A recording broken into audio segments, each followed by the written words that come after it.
I haven't gone live during Christmas season. Just been busy, just here and there, running about Christmas. You know it is. I'm not a huge celebration of Christmas kind of person. I'm a more laid back. Just don't forget, guys. January is around the corner. Don't go too crazy with the Christmas stuff. Um, with that said, guys, yeah, get back to business, man. Back to making more videos, seeing what's going on around the country, what's going on our country mostly. For Forgive me. And today's no different. We're going to listen to the president speaking about the defense of the country, what the future looks like.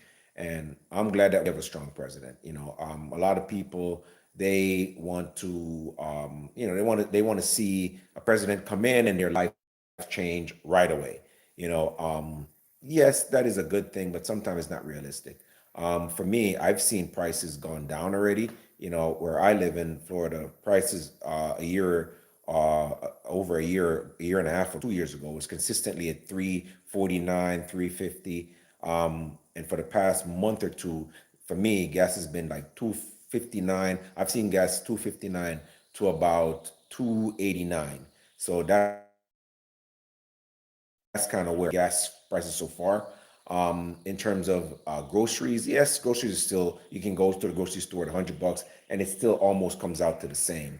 I do see an improvement in the prices of a lot of stuff. Yeah, eggs. I remember at one point in time, eggs were so expensive. I said, man, I'm not buying no damn eggs. I will buy like a dozen eggs and call it a day. Now I buy the big box, and to me, it's worth buying the big box. For a lot of things, I haven't really seen an adjustment yet. But I'm pretty sure for a lot of the different sectors in our economy, a lot of people can see the difference. I'm in school currently, so I'm not really out there just buying stuff all day. I'm always studying. I'm always, doing stuff. But I'm still aware. I still have to put food on my table. So I do see. But I also see a lot of people in supermarkets. And even when prices were exorbitant, people are still going to supermarkets. A couple months ago we had the whole, food, food stamp and all that foolishness. Yes, a lot of people deserve food stamp, and a lot of people don't. I'm gonna be honest with you. I don't want to sound like a hater. I don't want to sound like I'm hating on anybody, but it's true. A lot of people don't deserve food stamps. Sometimes you see a lot of people come in, they have two carts and they're overweight. All of it is full with sweets and snacks and stuff like that. I mean, to be honest with you, was meant to kind of help you get on your feet, and then after you get on your feet, you go back to being a normal adult. It wasn't meant to be a crutch to last for 10, 15, 20 years, like the government assistance in housing and stuff like that. It's not meant for you to just live on. So for me, when the government came in and said, hey, we're cutting out a lot of stuff, I'm gonna be honest with you, man. None of that stuff really affects me because I don't get food stamps. I'm not on government assistance. I get up every day and I work my ass off. No matter how hard it is, I find a way. And I do believe that if people are going through a hard time and they can prove that they're really going through a hard time, if they're suffering from mental health issues, if they're suffering from any kind of ailment that prevents them from working, and they can prove that, absolutely. You pay your taxes, you should be able to get some help. But I don't believe that people should just come into our country and get more money than people who've paid into the system. That's just common sense. Whether you want to agree with that or not, Democrats or Republican, I feel like, if you're a citizen and you need help, you should get it. Company is the biggest fraud. I feel like the mortgage company, you're paying on a 30-year mortgage, you're paying that house three times over. You know what I mean? I feel like there should be some kind of government sanction. Hey, if this person pays their mortgage, for the whole year straight and they don't miss, or for 2 years straight, they don't miss a payment, they should get maybe a free month off, where it still goes towards bringing down a payment, like a discount or something like that. That's the kind of real adjustment I want to see in government. You know what I mean?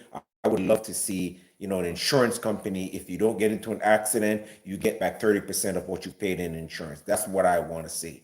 You know what I mean? Because you paying insurance, you don't get an accident, you don't get a ticket, and that money just goes down the drain. Yes, it's good that you have the money to, you have insurance if you get into an accident, but a lot of times there's a lot of careless drivers on the road, and sometimes when you get into an accident, it's not even your fault. But if it's not my fault and somebody runs into me, my premium shouldn't go up. Why is that going up? If I'm sitting at the light, not doing nothing, minding my own business, and somebody's driving reckless, doing whatever they're doing, looking at their phone, what they're driving, talking, eating, and they run into me, I shouldn't have to do anything. I shouldn't have paid a price. You know what I mean? There should be no repercussions for me. I was just sitting and insurance companies, those are kind of reforms I want to see. And I'm pretty sure in the near future, some point in time, you have kind of, common sense thinking like that. I mean, I don't really think that, mortgage companies are going to give you a pass. You know what I mean? But they should. You know what I mean? When Barack Obama was giving out free money to them during the housing crisis 2009, they took billions. You remember the whole back and forth way where a lot of executives were buying yachts and boats and taking out their sweethearts. I mean, you know what I mean? I feel like the people should get that. You've been paying on your mortgage for 30, 40, 30, 35 years, 20, 15, 20 years. Why can't I get a break? Why shouldn't you get a break on paying your mortgage? You know what I mean? Why don't I deserve that? Why do people who come in across the border deserve to just get free housing? I remember when it was the height of people coming into the country, and every day you look, the borders were just packed. They were just giving out free money. People were walking around the streets of New York waiting for every month to get that paycheck.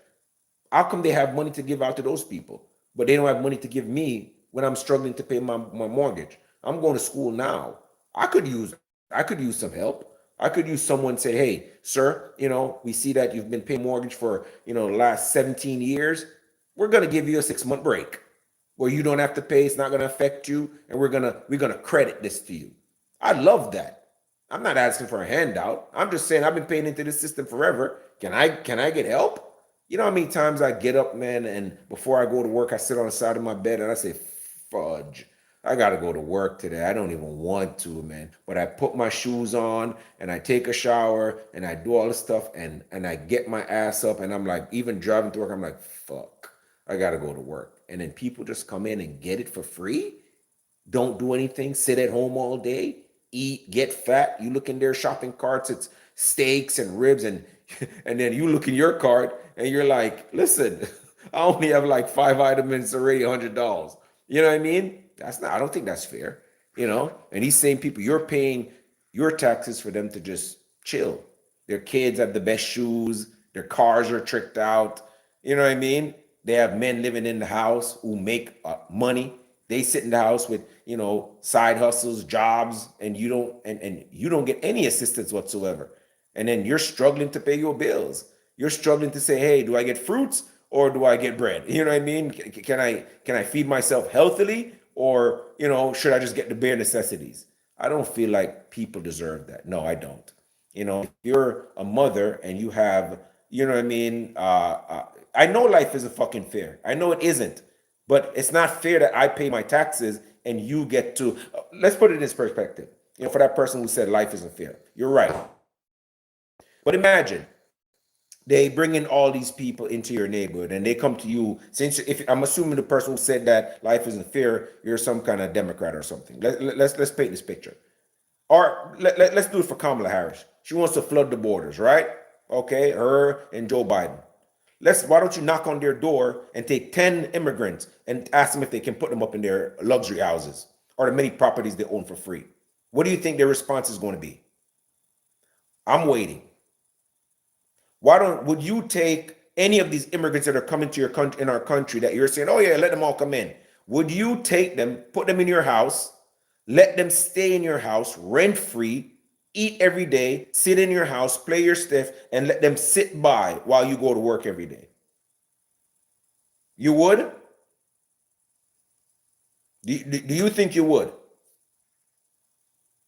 Chad, you would? I'm waiting. Would you do that? Would you let them sit in your house with your kids there? We let them baby you sit in your house while you're not there?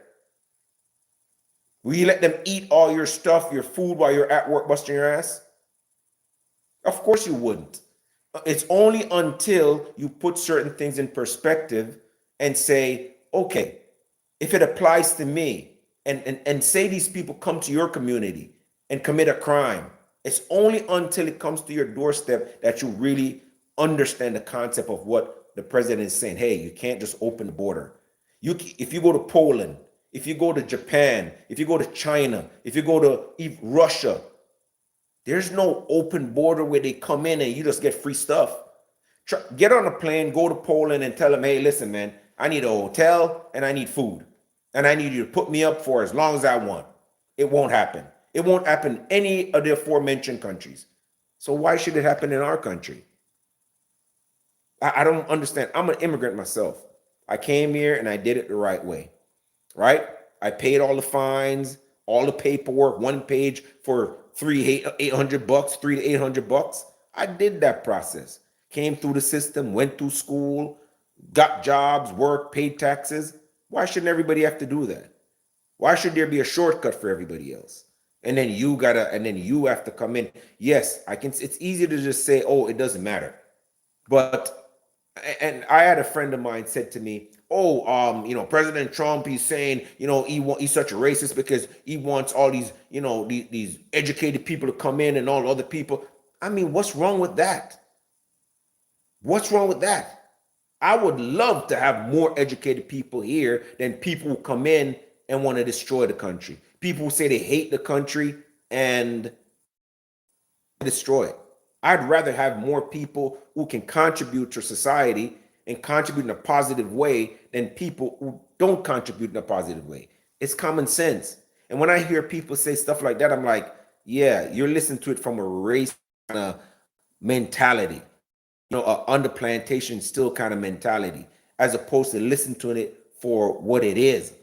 If I have a country and I want to bring in people, yes, I want people to come in, but they need to be vetted the right way. I want people who's educated, who can advance our society. I don't want people who come in and want to create crimes. Look, I think in Colorado, they had a gangs come in and was extorting people from certain community, going upstairs, and you have gangs of people extorting people in their own community. Those are the people I'm saying they shouldn't be in our country. What is wrong with that?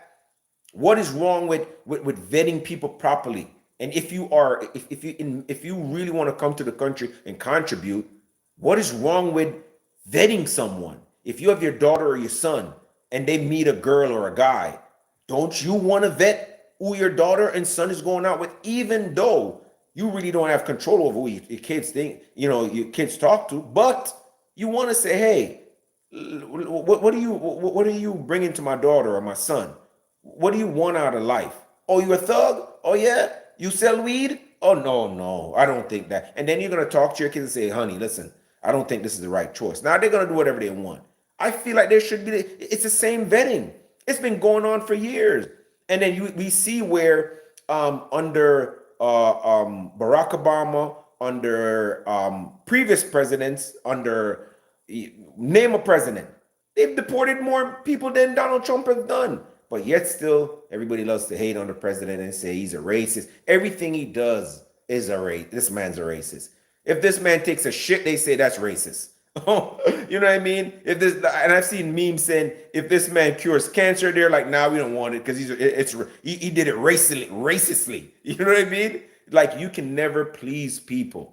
You know what I mean? And the more I hear people say this man's a racist and, like right now, we're about to watch him where he's talking about the defense of the country and the things that he's doing, the ships that he's planning on building, the infrastructure for the military, for our defense that he's doing. I guarantee there's people in the comments while watching this will talk about how terrible he is for doing that for the country, for making us defensively a better country. They'll find some fault with it.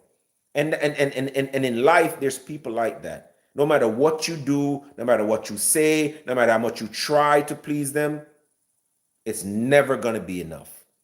And so today I'm saying to you, don't try to please nobody. When someone's trying to make your life better, your country better, just accept it. You know what I mean? I don't see what the hate for Donald Trump is. People just don't like him because they don't like him. People call him racist, but yet so we can't find any racism in his background. They begged for the Epstein files, and all the Epstein file did was expose that Democrats were demons. And the same people that were holding the government hostage, they were on Epstein files. They had the Epstein files for 4 years. Why didn't they release it? I know it's the same questions You know what I mean? But it's true. Why didn't they find any racist, snippets of our president in the past, when he was visiting Studio 54 with Michael Jackson, when he was hanging out with Jesse Jackson, and Oprah and all these people? Why wasn't he a racist then? And I know those questions have been asked, but why wasn't he a racist then, when he was their friends and he was contributing to their campaigns? Why is he a racist now? What made him change? What all of a sudden, where is the hate coming from? What is it about him at the core that people hate?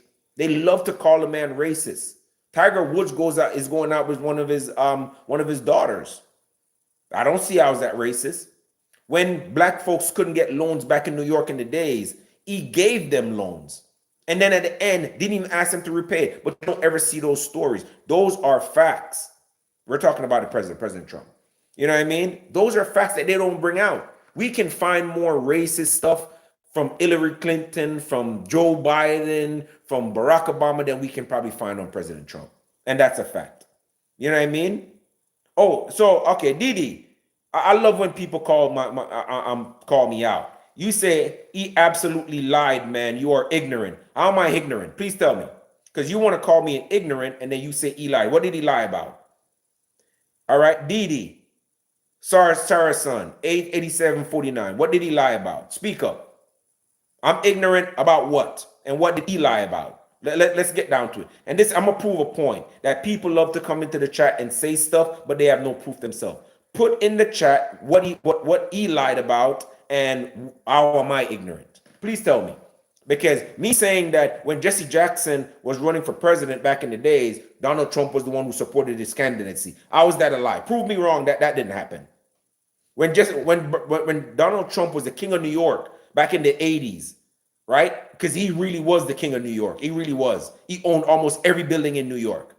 When he was the king of New York, rubbing shoulders with all black celebrities and being friends with them, Oprah, Michael Jackson. Show me how I'm ignorant and show me how he lied. What did he lie about? What did the president lie about? He removed the legacy of Harriet Tubman from the Pentagon websites. Nigga, you can't go look up the legacy of Harriet Tubman yourself. Who gives a fuck if you want to do that? You can't go look it up yourself. I can get on my phone right now and look up the history of Harriet Tubman. I don't need a goddamn. Have you ever been to the White House? Have you ever been to the Pentagon? I've never been to the Pentagon. 99% of our country will never go to the Pentagon. That's a fact. And can you not look up the legacy of Harriet Tubman? Do you need President Trump, right, to go look up the legacy of Harriet Tubman, nigga? Huh? Please tell me. Do I need Donald Trump to go look up black history? Can Donald Trump or anybody erase black history from me finding it? If I want to know what my people went through, if I want to know what happened to African Americans throughout the history of this country, do you think, do I need Donald Trump to go look that shit the fuck up? Just like how you can fact check me every day and say I'm this and that, just by Googling it. Do you think I need to go, Donald Trump need to take something down, Barack Obama needs to take something down, my president has to teach me something for me to learn it? I can go learn it on my own. That's what educated people do.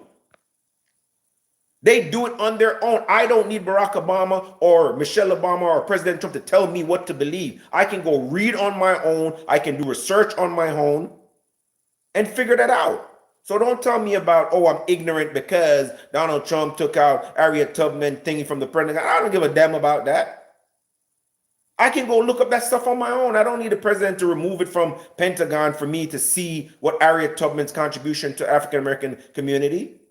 I don't give a damn what Donald Trump does. I'm an adult. Whatever he does in the White House, I'm going to do what I do. I'm still going to survive. I'm still going to pay my bills. Barack Obama was doing a lot of stuff and you still survived during his presidency. He's fucked over this country so hard and you still survive. Donald Trump do what he does and we're all going to still survive. I don't care what either of these politicians really do, but when it aligns to my morals and my ethic, this man is bringing back. Look what he did on Christmas Day in Nigeria. I'm a Christian. Some of you guys might be Muslim and it's okay. You can be whatever you want to be. I'm a Christian. So when I see someone fighting for Christians anywhere in the world, That's the kind of president I want. You know what I mean? That's the kind of president I want. What did Kamala Harris and Joe Biden and Barack Obama did for Christians? What legacy did Barack Obama leave us? I'll wait. I'll let you guys tell me. And don't tell me Obamacare. Besides Obamacare, what legacy did Joe Biden, Barack Obama, or Kamala Harris left us? Please tell me. I want to know. What have they done throughout their political career that you can say, oh my God, this is what Joe Biden left. This is his legacy. What has Barack Obama in his political career done that you can say, hey, as African-American president, right? What did he leave to the African-American community? If you're African-American, or if you're white, I don't care. What legacy did Barack Obama leave? Please put it in the comments. I'll wait. And not trying to be like, a dickhead or anything. Please tell me, what did Joe Biden, Barack Obama, or Kamala Harris leave us? And two of those people are African-American. What did they leave the African-American community? And I'm not even trying to make it racist. What legacy have they left for us, or just as a people, as a country? When Kamala Harris got the $1.5 billion to push for a presidency, what was one of the first things she did? She hired Megan Thee Stallion, twerking like a dumbass. And she's up in the stands giving, like she always do, like a damn hyena. She didn't go to any community and say, all right, let me speak to community leaders. Let me try to grassroots, even though I don't have a lot of time. Let me grassroots and try to bring, people together, try to, address some kind of, social issues that really people could connect with. She didn't do any of that. She went on the shittiest podcast, with some people that we don't give a damn about.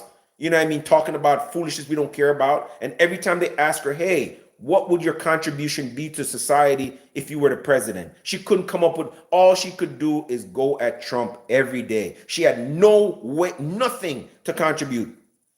Whether you like Trump or not, just what he's doing with the military and the defense of the country, that would be enough for me. Just taking the, and you're right, inflation has gone down. The numbers don't lie. With Joe Biden, every day it was just going up and up and up. The numbers was telling that us when he was president. What's there to lie about in that? The numbers between Biden's presidency and what's going on now is lower. That stuff you can fact check me on. But people don't want to hear anything that has to do anything positive with the president.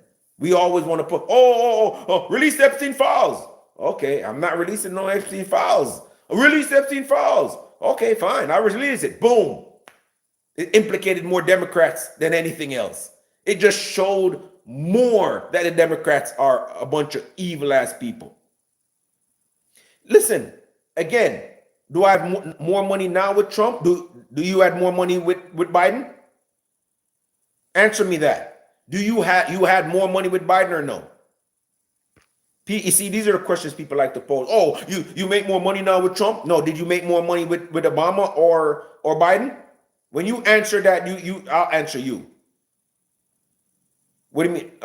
What do you mean? Naming it war. He's strengthening. Somebody's asking, what is he doing with the military? He's making it stronger. He's putting up the Golden Dome. That's giving us a better defensive stance in case of anything there is. Do you think that just because the United States and we're strong, there's country out there that don't want to see our demise? You know what? This is the problem. When you live in peace for so long, you never understand.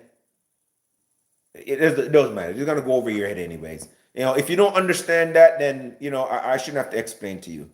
Today you're broke. That's on you, my friend. Maybe you need to get a second job. You know what I mean? And I'm so brainwashed. Yeah, that's what the Democrats have been doing to a lot of people for the past 4 years. You guys are so brainwashed so you can't see when someone's actually trying to help you. Either way, guys, appreciate you guys watching. Let's hear what the president has to say today. Thank you guys, man.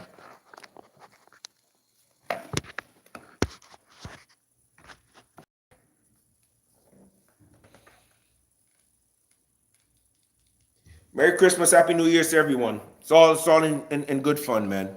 I love you guys all. It's the first renderings of what we're doing. So I want to wish everybody a big hello and Merry Christmas and welcome to Mar-a-Lago for this exciting announcement of the new Golden Fleet. We're calling it the Golden Fleet that we're building for the United States Navy. As you know, we're desperately in need of ships. Our ships are, some of them have gotten old and tired and obsolete, and we're going to go the exact opposite direction. We're delighted to be joined by Secretary of War Pete Hegseth, who's doing a fantastic job, and Secretary of the Navy, John Phelan. Marco Rubio is here, who gave a great few words toward the end of last week. I know somebody said earlier, oh, what has he done other than rename the Department of War? And what did Joe Biden do other than fill it with transgender and all these other people? I'd rather rename it, make it better, than fill it with a bunch of people who don't know if they're men or women and a bunch of softies. I'd rather have this one. He spoke for a couple of hours on what a good job we're doing, which is true. As Commander-in-Chief, it's my great honor to announce that I have approved a plan for the Navy to begin the construction of two brand new, very large, largest we've ever built, battleships. You know, you used to build the Iowa, the Missouri, the Wisconsin, the Alabama, many others. We had big battleships. These are bigger, but they will have 100 times the, there'll be 100 times the force, the power, and there's never been anything like these ships. These have been under design consideration for a long time, and it started with me in my first term, because I said, why aren't we doing battleships like we used to? And these are the best in the world. They'll be the fastest, the biggest, and by far 100 times more powerful than any battleship ever built. So if you look at the Iowa, the Missouri, Wisconsin, Alabama, and others, but they were similar in size, some a little bit bigger than the others, but if you take the biggest one, it's 100 times more powerful. They're longer by a little bit, but and they're bigger ships, but they hold much more. They use the word lethality. Battleships are the largest, sturdiest, and most heavily armed vessel built specifically for naval combat. While America's built many new warships over the years, they've tended to be smaller, much smaller, and not conducive to where we are and where we're going, peace through strength. But including, we've been building aircraft carriers. We're going to be upping that also. We're going to be going to a superior aircraft. We have the Ford class. We're going to be upping that to a different class of aircraft carrier. And we haven't built a battleship since 1994. These cutting-edge vessels will be some of the most lethal surface warfare ships. It will be actually the most ever built other than our submarines. We have submarines which will have, in many ways, even more lethality, and we have many of them under construction. Each one of these will be the largest battleship in the history of our country, the largest battleship in the history of the world ever built. And again, it's 100 times more powerful than the previous Iowa class, it's called. Those are the big ones that you'd see on the show. Victory at Sea. I don't know if anyone's seen Victory at Sea, but it was a classic. They'll help maintain American military supremacy, revive the American shipbuilding industry, and inspire fear in America's enemies all over the world. We want respect. We're going to have it. We already have it. More respected now than we ever were. A year and a half ago, they laughed at us. Now they respect us again at levels that they've never respected us. We envision that these two ships, we're talking about 10, but we're going to start with 2, and we're going to quickly morph into 10. And ultimately, we think it's going to be anywhere from 20 to 25 of these. But we're starting with the first 2 immediately, and we're going to then be very quickly involved with, I think, we're going to do another 8. And then we're going to ultimately and pretty quickly have a total of about 20 to 25. We'll make that determination. We envision that these ships will be the first of a whole new class of battleships to be produced in the years to come. From Theodore Roosevelt, the Great White Fleet, you remember that, the Great White Fleet, to the legendary USS Missouri, whose massive guns helped win World War II. America's battleships have always been unmistakable symbols of national power. We stopped making them for whatever reason, I don't know. And I want to congratulate John Thalen, who is your secretary of the Navy. He came to me the first day we met. He talked about battleships, and I said, "You're absolutely on the right track." He said, "Why are we doing other things? We have missiles, which are much more expensive." By the way, these battleships have tremendous numbers of missiles, but they also have guns. And in many ways, guns can do the trick just as well as missiles at a tiny fraction of the cost. Once completed, these new 30 to 40,000 ton plus vessels will be the flagships of the American naval fleet, and there has never been anything built like them. And I just want to, I want to be very clear that we're building them here. We're working with others. We're building them here. We have great Navy yards. We'll be negotiating with some of the companies that are running those yards, taking over the yards. We used to build a ship a day during World War II. Now we don't do ships very much anymore. We do military ships, we do submarines. By the way, we're 15 to 20 years advanced in our submarines over anybody else. That was one of the things that I did in my first term. We make the best submarines by far in the world. We're at least 15 years advanced ahead of anybody else in submarine development. Most powerful, that's right, the most powerful weapon anywhere in the world, undetectable. So the battleships are going to be armed just in terms of guns and missiles at the highest level. They'll also have hypersonic weapons, many hypersonic weapons, state-of-the-art electric rail guns, and even the high-powered lasers that you've been starting to read about. You have lasers where you aim the laser at a target and it just wipes it out. We're going to have, they'll be the most sophisticated lasers in the world, and the most sophisticated laser in the world will be on the battleships that we're building. They'll also carry the nuclear armed, sea-launched cruise missiles currently under development, which will be instituted pretty quickly, but they're under development and they've proven to be extremely lethal.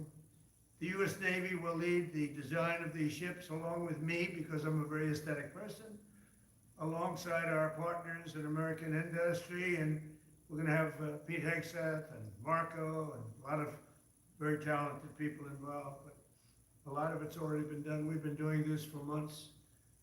The construction will create thousands of American jobs. We're going to have the jobs be created. I mean, already we have factories being built unrelated to this, although AI will be a big factor when it comes to these ships. They'll be very AI controlled.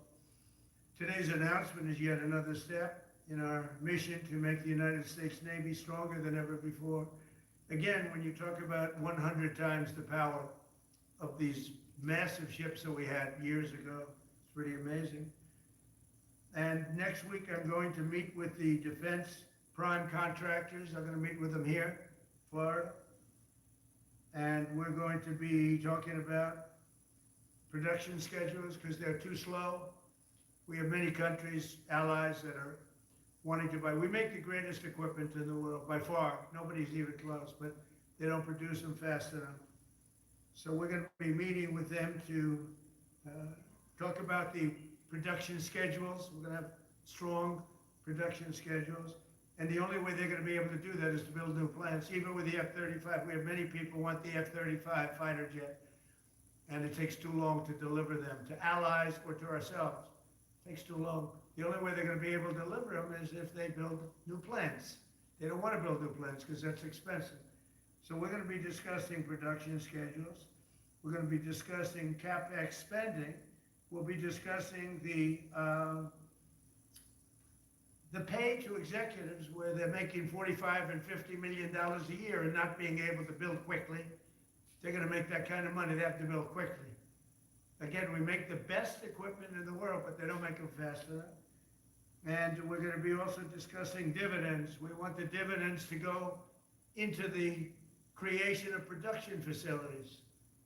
So we'll be talking about all CapEx, dividends, and the pay.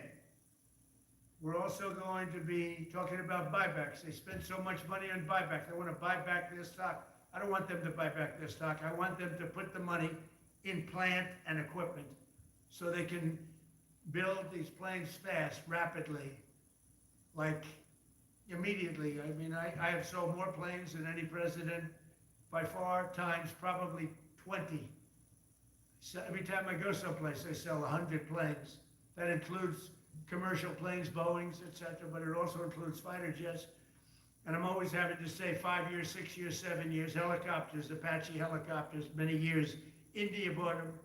They want to get them. They don't want to wait a long time.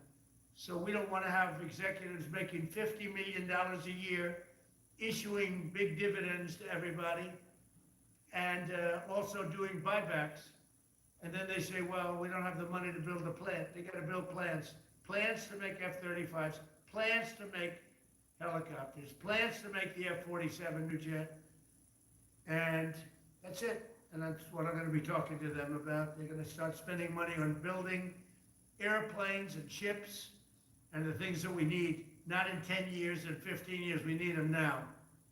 And we're strong about it. Last week, the Navy announced a brand new class of frigate, and they're going to be working with the South Korean company.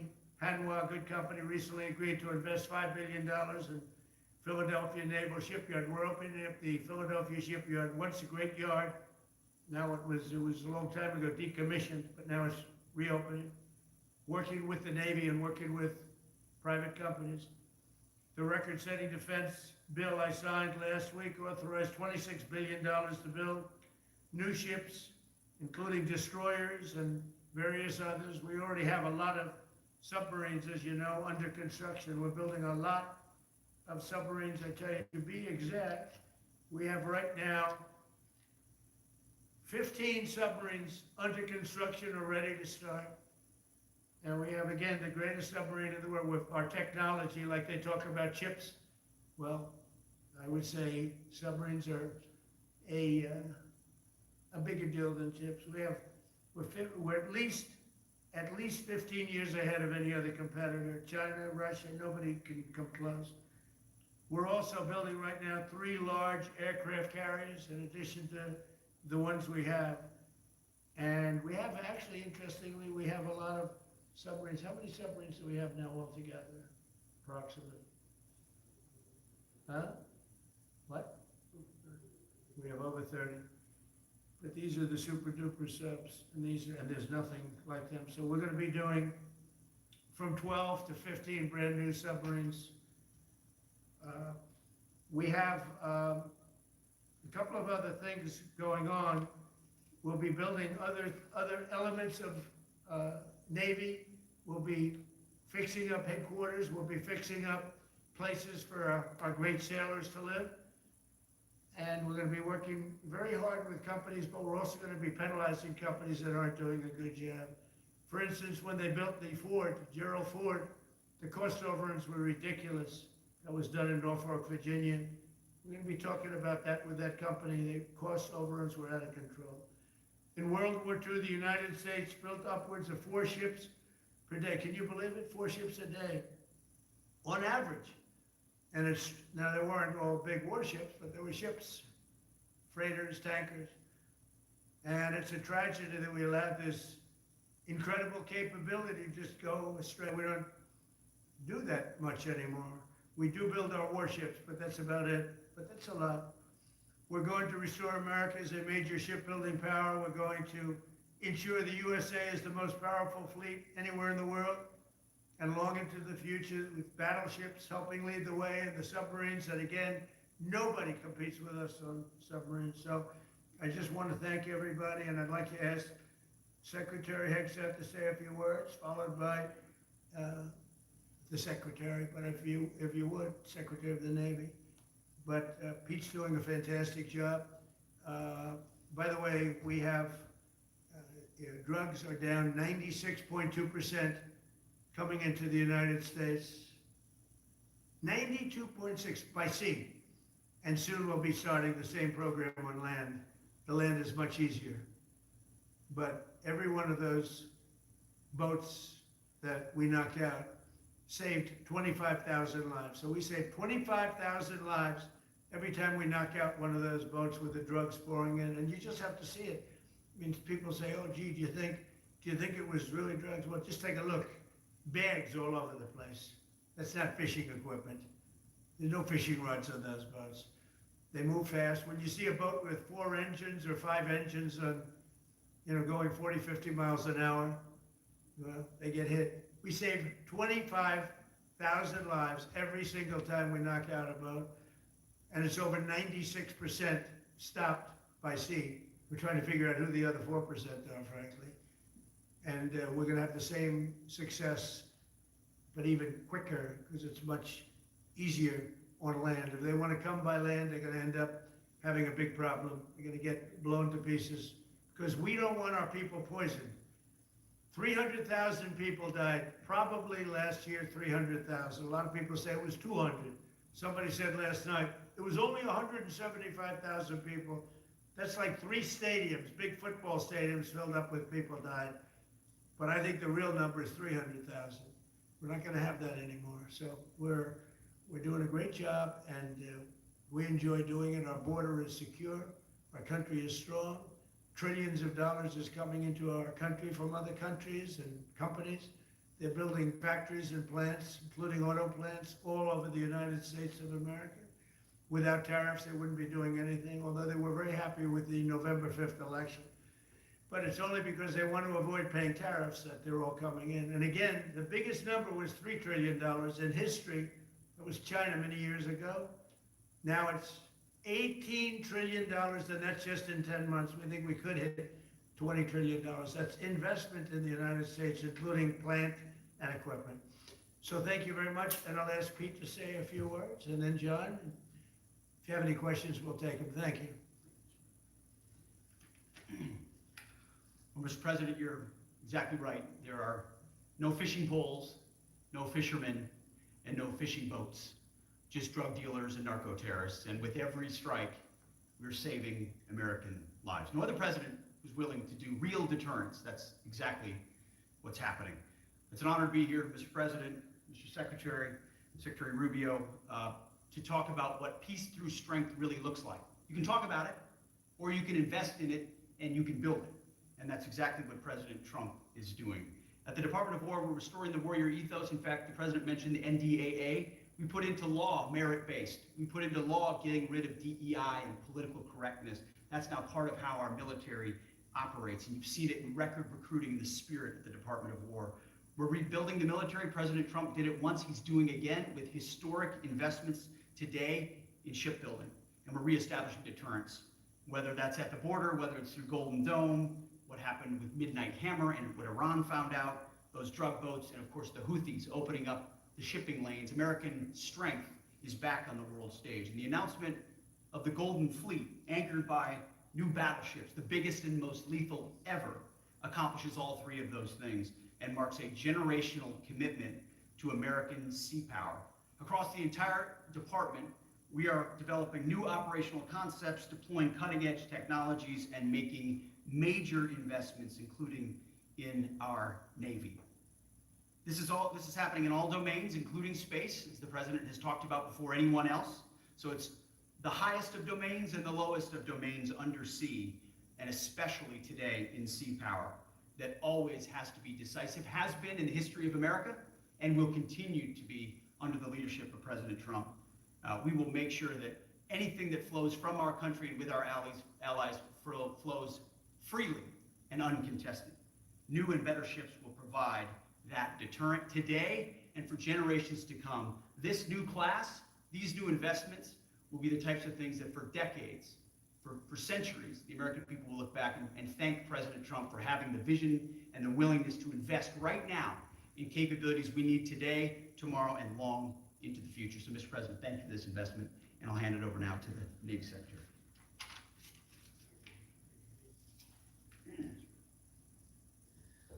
President, Secretary Hegseth, Secretary Rubio, thank you for being here on a very consequential day. From my very first conversation with President Trump about serving as the Secretary of the Navy, he's talked about the great Iowa-class battleship and why America doesn't build ships anymore with that kind of offensive firepower that takes the fight to the enemy. During my time in the job, I've talked extensively with our combatant commanders, like Admiral Paparo and Admiral Cooper, and our CNO, Admiral Cottle. What I've learned is that not only is the President's idea a good one, it's something that Navy desperately needs and now has a formal requirement for. The future Trump-class battleship, the USS Defiant, will be the largest, deadliest, and most versatile and best-looking warship anywhere on the world's oceans. I want to thank the President for his vision to make this game-changing capability for the United States Navy. The Iowa was designed to go on the attack with the biggest guns, and that's exactly what will define the Trump-class battleships. Offensive firepower from the biggest guns of our era. This ship isn't just to swat the arrows. It is going to reach out and kill the archers. And for the first time in generations, we'll have a new leg in America's nuclear deterrence, because the Trump-class battleship will carry the nuclear-armed sea-launched cruise missile. Striking dominance isn't all that the Trump-class battleship brings to the fight at sea. It has the size and capacity to serve as a flagship for our fleet commanders so that they can command and control naval forces far out to sea. As shown in the series, and the President mentioned it, Victory at Sea, Admirals Bull Halsey and Raymond Spruance commanded the war in the Pacific from their battleship flagships during World War II. Now this new battleship will command everything from warships to drones and everything in between. We're going to make battle groups great again. And this is just one piece of the President's Golden Fleet that we're going to build with the investments he talked about. A new frigate, the Wright frigate, the one our warfighters have told us they need. More amphibious power for our Marines with new capabilities like the medium landing ship. As part of the Navy's high-low mix, we're moving out aggressively on unmanned vessels with funding from the President's One Big Beautiful Bill to bring options to the fight and pull new, non-traditional defense partners into the American shipbuilding ecosystem. And we're making a generational investment in support ships. Logistics wins wars, and that kind of shipbuilding is the spark that will ignite the industrial base and help power the commercial shipbuilding that the President has called for. Under your leadership, Mr. President, we will have more tonnage and firepower under construction than ever before in our history. Building the President's Golden Fleet means jobs across the United States now. There'll be work for shipyards everywhere, from Philadelphia to San Diego, from Maine to Mississippi, from the Great Lakes to the Gulf Coast, and for manufacturers that will build components for this battleship in every state. The President has been clear. We must bring back our American maritime industrial might. And he has told me many times that as Secretary of the Navy, it is my job to equip our sailors to win the fight at sea with the finest ships in our history. To conclude, the USS Defiant battleship will inspire awe and reverence for the American flag whenever it pulls into a foreign port. It will be a source of pride for every American when it brings home our brave sailors who will sail defiant, raise their fists, and say, "We are peace through strength." And our adversaries will know when the Trump-class USS Defiant appears on the horizon, American victory at sea is inevitable. Thank you, Mr. President. Now when a conflict arises, you are going to ask not one, but two questions. Where are the carriers and where are the battleships? Thank you. I just want to mention that John Phelan is one of the most successful businessmen in the country, in our country. Been a tremendous success, and he wanted to do this. And for nothing, he's taken probably the largest salary cut in history. But he wanted to do it. He wants to rebuild our Navy, and you needed that kind of a brain to do it properly. So I just wanted to give you a little information on him, which is probably enough. one of the most successful men in the country, and he's that because he understands it, and he understands finance in addition to what we're talking about. Somebody's doing a fantastic job as Marco Rubio, Secretary of State, and Marco maybe say a few words, and then we'll answer some questions. Thank you. Thank you, Mr. President, and I don't have much to add. This is a phenomenal presentation. Thank you, Mr. President. This is American industrial power returning. This is the ability, once again, to rebuild, to have industry in the United States.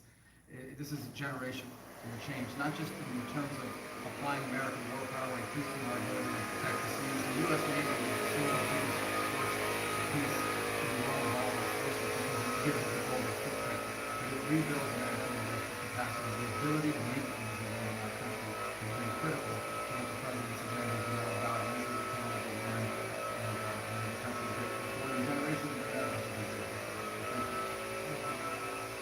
Anyway, I think, just like the point out that these ships are made of steel as opposed to aluminum. It's a big difference. Battleships and great battleships are 6 and 7 inch steel hulls, and these are going to be like what I said, made out of very powerful steel. The steel industry is coming back very strongly, by the way. It's coming back at record numbers. And we're going to be using a lot of steel as opposed to aluminum outside, which is not the same. So we're going to be steel as opposed to people more expensive, not even comparable in terms of the importance of the strength. Yeah, please. I got here to shot. We start almost immediately. 2.5 weeks. It's the counter to everything. It's not China. We get along great with China. I have a great relationship with President Xi. Not China. Just everybody. You don't know who comes along. But we just want to peace to be strong. Hopefully they get back to Israel. That there will never be anything built like these. Think of it. Those battleships are incredible. These have 100 times the power. Think of that. And they were big and they were powerful. You know, I thought about taking some that are in dry dock and changing them. And then when I said that, you know, if we did, would be about, we could increase, if we doubled them, they'd be at like just a tiny fraction of what one of these was. This is the new technology, which is incredible. So we decided pretty early on not to do that. Yeah, please. Julio Rosas with Most Peaceful Without Media. You just referenced the lower amount of illegal drugs that are coming by sea, and you just said that you're going to start that same program on land soon. Are you just referring to Venezuela, or are you referring to other countries in Latin Anywhere America? drugs are pouring in, anywhere, not just Venezuela. Yes. Speaking of Venezuela, Yeah. oil, what are we going to do with the oil that we have? Going to do with what? The oil that has been seized. The United States seized 1.9 million barrels of oil on December 10th. We're going to keep it. Where, We're keeping it. where's it, are we going to sell it or put it in the strategic? Maybe oil we'll sell it, maybe we'll keep it. Maybe we'll use it in the strategic reserves. We're keeping it. We're keeping the ships also. Yeah, please. About Venezuela, sir, have you spoken to American oil companies that have had their assets seized about what a post-Maduro Yes. Venezuela would mean for them, of what coming I have. back and restarting All operations? the big ones, yeah. I have. Yeah, please. Why do you feel like this initiative was neglected for so many years? And does this come amidst the rising tensions between the U.S. and Venezuela? We're talking about with Venezuela. Yes. Well, you had a different kind of a president before me. They didn't mind being ripped off. They didn't mind being robbed. They didn't mind drugs pouring into our country. They didn't mind the jails of Venezuela and Trinidad being emptied into the U.S. where they take over Colorado and other places. I do mind. So you had a different kind of a president. I hope people are enjoying it because we've never been respected more than we are now. Yeah, please. Thank you. Thank you, Mr. President. Were you surprised by the number of photos of Bill Clinton in the Epstein files? And can you commit to their By full? what? And were you surprised by the number of photos of Bill Clinton in the Epstein files? And can you commit to their full release by the end of the year? Some of the victims were protesting that too many of them were repatriated. I know there are a lot of people that are angry about all of the pictures of other people. I think it's fair. And look, I like Bill Clinton. He's got no money to Bill Clinton. been nice to him, he's been nice to me, we've always got to respect him. I hate to see photos come out of him, but this is what the Democrats, mostly Democrats, and a couple of bad Republicans are asking for, so they're giving their photos of me too. Everybody was friendly with this guy, either friendly or not friendly, but he's around, he was all over Palm Beach and other places. The head of Harvard was his best friend, Larry Summers, and Bill Clinton was a friend of his, but everybody was. I actually threw him out of Mar-a-Lago, and as a person who was in Mar-a-Lago, I threw him out of Mar-a-Lago. This is Mar-a-Lago. It's the hottest place I think it's the hottest place in the world, but it's the hottest place in Florida. And everybody would come here, he'd come here. We actually threw him out. But no, I don't like the pictures of Bill Clinton being shown. I don't like the pictures of other people being shown. I think it's a terrible thing. I think Bill Clinton's a big boy, he can handle it, but you probably have pictures being exposed of other people that innocently met Jeffrey Epstein years ago, many years ago, and they're highly respected bankers and lawyers and others, and they'll end up, because of guys like Massey, who's a real lowlife, his polls are down to about 9%, by the way, the great state of Kentucky. If you look at Kentucky, Kentucky is such a great place, but I don't know, they've got a couple of people in there that are very strange in terms of leadership, but Massey's a loser, and he likes it, and that he works with the Democrats. He's just being used by the Democrats, because what this whole thing is with Epstein is a way of trying to deflect from the tremendous success that the Republican Party has. Like, for instance, today we're building the biggest ships in the world, most powerful ships in the world, and they're asking me questions about Jeffrey Epstein. I thought that was finished. I believe they gave over 100,000 pages of documents, and there's tremendous backlash. It's an interesting question, because a lot of people are very angry that pictures are being released of other people that really had nothing to do with Epstein, but they're in a picture with him because he was at a party, and you ruin a reputation of somebody. So a lot of people are very angry that this continues. A lot of Republicans are angry because of the fact that it's just used to deflect against a tremendous success. Look, we have $18 trillion coming into our country. We have, I believe, we're going to have the most successful economy in history. We inherited a mess. Now prices are coming way down. Gasoline is less than $2 in some states. $1.99, $1.97, $1.95 a gallon. $1.95. Think of that. A gallon. Nobody ever thought they'd see that. They don't want to talk about that. They want to talk about Epstein. And the problem is a lot of Democrats are being caught up in the web, like Larry Summers. Larry Summers was the head of Harvard. He's now been forced to resign from every board he's on, and he was thrown off the Harvard board. Now he was at Epstein's Island a lot. I wasn't. I never went there, by the way. But fortunately, it's nice. But I never went there. But a lot of people did go there. But instead of talking about the battleships, or instead of talking about most favored nations, drugs, we're bringing down drug prices like at a level that has never even been thought of, by thousands. Think of it, by 1,000%, by 1,200, 1,300, 1,400% in some cases. A drug that sells for $10 in London is costing $130 in New York. We're bringing it down to $20, and they're going to go up to 20. So they're going from 10 to 20, which is a doubling. It's a doubling. It's a lot, but it's a doubling. But we're going down to 20. So we're going down, if you can do your own math, but it's 2,000%, 3,000%. It's pretty amazing. And you know, the New York Times had a story about it, a small story, way in the back of the paper. It's the single biggest thing to happen with respect to drugs probably in 50 years. It's never been anything like this. In my first term, I was able to get drug prices down 1/4%. It's the first time in 28 years that they went down. 1/4%. I'm so proud of myself.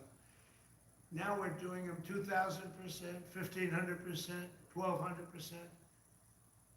That pill that sold for $130 will now be selling, as an example, for $20.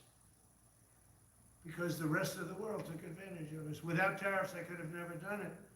I called up the heads of the countries. As an example, France, I spoke to a very good man, President Macron of France, Then I said, Emmanuel, you have to raise your drug prices. He said, no, no, no, we will not do that. I said, you have to. He said, no, I don't want to do that. Look, you ask me if we go to $10 to $20, you're going to come way down to 20. We don't want to do that. Now, in all fairness, no other president even tried. But if they did try, there was actually a fake story in stupid USA Today. I didn't even think they'd make it anymore. I haven't. But I saw a story where Biden was trying to do this. Biden never tried to do it. Biden didn't know he was alive. He never tried to do it. But they're taking it from $10 to 20. So he would say, and the other leader said the same thing. No, no, we won't do it. I said, no, no, you're going to do it 100%. They said, nope, we're not doing it. We're not going to double our price. Because, again, if you go from $10 to $20, they're doubling their price. We're coming down, though, from $130 to $20, because we're going to get the lowest drug prices in the world. Whatever the lowest price is called favored nations, we're going to have the lowest price. So I said, no, no, you're going to. No, no, I will not do this. Politically, it's unacceptable. I said, Emmanuel, you're going to do it 100%. Please accept it now. Be nice. You're going to do it 100%. No, no, no, I will not. I said, yes, you will. He said, why do you keep telling me I am when I'm not? Because if you don't do it, I'm going to put a 25% tariff on everything France sells into the United States of America. And that's approximately 20 times more than I'm asking for with respect to drug prices. He said, oh, I see. I agreed to do it. Every other country said the exact same thing. They all said, nope, I will not do it. I said, all right, on Monday morning, you'll have the 25% tariff, everything you sell. In the case of France, it was wine, champagne, cars, everything they sell. It's 25 to 30 times the price of what we're talking, at 25%. Every single country agreed. And that was the big problem. The drug companies were difficult, but fine, because we have a certain control over the drug companies. We had no control over these foreign nations. So every single country has agreed to do this. So we will take that pill price down as an example, talking about not just pills, we're talking about everything. We'll take it down from $130 a pill down to $20 a pill. And the rest of the world will take it from $10 a pill up to $20. It's the biggest thing ever to happen, and it's covered, barely covered in the New York Times, because it's a fake newspaper. Yeah. Or that there's sufficient workforce availability as you're producing these ships? Could you speak up? How does the administration plan to ensure there is sufficient workforce availability as you're producing these ships? We're going to have tremendous workforce availability. We're also going to have robots helping us. We're going to have a lot of robots helping us because we need it.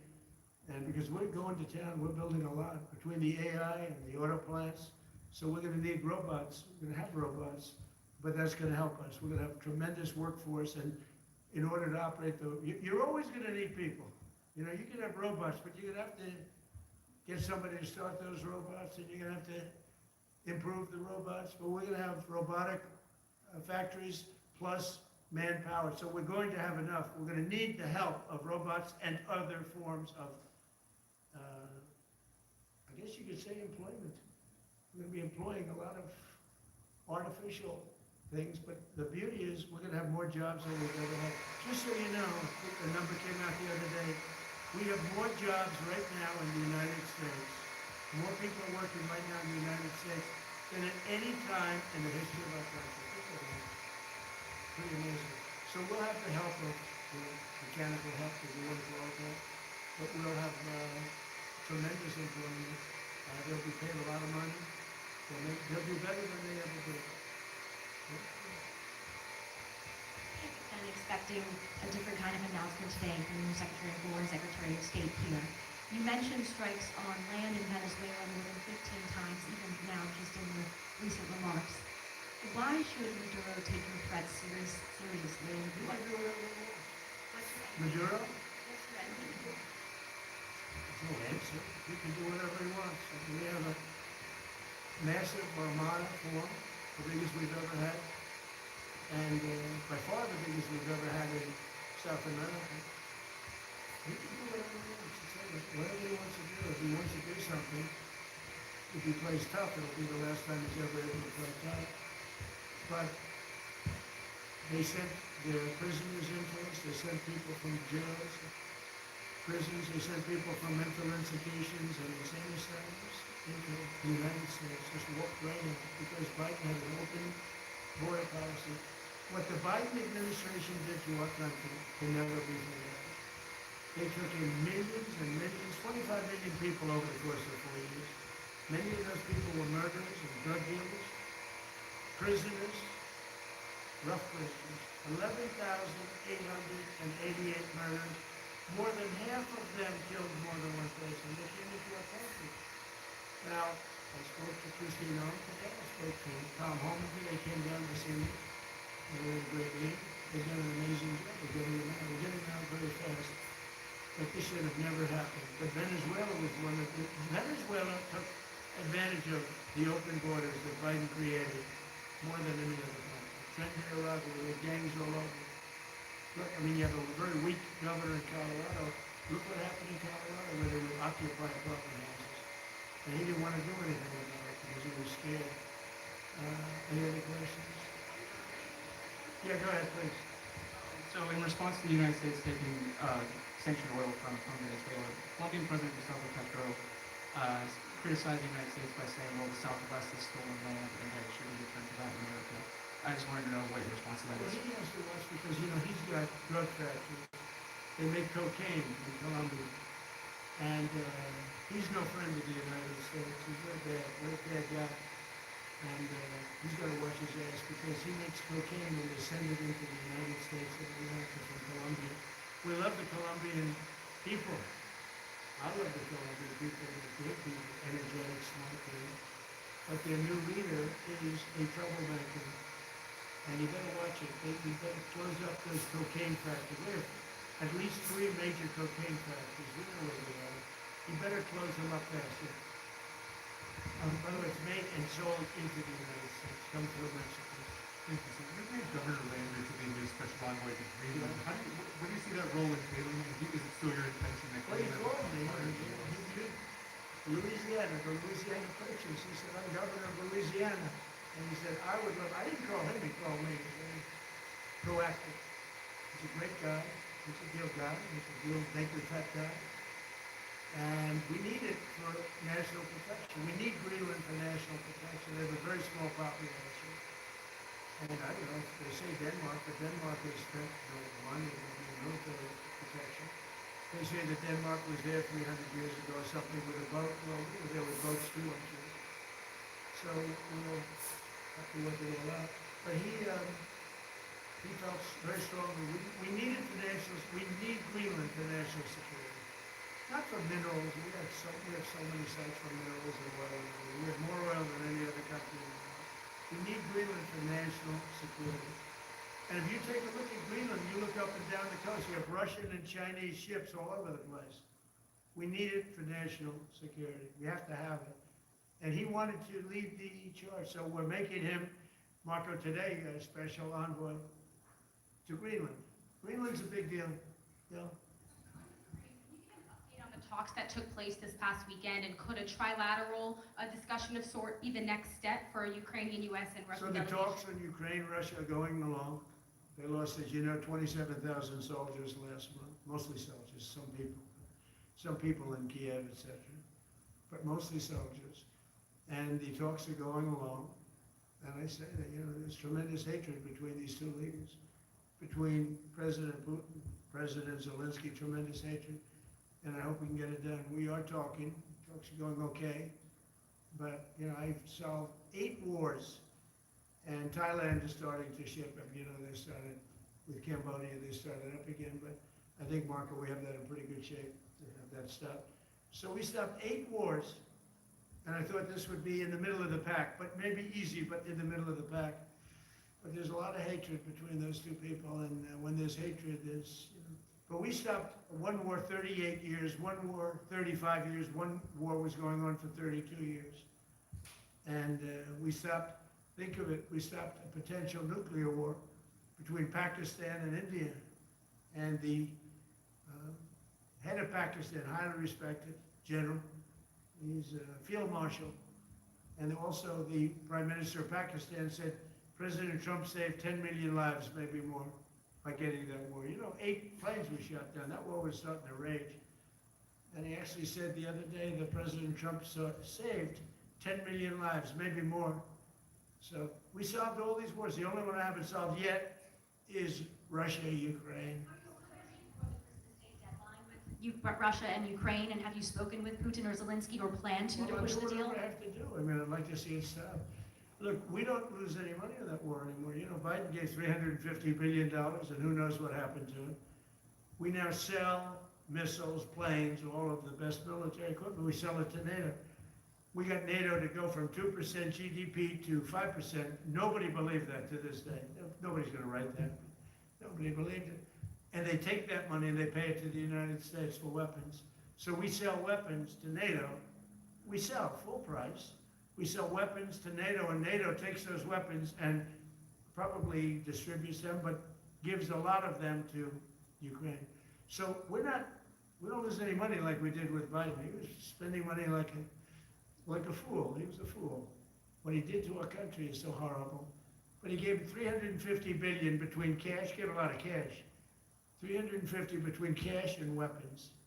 You remember at the beginning of that whole thing, I gave them javelins. Javelins are the anti-tank busters. And President Obama at the time gave them sheets. I gave them javelins. They gave them sheets. But you know, the bottom line is I think they're all tired of that war. Everyone's tired of that war. It's got to stop. Yeah, please. Pursuit of a sanctioned oil tanker yesterday. Are you able to share what became of that tanker? Was the U.S. able to No, seize it? it's moving along, and we'll end up getting it. You know, we're actually pursuing it. Can you imagine? Because it came from the wrong location. It came out of Venezuela, and it was sanctioned. Yeah, please. In Venezuela to force Maduro from power. Well, I think it probably would. I can't tell that. That's up to him what he wants to do. I think it would be smart for him to do that. But again, we're going to find out. Look, Venezuela did terrible things to the United States. They sent hundreds of thousands of people, millions of people into our open border. They sent their criminals, they sent their prisoners, they sent their drug dealers, they sent their mentally insane and incompetent people into our country more than any other country. Others did too. The Congo did. Others did too. And we just let them come right in because we were run by a stupid president. But you don't have a stupid president anymore. Mr. President, have you set up the meeting with the healthcare insurers just yet? And what are you hoping to get? How I'll are be you hoping setting to it up. lower I think we're costs? going to meet with the healthcare insurers, the insurance companies. So what I'm asking for in healthcare is very simple. Obamacare is a disaster. I call it the Unaffordable Care Act. Unaffordable as opposed to, it's unaffordable. They're going to have a tremendous increase in premiums, which is Obamacare, which is them, the Democrats' fault. They'll try and blame Republicans. It has nothing to do with us. It's the Democrats' fault. What I want to do is we spend hundreds of billions of dollars a year that go to insurance companies.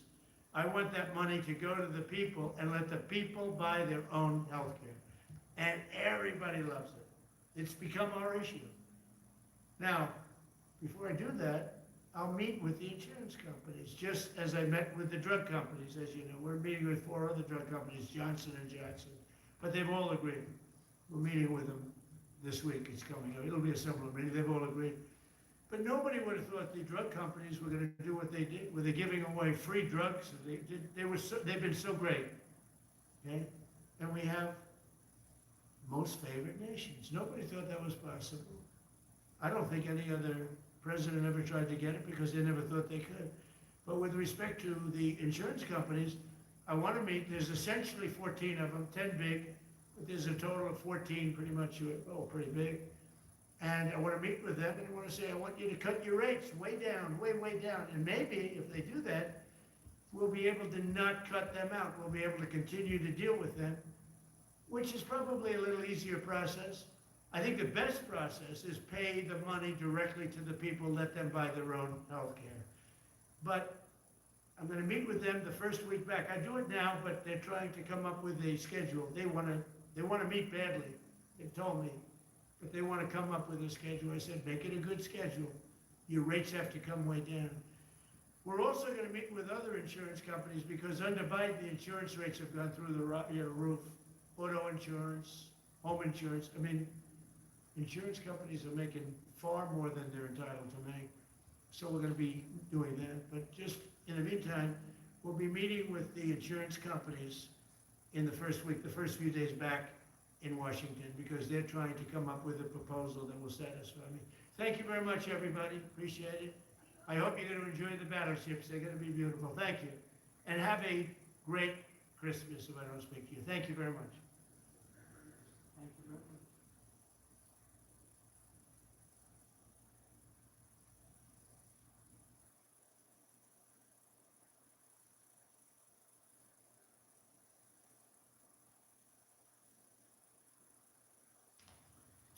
Well, thank you very much, everybody. It's great to be in this beautiful Oval Office. Never looked so nice.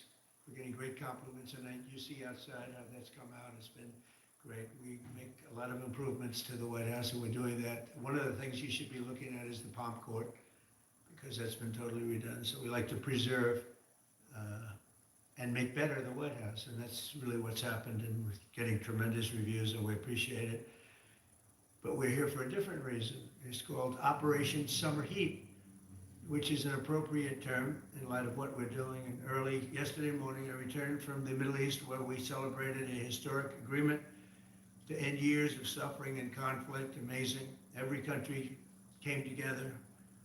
I mean, even the enemies came out and totally endorsed it. Everybody, I've never seen anything like it. Nobody's seen anything like it. And just as we are forging peace and stability abroad, we're also restoring peace and safety and stability at home. And you see that in Washington, D.C., maybe better than any place, because we got there, and within 12 days it was very good. And within 30 days, it's been as safe as any city in the country. It's been great. Took out 1,700 people, got them out.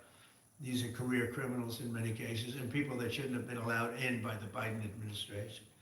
Historically, the summer months have been a time when violent crime soar, as you know, but not under President Trump. Today, we're announcing the results of a sweeping law enforcement effort known as Operation Summer Heat. We were in many cities that people didn't know about. We kept it a little quiet, and it had a big impact, and you'll hear that in a second. But over the past few months, FBI offices in all 50 states made crushing violent crime a top enforcement priority. That's what they did, rounding up and arresting thousands of the most violent and dangerous criminals. And these are among the most dangerous and violent people in the world. They were allowed, in many cases, not in all cases, but in many cases, they were allowed in by a very foolish, actually stupid, open border policy. Just anybody could have come in. They emptied out their jails, their prisons, their mental institutions. They emptied them into our country.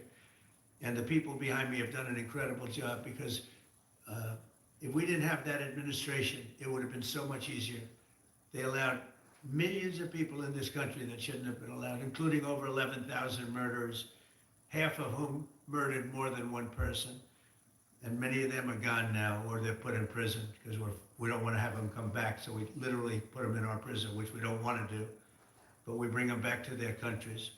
Working with state and local partners, the FBI arrested over 8,000 violent criminals during the course of this period. In major cities like in New Orleans, Nashville, we saw a 250% increase in arrests. And we really went after the bad ones. These include 725 individuals wanted for violent crimes against children and murderers. These arrests are in addition to the work of our historic federal task forces that make DC Safe Task Force has been unbelievable. I mean, the job they've done, it's incredible. And it's been so nice, because so many people, they're going out to dinner and they're having dinners. They didn't go out for 4 years. And now they're going out 3 times a week. Restaurants are opening, restaurants are full.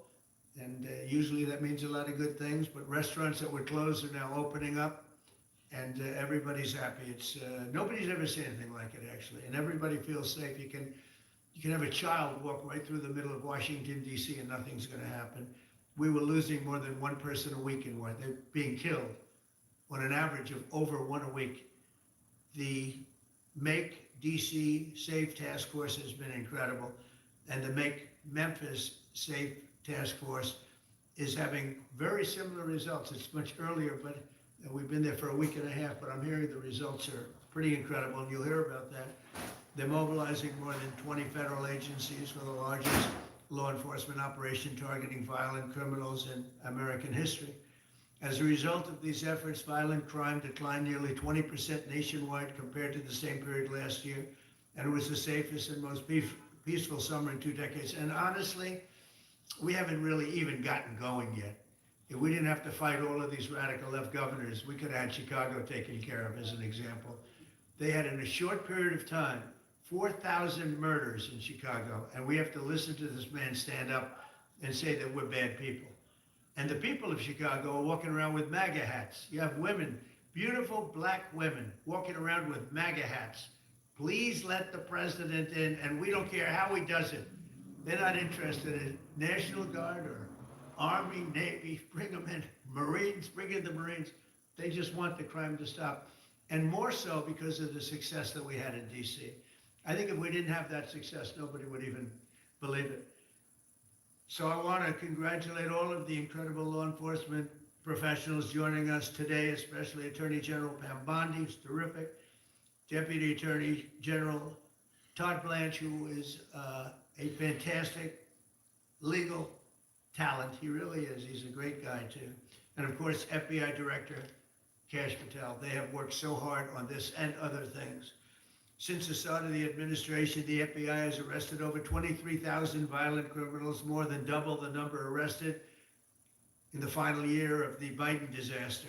The FBI has also destroyed or severely disrupted more than 170 organized criminal enterprises and gangs, 1,600 of the most violent gangs, and confiscated over 6,000 illegal firearms. And they've tracked down and arrested 4 fugitives on the most wanted list. 4 of the most wanted, actually 2 of them were the most wanted fugitives in the world.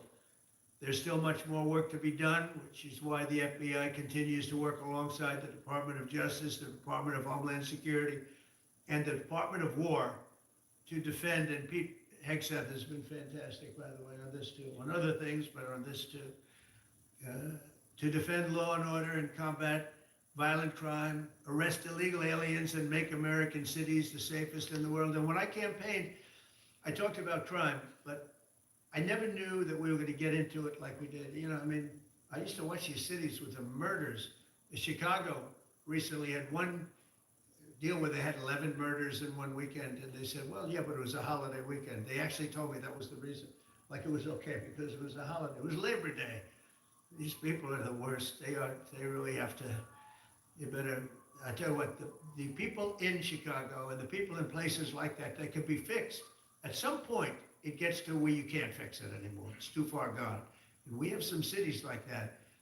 But these are great cities that could be fixed. I'm going to be strongly recommending, at the request of government officials, which is always nice, that you start looking at San Francisco. I think we can make San Francisco, there's one of our great cities 10 years ago, 15 years ago. Now it's a mess.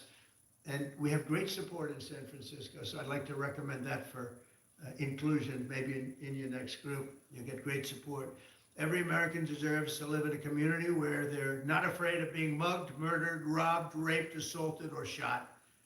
And that's exactly what our administration is working to deliver. I didn't realize I was going to make this such a big factor in the administration. I didn't really campaign. I campaigned on crime, but I never thought we'd go into every city and take a really safe city that we've all been living with for years and make them safe. And now it's like a passion for me, and it's a passion for the people behind me. So I didn't get elected. I did get elected for crime, but I didn't get elected for what we're doing. This is many, many steps above it. I want to thank Stephen Miller, who's right back in the audience right there.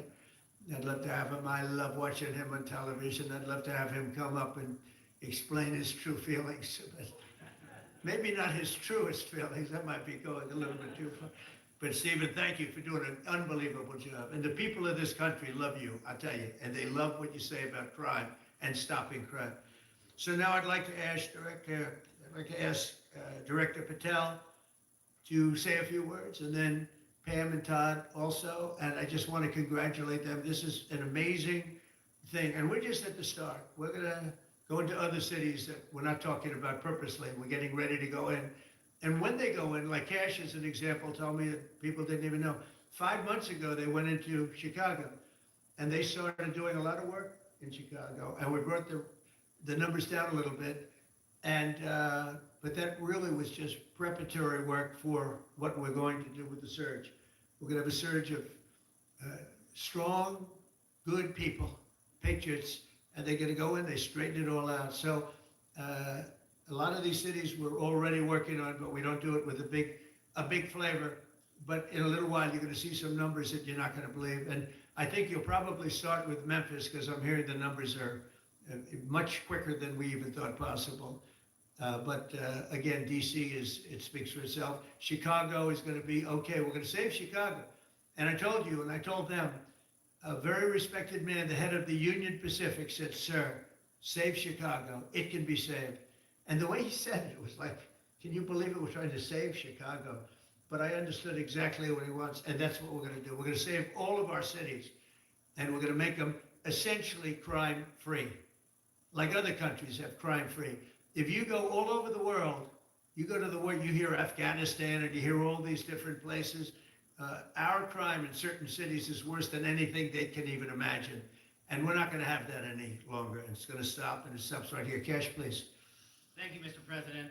What I'd like to do is just highlight some of the outstanding work that the men and women of the FBI have been doing. And thanks to your brave leadership and the mandate you were given by the American people, not only defend the homeland, but crush violent crime, you tasked us with our great partners at the Department of Justice and the Attorney General and the Deputy Attorney General to start making arrests and bring prosecutions and safeguard our cities. And you said it, this is just the beginning. In just 7 months, I hope the media takes a look at every one of these charts, because these are the best numbers for fighting crime in U.S. history, and it's only 7 months in.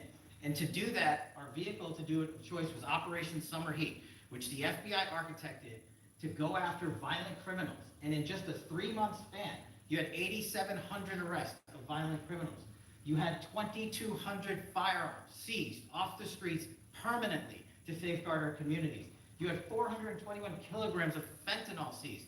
Just to put that in perspective, that's enough to kill 55 million Americans alone. You had 45,000 kilograms of cocaine seized, and thanks to our Department of Justice partners, you had 2,100 indictments in 3 months, from June to September alone. Mr. President, that in and of itself would be historic for a 4-year presidency. You did that in 7 months because you let good cops be cops, and you partnered us with the right people at the Department of Justice to put the handcuffs on and bring them to court and put them in prison. And if that weren't enough, when you look at the year, for the entire 7-month period that we're talking about here, if you look at the past 4 years of the Biden administration, 16,000, 17,000, 15,000, 15,000. That's the number of arrests year over year of violent felons in this country for the Biden administration. Mr. President, in 7 months, you have 28,600 arrests of violent felons in just 7 months alone, because of your leadership and the dedication of the men and women at the FBI who want to go out there and do the job they were prevented from doing, because that department used to be weaponized and politicized. And this is what happens when you take out the fangs of weaponization. This number is historic by every metric. 28,000 people have been arrested, violent felons alone. And then when you go over there and look at some of these charts, if you don't mind, I'll just hop over here. Look at the metrics for not just violent crime, but the homeland. Mr. President, during your administration, the FBI has found and located 5,400 children. That is a 30% increase year to date over the last administration. Violent crimes against children arrests alone are up 10%. Gang arrests are up 210% in the last 7 months alone. And transnational organized crime, which Stephen Miller has been a great partner in, is up over 12% alone. These numbers are historic just as a snapshot. But just so people don't think we're focusing on violent crime alone, the national security mission, Mr. President, under your leadership has never been stronger. We have gone after espionage activities against our main counterparts in China, Russia, and Iran. In China alone, we've had over a 50% increase in espionage arrests alone in prosecution. In Iran, we have had a 50% increase, again, in espionage cases. And in Russia, we've had a 33% increase in espionage cases alone. When it comes to counterterrorism, year to date, We have 125 arrests this year versus 100 last year, year-to-date alone. And when it comes to the cyber criminal activities, which are some of the largest enterprises plaguing everyday Americans, we at the FBI have put out a mission to go after cyber criminals like never before. Last year, they had in total 191. This year, you already have 252 arrests. 52 arrests of violent cyber criminals who are stealing from senior citizens, who are violating our children's rights and freedoms, and who are violating everyday Americans. These programs are record. And two of the things I'll finish with that I'm most proud of, Mr. President, is FBI. Fentanyl. As you know, it's a scourge that is killing our youth, 100,000 plus a year. To date, the FBI has seized 1,900 kilograms of fentanyl. That's enough lethal doses to kill 127 million Americans alone. To date. And if that weren't enough, Mr. President, you said we have to go after the worst of the worst. And you empowered the Department of Justice, our Attorney General, Deputy Attorney General, and the Deputy Director at the FBI, led the charge, not just on summer heat, but he also led the charge that the FBI's 10 most wanted fugitives. These people have been on the run for years. And in 7 months, you captured not 1, not 2, not 3, but 4 of the FBI's most top 10 fugitives. 4. And just to put that in perspective, Mr. President, the Biden administration captured 4 in all of 4 years. You're on 7, and we're going to get to 10. We're going to get to 10 of 10. This includes a lady who murdered her 6-year-old handicapped child in Pennsylvania. We got her in 2 months. This includes a narco trafficker. This includes a sex trafficker. This includes another first-degree murder and gangbang. These people were on the run because of the prior administration's reckless policies that destroyed our communities. You came in and the mandate said, go after the worst of the worst. This is just the beginning. This is what happens when you have good cops with good cops at the FBI. Mr. President, I just want to thank you for your incredible leadership, our great partnership with prosecutors who know how to bring cases and make sure these arrests stick. And that's what the Attorney General and the Deputy Attorney General have led the charge across this country. Because arrests without prosecutions are meaningless. We are deterring criminals from doing this activity. We are preventing criminals from coming into America. And we are absolutely crushing violent crime and federal reform and defending this homeland, sir. And not to mention, I almost forgot this one. It took you, sir, 2 weeks to get the Abbey bomber. Joe Biden had 4 years to look for him. You got him in 2 weeks, thanks to the iterations of the CIA, went to Pakistan, and now 13 brave warriors who were sentenced to birth because of disastrous Afghanistan withdrawal. They have justice, their families have peace of mind, we're going to continue to find the others, Mr. President. On behalf of the FBI, sir, I just want to thank you. Thank you very much, Mr. President. Very good, Mr. President. Dan, would you like to say something, please? President Trump, the men and women of law enforcement say 2 things to me repeatedly. First, you have taken the handcuffs off them and let them do their jobs, and you let cops be cops. That's why all this is happening. The director, the deputy director are working around the clock. All of these great men and women in the FBI, they have families at home, and they are working during a government shutdown right now. Many of them have small children. Many of them, I was talking to an agent this morning, many of them have babies at home, and they are working around the clock to not only keep our country, but our world safe. And that's what Operation Summer Heat did. Thank you, Director, and to the Deputy Director for everything you did on behalf of the Department of Justice, and you're going to continue to keep doing. And they set the stage for what we're doing in Memphis. You're going to hear a lot more about that, our joint task force next week, but they set the stage for Memphis. And last night alone in Memphis, there were almost 70 arrests, there were 12 guns seized, and there was a 70-year-old man arrested as a result of our operation in Memphis who raped a child under the age of 3. That one case makes everything we're doing worthwhile. So thank you all for being here on behalf of both of us. Thank you, President Trump.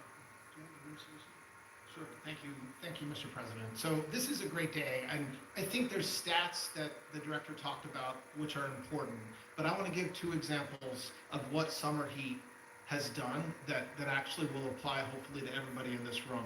The first is for over 4 years, during the last administration, there was a hotel in a town, the middle of a town in Alaska, that was being run as a drug den. There were over 1,000 calls to 911 over 4.5 year period. There were multiple violent crimes, drug dealers, overdoses, and murders at this one hotel, ruining a community. Summer Heat went in there It's not only arrested all the participants that were controlling the hotel, but seized the hotel. And so that's one example of what summer heat means to everyday Americans that just want to live in peace. The second example is a large narcotics trafficking group that was selling fentanyl in the state of Washington. They were shipping fentanyl using commercial aircraft, putting fentanyl pills and powder in suitcases, flying them from the southwest border, mostly Arizona, all the way to Washington. It had been going on for an extremely long time, and the entire organization was arrested. And I say those two examples because it's easy to look at the board and see 1,000 arrests. How much different is our communities now compared to the past 4 years? But there's actual life examples. Every one of these arrests means that our streets are safer, and that's because of the work of this administration, of President Trump and Director Patel. So I will tell you, Attorney General Bondi and I are together every day with Director Patel, figuring out ways that we can continue to do this work, and it's not going to stop. Like the Attorney General said, like the President said, this is just the beginning, or phase one, or start, whatever you want to say, but it will continue on. So thank you, Mr. President. Thank you very much, Director Patel. Mr. President, just one last thank you from the men and women of the FBI. You found a way to get these individuals paid during a government shutdown, our 1811 agents. So on behalf of the FBI, it's a great debt that we owe you, sir, and they're now allowed to pay for their families, so thank you. And the military. That's right. Thank you. Okay, thank you very much. Any questions, please? Brian, go ahead. First of all, I know the people that I'm giving to American people, but they want to say thank you. Law and order is not an option in this country. It's a mandate. So I know the American people thank you for that. In terms of the guns that are taken off the street, do you have a number of how many guns were taken away from someone that had a prior felony or a previous crime that perhaps we can prosecute that? Because I know that wasn't the case in the real life. We don't take guns off the street for people that are allowed to have guns. So every gun that we're taking off the street is because it belongs to somebody who is not allowed to have it. Could be a felon, could be somebody who hears illegally. There's all sorts of conditions. But if there's a gun taken off the streets by the FBI, it's because the person who has it is not allowed to. It's not somebody who's lawfully allowed to have it. So every single one of those guns were taken off of people that are allowed to have it. And not including the FBI, all of the other agencies. ATF alone since January 20th has removed over 25,000 illegal guns off our streets just since President Trump's been in office. Mr. President, I'd like to follow up on that. Could there be any further conversation to have national concealed carry applied to actual DC? Like if you had a driving license in Texas and you had a permit, of course you could drive. Well, as you know, they've been talking about that for a long time. It's an interesting question. A lot of people feel strongly both ways, but we are talking about that, Brian. Thank you. Mr. President, on Venezuelan votes, I want to ask you, why not have the Coast Guard stop them, which is empowered by the law to do? You know, this way it can confirm who's on the boat and ensure that they're doing what they suspect. Because we've been doing that for 30 years and it has been totally ineffective. They have faster boats. Some of these boats are seriously, I mean, they're world-class speedboats, but they're not faster than missiles. But we've been trying to do that for years, and so much of the drugs, 25–30% would come in through the seas. Right now we have, I would say, none coming in through the seas. In fact, I don't know about the fishing industry. If you want to go fishing, a lot of people aren't deciding to even go fishing. We've almost totally stopped it by sea. Now we'll stop it by land. But it never worked. It never worked when you did it in a very politically correct manner. What's the next step in this war on cartels, and are you considering options, are you considering strikes on land? Well, I don't want to tell you exactly, but we are certainly looking at land now because we've got the sea very well under control. We've had a couple of days where there isn't a boat to be found. And I view that as a good thing, not a bad thing. But we had tremendous amounts coming in by boats, by very expensive boats. You know, they have a lot of money, very fast, very expensive boats that were pretty big. And the way you look at it is every boat that we knock out, we save 25,000 American lives. So every time you see a boat and you feel badly, you say, wow, that's rough. It is rough, but if you lose 3 people and save 25,000 people, these are people that are killing our population. Every boat is saving 25,000 lives, and you can see it. The boats get hit, and you see that fentanyl all over the ocean. It's like floating in bags. It's all over the place, and it's a tremendous. We're saving tremendous amounts of lives. Yeah. Mr. President, I know you talked about, I have a question for you, and I also have a question for Director Patel.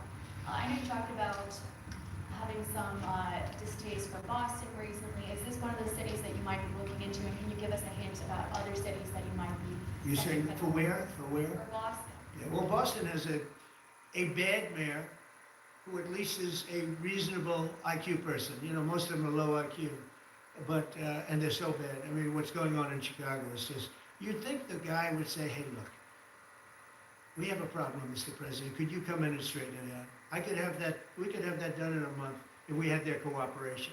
It's gonna be done anyway, but we could have it done in a month. Yeah, Boston, she's got 4 areas that are, wrong. And, somebody said, would we think about taking the World Cup away from Boston if they don't straighten it out? And the answer is yes, we have the right to do that with FIFA. So if we think that LA is going to be bad, or we think that applies a little bit to the Olympics too, but we'll talk about FIFA first. FIFA is very hot. If we think there's any reason that, whether it's Boston or anywhere else, that they're not doing their job, we're going to take those World Cup games and move them someplace else. Thank you. And Director Patel, there's been so many conspiracy theories swirling around about the assassination of Charlie Kirk. Do you have any updates for us, especially in light of all the online content that everyone's been talking about? The only thing we deal with at the FBI and the Department of Justice is facts. And we delivered in record speed a manhunt to capture Charlie Kirk's alleged assassin in 33 hours. And if you put that in perspective to Luigi Mangione or the Boston bomber, they took them 5 days and a police officer lost their life in their manhunt. We are running on absolutely every single lead. And the best thing we can do to honor my friend Charlie Kirk's life is to make sure that everyone involved is prosecuted to the full extent of the law. And that's what we're focused on, investigating the facts, not trading in conspiracy theories. Okay. Mr. President, thank you so much. Thank you. In light of China's export curbs on rare earths, do you view India as a reliable partner going forward? And are you planning to meet Prime Minister Modi in Malaysia? Are you open to talks in terms of... Yeah, sure. He's a friend of mine. We have a great relationship. He just said that 2 days ago, as you know. We have a great relationship. No, we were not happy with him buying oil from Russia, because that lets Russia continue on with this ridiculous war where they've lost 1.5 million people, by the way. Russia's lost 1.5 million people, soldiers lost. This is a war that should have never started, but it's a war that Russia should have won in the first week, and they're going into the 4th year. And I want to see it stop. So I was not happy that India was buying oil. And he assured me today that they will not be buying oil from Russia. That's a big stop. Now I got to get China to do the same thing. You know, that is relatively easy compared to what we just did over the last week in the Middle East. The Middle East was 3,000 years, and we got it done. This is 3 years. And I think we'll get it done. I think that President Putin, I think he wants to get it done. We'll see. There's a great animosity between him and Zelensky. You probably have noticed, right? And it's, I think it's hurting the process. Yeah, please. Mr. President, thank you. Curious, why did you authorize the CIA to go into Venezuela? And is there more information you can share about these strikes on the alleged... Well, I can't do that. I authorize people for 2 reasons, really. Number one, they have emptied their prisons into the United States of America. They came in through they came in through the border. They came in because we had an open border policy. And as soon as I heard that, I said, a lot of these countries, they're not the only country, but they're the worst abuser. And they've entered they've allowed thousands and thousands of prisoners, mental institutions, people from mental institutions, insane asylums, emptied out into the United States. We're bringing them back, but that's a really bad, and they did it at a level that probably not, many countries have done it, but not like Venezuela. They were down and dirty. And the other thing of drugs, we have a lot of drugs coming in from Venezuela. And a lot of the Venezuelan drugs come in through the sea, so you get to see that. But we're going to stop them by land also. Does the CIA have authority to take out Maduro? Oh, I don't want to answer a question like that. That's a ridiculous question for me to be given. Not really a ridiculous question, but wouldn't it be a ridiculous question for me to answer? But I think Venezuela is feeling heat, but I think a lot of other countries are feeling heat too. We're not going to let this country, our country, be ruined because other people want to drop, as you say, their worst. They have given us their worst. They've loaded up our country with prisoners, with mentally ill people that are seriously ill, criminally ill. And we're not gonna take it. And so, I mean, it's just one of those things. And I can tell you, we've taken care of the sea. There's nobody, and we're watching. We're watching. And if we see it, we'll save it. Yeah, please. Sir, there are Republicans and Democrats up on the Hill concerned that in the briefings they've gotten about those attacks, they're not necessarily getting information about who was on them and what exactly was on those ships. Can you ensure that? But they are given information that they were loaded up with drugs, and that's the thing that matters. When they're loaded up with drugs, they're fair game. And every one of those ships were, and they're not ships, they're boats, they're speedboats. They're extremely fast, record-setting type speedboats. They cost a lot of money, and they have a lot of money because they're drug sellers. But they know one thing, and they all have the same thing in common. There's drug dust. They call it drug dust. They call it fentanyl dust. All over the boat after those bombs go off. You can take along. We know before. We know when they go out. We know we have much information about each boat that goes out. Deep, strong information. Yeah, please. So you're going to have Vladimir Zelensky here this week. What is your message at this stage of the war for him? And shy of talks. To who is that? For Zelensky. Yeah. Shy of talks with Ukraine. Are you considering other options, and will you speak with Vladimir Putin about No, we're looking at other options. We are.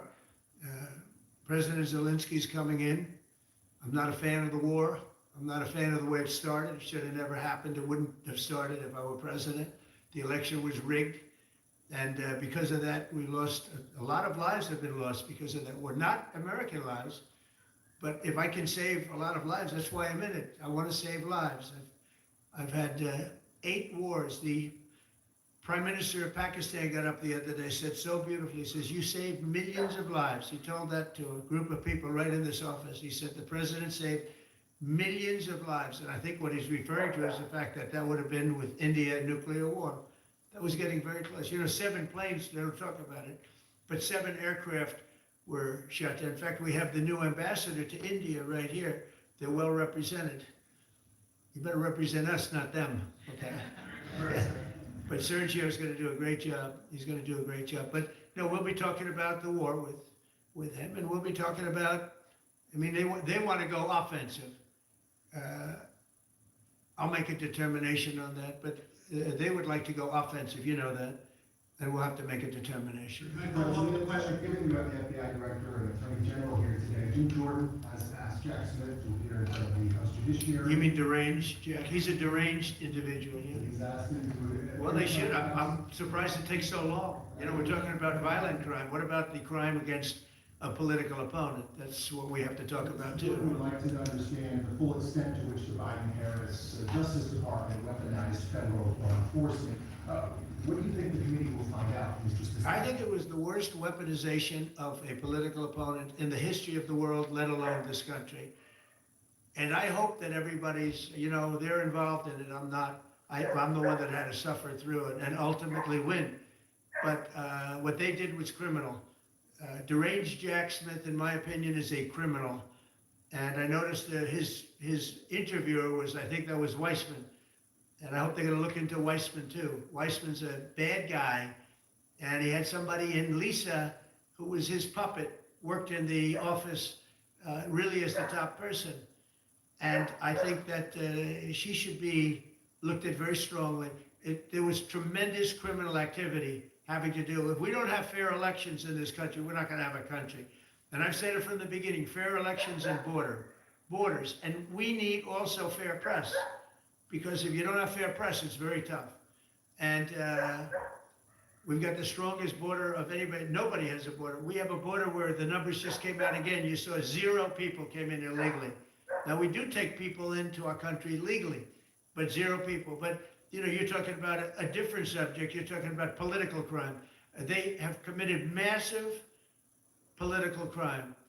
I hope they're looking at Shifty Schiff. I hope they're looking at all these people. And I'm allowed to find out. I'm allowed to, you know, I'm in theory the chief law enforcement officer, but I have a very good, talented group. This is about something else, but I hope they're looking at political crime, because there's never been so much political crime against a political opponent as what I had to go through. They raided my house in Florida. It was an illegal raid. I have a lawsuit that was doing very well, and when I became president, I said, I'm sort of suing myself. I don't know, how do you settle the lawsuit? I'll say, give me X dollars, right? And I don't know what to do with the lawsuit. It's a great lawsuit, and now I won. It sort of looks bad. I'm suing myself, right? So I don't know, but that was a lawsuit that was very strong, very powerful. They raided illegally my house in Florida, Mar-a-Lago. They went through the drawers of my young son. They went through all of the cabinets and drawers of the First Lady. She walked in, she said, wow, what happened? Because she's very meticulous, and this wasn't so meticulous. As she looked into the drawers and she saw everything a mess. What they did against a person that just got out of office. And then you look at these corrupt people, you look at Hunter Biden, you look at the signature as an example, the Europen. I just signed so many different things. An admiral, a four-star general, that I'm signing them left and right, the commissions. And by the way, I want to compliment John Thune and also Mike, our great speaker. But John Thune, all of a sudden I'm getting these things by the hundreds. I was getting one every 2 weeks. It would have been 4 years before you got them in more. You would have had some that didn't even get in, all because of Democrat obstruction. So John Thune did a great job. I must have signed 200 into the administration. We're just about caught up. It's amazing. And so compliments to John. He had to do some things that were very tough to do that he didn't want to do, but he was forced to do it by the Democrats. And as far as the shutdown is concerned, this is a Democrat Schumer shutdown. And he's trying to do it to get relevance back into the party because he's a loser. I've known him all his life. He's always been sort of a loser, but an intelligent one. But I think he's losing IQ points with time. I think that happens. I hope it hasn't happened with me. I know if it did, you guys will let me know about it very quickly. Violent crime, sir. Here you have the two teenagers that we know, Esco Snapper, Big Balls, probation. It's incredible. No jail time. Is this justice? Janine Pirro is doing a fantastic job, and she is beside herself because you have these radical left judges that they beat the hell out of this guy. And there was many people against this one guy who was really trying to protect his girlfriend. He didn't want his hooded over the door but they really beat him up badly. That just happened, right? Wow, that's terrible. I think the judge should be ashamed of himself. That's a big problem. You know, they can do their job and then they go into a court and the people are protected by these, I don't know where they come from. Where did these people come from? Where did the judges come from? I want to compliment on behalf of Pam and Todd and all of us because, Cash, I think that Janine has done a fantastic job. And the case I heard was like flawless. It's a flawless case. They have them on tape. They have everything. And then a judge gives them a little probation. These are rough guys. And they're young. And if that happens, they're going to grow up. They're going to be real bad. They're going to cause a lot of problems. Yeah, please. Go ahead. Country Boris has gotten back to India. What were the conversations like with Prime Minister Modi and the other? I think they were great. He reported to me that he's a great man, you know. Modi is a great man. That he loves Trump. Now, I don't know if the word love, I don't want you to take that any different. I don't want to destroy his political career, okay? But you have to understand, I've watched India for years. It's an incredible country. And every single year you'd have a new leader. I mean, some would be in there for a few months. And this was year after year after year. And my friend has been there now for a long time. And he's assured me there will be no oil purchased from Russia. I don't know, maybe that's a breaking story. Can I say that? Would you say? There will be no oil. He's not buying his oil from Russia. It started. You know, you can't do it immediately. It's a little bit of a process. But the process is going to be over with soon. And all we want from President Putin is stop this. Stop killing Ukrainians and stop killing Russians because he's killing a lot of Russians. Again, it doesn't make him look good. It's a war that he should have won in 1 week, and he's now going into his 4th year. That does not make this big so-called war machine look good. But he could make a settlement. We're willing to settle. I thought we had a deal. The hatred of the two leaders is it's an obstacle. It's an obstacle. There's no question about it. But I thought we had a deal 2 months ago. Who would think I created peace in the Middle East and can't get the two guys to settle? But I think we'll get them. But if India doesn't buy oil, it makes it much easier. And they're not gonna buy, they assured me they will, within a short period of time, they will not be buying oil from Russia. And they'll go back to Russia after the war's over. Jennifer? On the shutdowns, are FBI officials being paid right now, or all the FBI employees being paid, and are all? Well, that's what I understand, I hope so. Next year, reimbursement president, the 1811 special aids that the FBI are going to receive their paychecks. Got a lot of people paid, actually. We got the people that we want paid, okay? And we want the FBI paid, we want the military paid. We got the people that we want paid. And I'll tell you, the Democrats, they don't talk about this. You know, we're getting rid of programs that we didn't like, but that were negotiated in, but we didn't like. We're terminating those programs, and they're gonna be terminated on a permanent basis. And it's thousands of people, and it's you know, billions of dollars. We're getting rid of a lot of things that we never wanted because of the fact that they made this stupid move. And they don't want to talk about it. You know, they have their day coming up. I hear very few people are going to be there, by the way. But they have their day coming up, and they want to have their day in the sun. But they should really make a deal. So what we're doing, I mean, they call him Darth Vader, but he's actually a very nice person, Russell Vogt. But Russell Vogt is really terminating tremendous numbers of Democrat projects. There's not only jobs, I mean, the project in Manhattan, the project in New York, it's billions and billions of dollars that Schumer has worked 20 years to get. It's terminated. Tell him it's terminated, Jennifer.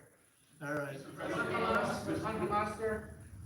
What is your understanding of the pace of returning the deceased hostages? Are you leaving? Well, they're looking for them, absolutely. They're looking. So we have the living hostages all back. They returned some more today. It's a gruesome process. I almost hate to talk about it. But they're digging. They're actually digging. There are areas where they're digging and they're finding a lot of bodies. Then they have to separate the bodies. You wouldn't believe this. And some of those bodies have been in there a long time. And some of them are under rubble. They have to remove rubble. But there are graves, and some are in tunnels that died in tunnels that are way down under the earth. And the tunnels are like 3 feet. Can you believe it? 3 feet high. They lived like this for a long period of time. It's a horrible atrocity. At the same time, we, meaning Israel, but I knew everything they were doing pretty much. I knew most of the things they were doing, but they've killed probably 70,000 of these people, Hamas. And I said, it's time now.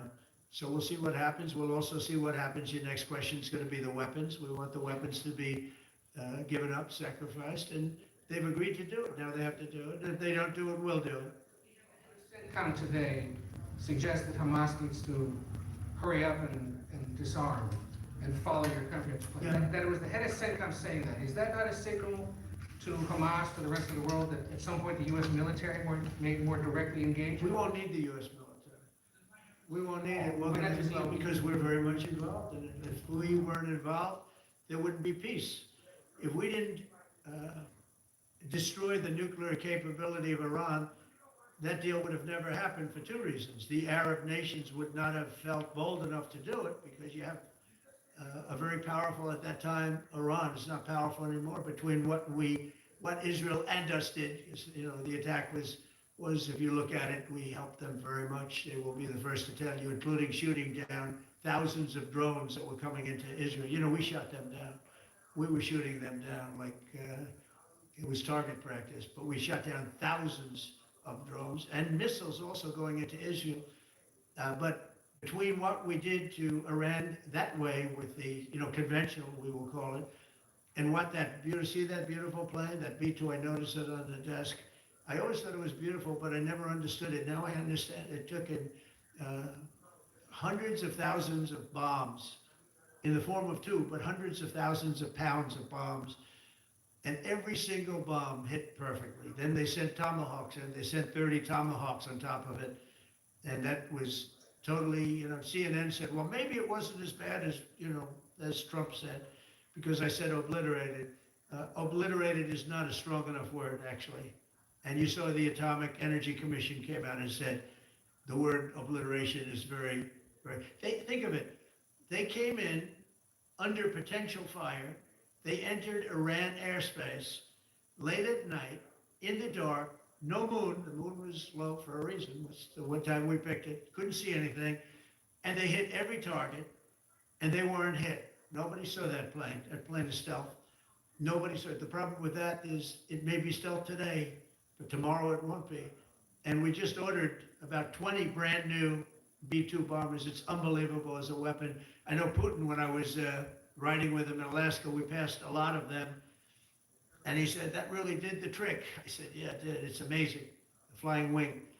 It's No reason for the U.S. military to get involved in Gaza. No, I don't see that. No, I think we're going to handle it very well. We'll be helping Israel, but we have other countries that are there. You know, we signed, many countries signed, and many of those countries relatively are very strong military powers. And Hamas has no support. See, Hamas had the support of Iran, and now Iran says, don't get us involved. The last time they got them involved didn't work out too well. So they used to have the support of Iran. Today, Iran is, they're trying to survive. You know, when I heard the reports 2 weeks ago, Iran's looking to build a nuclear weapon, I said, don't worry about it. They got a lot of things they want to do before nuclear weapons. I said, the last thing they want to do is a nuclear weapon. It didn't work out. And if they did a nuclear weapon before they got even close, that site would be attacked and it would be wiped out. Yeah. Mr. President, you're meeting with President Xi in a few weeks. Yeah. If you can't come to an agreement or a deal at that meeting, are we in for a sustained trade war with China? Well, you're in one now. Look, we have 100% tariff. If we didn't have tariffs, we would be exposed as being a nothing. We would have no defense. You know, they've used tariffs on us, but we've never had anybody sitting in that chair that felt the need to do it. And they've allowed us to be $37 trillion in debt, et cetera, et cetera. Tariffs are a very important tool for our defense, for our national security. If we don't have tariffs, we're not going to have national security. As an example, if you look at Pakistan and Iran, I told them I was in the midst of negotiating a trade deal with Iran, and Pakistan was going to be in line. And because of tariffs, they all want to negotiate much differently. We were making a good deal, and then I heard that they're shooting at each other. And I said during one of my conversations, are you guys going to go to war? 2 nuclear powers. We are thinking about, I said, here's the deal. You go to war, I'm going to put a 200% tariff. I'm going to stop you from doing any business in the United States. I said it to both of them. Within 24 hours, the war ended. That would have been a nuclear war. And again, the Prime Minister of Pakistan, who was here 2 weeks ago, said that man saved many millions of lives in front of a whole group of people because he thought it was going to be war. But when it came to war or having to pay massive tariffs, the tariffs overrode. That's why it's so important. Not only the money, we're taking in trillions of dollars, not only the money, the power to keep peace, the power to be used for good is enormous. But a lot of people didn't understand tariffs. It's also made us very rich.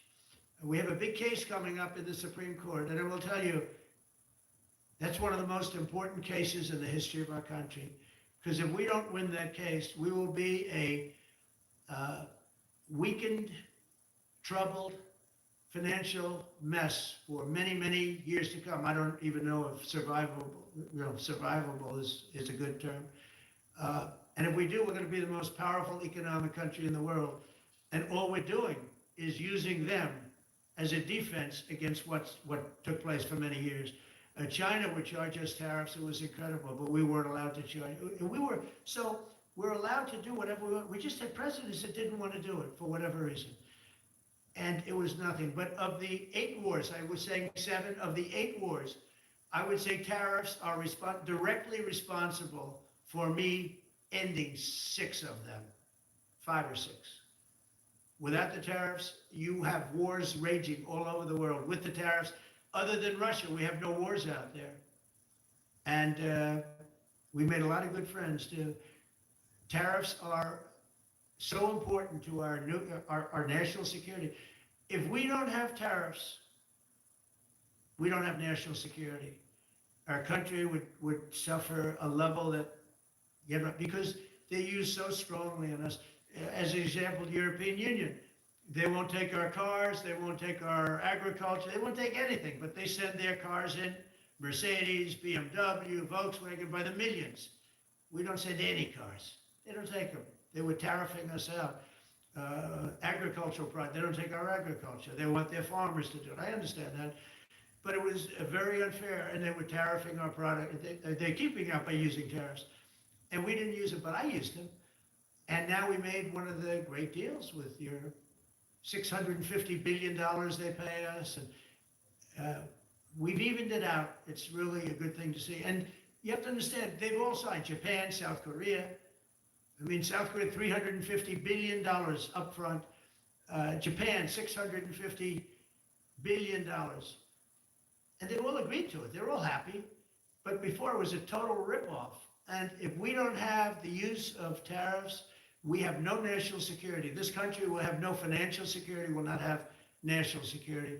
And the people that brought the lawsuit are people that are aligned with foreign nations that are now being treated fairly as opposed to just ripping us off and ripping us asunder. So, but if we are not allowed to use what other people use against us, there's no defense. It'd be a disaster for America. That's why I think I'm going to go to the Supreme Court to watch it. I've not done that, and I had some pretty big cases. I think it's one of the most important cases ever brought, because we will be defenseless against the world. Okay? Did you have one? Yes, please. Thank you, Mr. President. I want to ask you about the Georgia Senate race. I know it's very early, but there's several Republicans in that field that are vying for your endorsement. A lot of good people in that too. Yes. I know all of them, actually. I haven't made a decision on that, but you have some very good people in the Georgia Senate race. Well, Governor has endorsed. No, the governor has, he's talking to me about it a lot. He likes that candidate a lot. And I understand that. I haven't made a decision yet. But I'm following that race very carefully. I think it's very important for Georgia to get a real senator, because the senator they have now is a horrible senator. He allows all the crime, all the borders. You have open borders. I mean, his whole philosophy is a disaster. That's not representative of the people of Georgia. I know the people of Georgia. I won Georgia 3 times, but they say twice. Okay, I won it very big the last time, and I won it big the first time, and I won it big the second time. But we had criminals that didn't allow. I mean, I hope they're going to go into that. I hope they go into the votes which are being stored in Fulton County and take a real look at those votes. Okay, because I won it the second time too. But I know Georgia very well. I love Georgia. Those people are great, and they deserve a good senator, because the man they have now is a weak, ineffective person. Okay.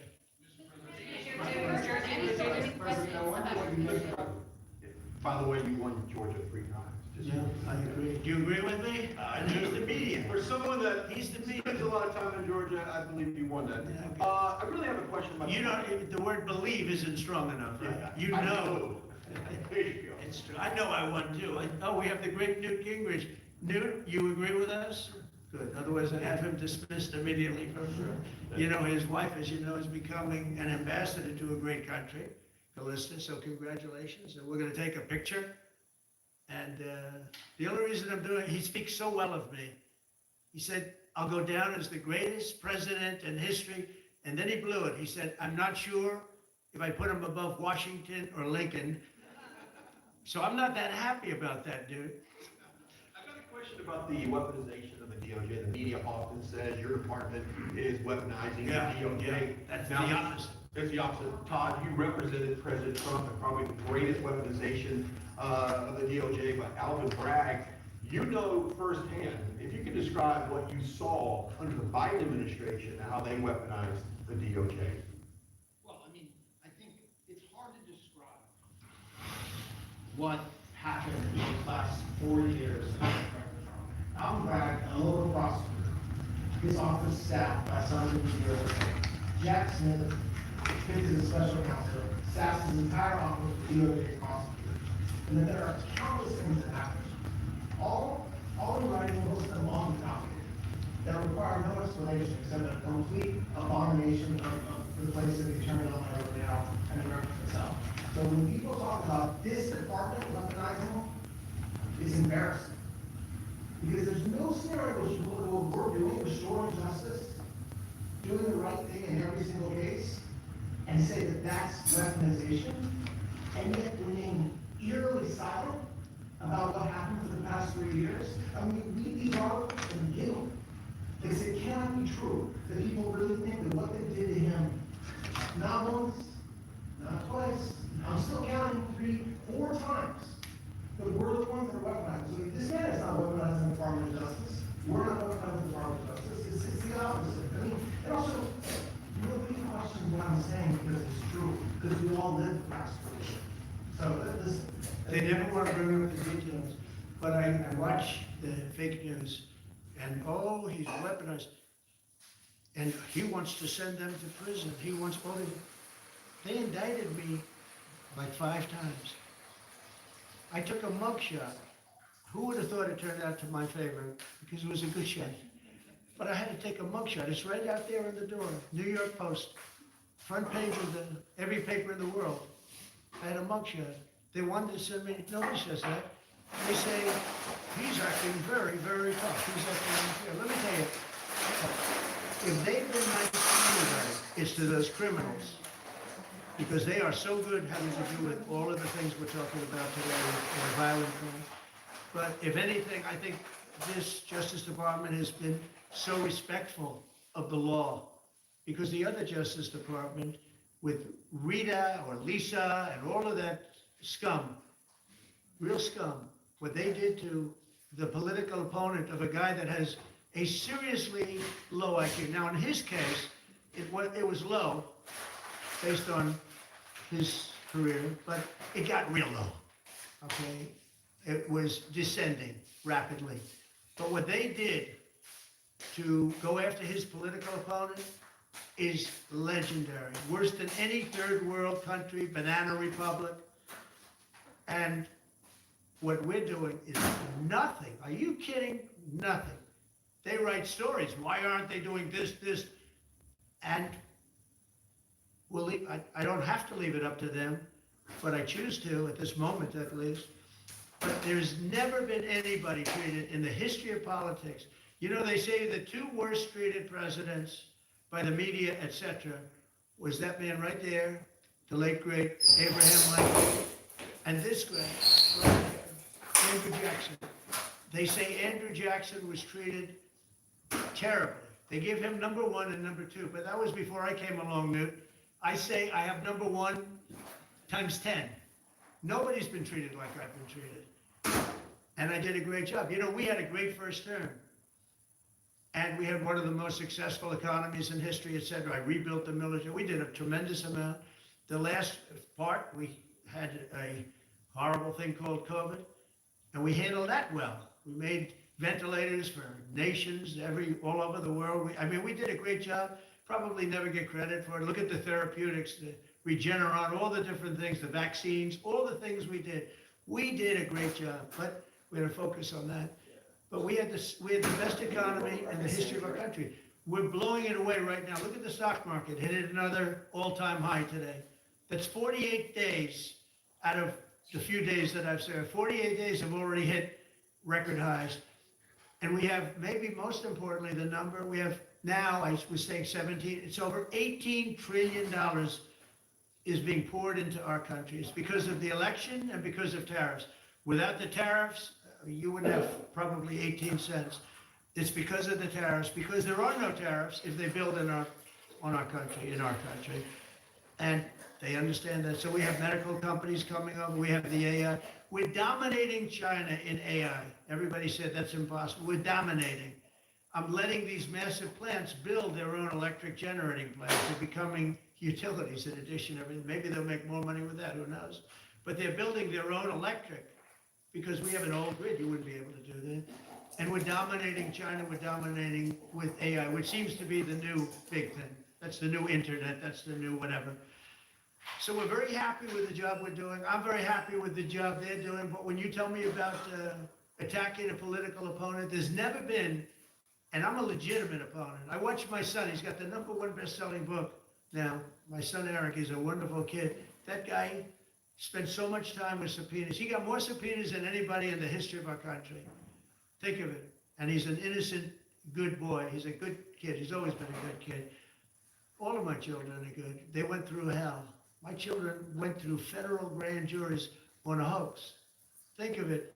You have Adam Schiff and Hillary Clinton and others make up a hoax and then wanting to put, so they know it's a hoax, and they go before the press, say Donald Trump Jr. will go to jail because of what he's done with Russia. I'll never forget, I get a call from my son Don, and he said, Dad, I'm being accused of something with Russia. I don't know anything about Russia. He didn't know anything about it. Think of it, how bad they are. They say he'll go to prison for the rest of his life. He knew nothing about it. On a hoax, the Russian hoax, Russia hoax, on a story that they made up. And they made it up in order to That's truly explain why brutal, for Hillary real. Clinton lost an election. That she is lost brutal. by pretty good numbers. The second one- That is like your kids' friends committing a crime, then going out and blaming your kid. That is kind of brutal. They would have rigged, they tried to rig it. And now we know that they were the ones who actually did it. It's brutal. They were after Don in particular. I'll never forget Adam Shifty Schiff, a total crooked guy, lying in Congress, making up a phone conversation that I have with you, totally made up. Then when he heard it was taped, he wanted to disappear. And Nancy Pelosi went crazy because they wanted to impeach me based on the conversation that was made up. When they heard the tape, everybody, I won it unanimously in the Republican Party. I got every single. That is pretty brutal, guys. It really is. It absolutely is. To know that somebody made up something on you and then went ahead to try to blame you for it, for something that they made up. That's the world we live in, though. About something that never happens, and I beat it. But think of it, they want to put my son in jail for something that they made up. So they know they made it up. And they say he will serve the rest of his life in prison. These are sick, bad people. And don't tell me about us going after them. If anything, we've been very, very soft. I wouldn't be that soft, I'll tell you that. Thank you very much, everybody. Thank you very much.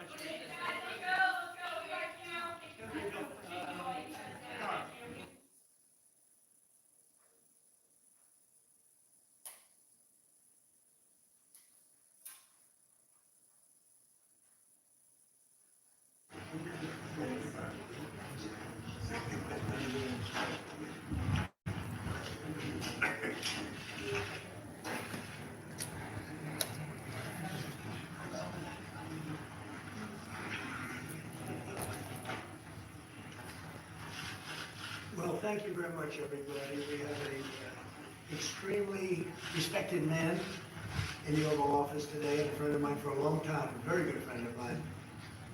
I'm very proud of the job he's done. What he's done is incredible in terms of human rights and everything else. And he's the Crown Prince, the future king, and I just want to pay my greatest respect to your father, King, who is an amazing man. I met him early on. He greeted me at the airport at an age that was pretty high up there, and it was about 117 degrees, and he was standing on the red carpet as I came out of the plane. And he's amazing. And when I met his brilliant son, who was at the Oval Office, and shortly thereafter, he came in representing the country, and I called the father. I said, "This guy is fantastic." And I don't know if that helped you or hurt you, but obviously it couldn't have hurt you much, because here you are, right? We had a great meeting, and the office has changed quite a bit, and we inherited a mess. You actually told me you thought the country was in big trouble. I'm not going to use the exact word that you used. I refuse to say that you thought our country was dead a year and a half, 2 years ago, but our country was in trouble, and now we have the hottest country in the world. You said that also. And we do. We have the United States is right now the hottest country in the world. And between the tariffs and the election, November 5th election, we've done things that nobody can believe. $21 trillion will be the amount invested in the United States or committed to invest in 1 year.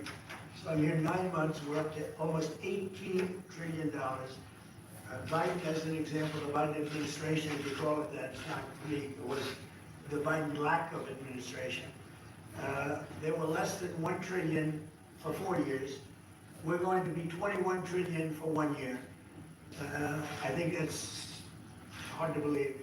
The biggest in history was a certain country, 3 trillion. We're going to be 21 trillion. On top of that, prices are coming down. We inherited a mess with high prices, the worst inflation in the history of our country. We had inflation that was a single full 4 years, the worst inflation in the history of the United States. The gas prices through the roof, and that's after destroying our petroleum reserve, which was meant for wars and big emergencies, not to try and win an election. They opened up the reserve so that people get $3 less in gasoline, and it didn't work. They got about 3 cents less, because as big as those reserves are, they're peanuts when you're talking about that kind of traffic. And we're rebuilding the reserves. We're doing all of this, and we've done a job. We're also bringing down prices very substantially, and we've already brought them down very, very substantially. Gasoline is way down. I think you'll be seeing $2 gasoline, but we're now at $2.50, $2.45. Some are lower than that.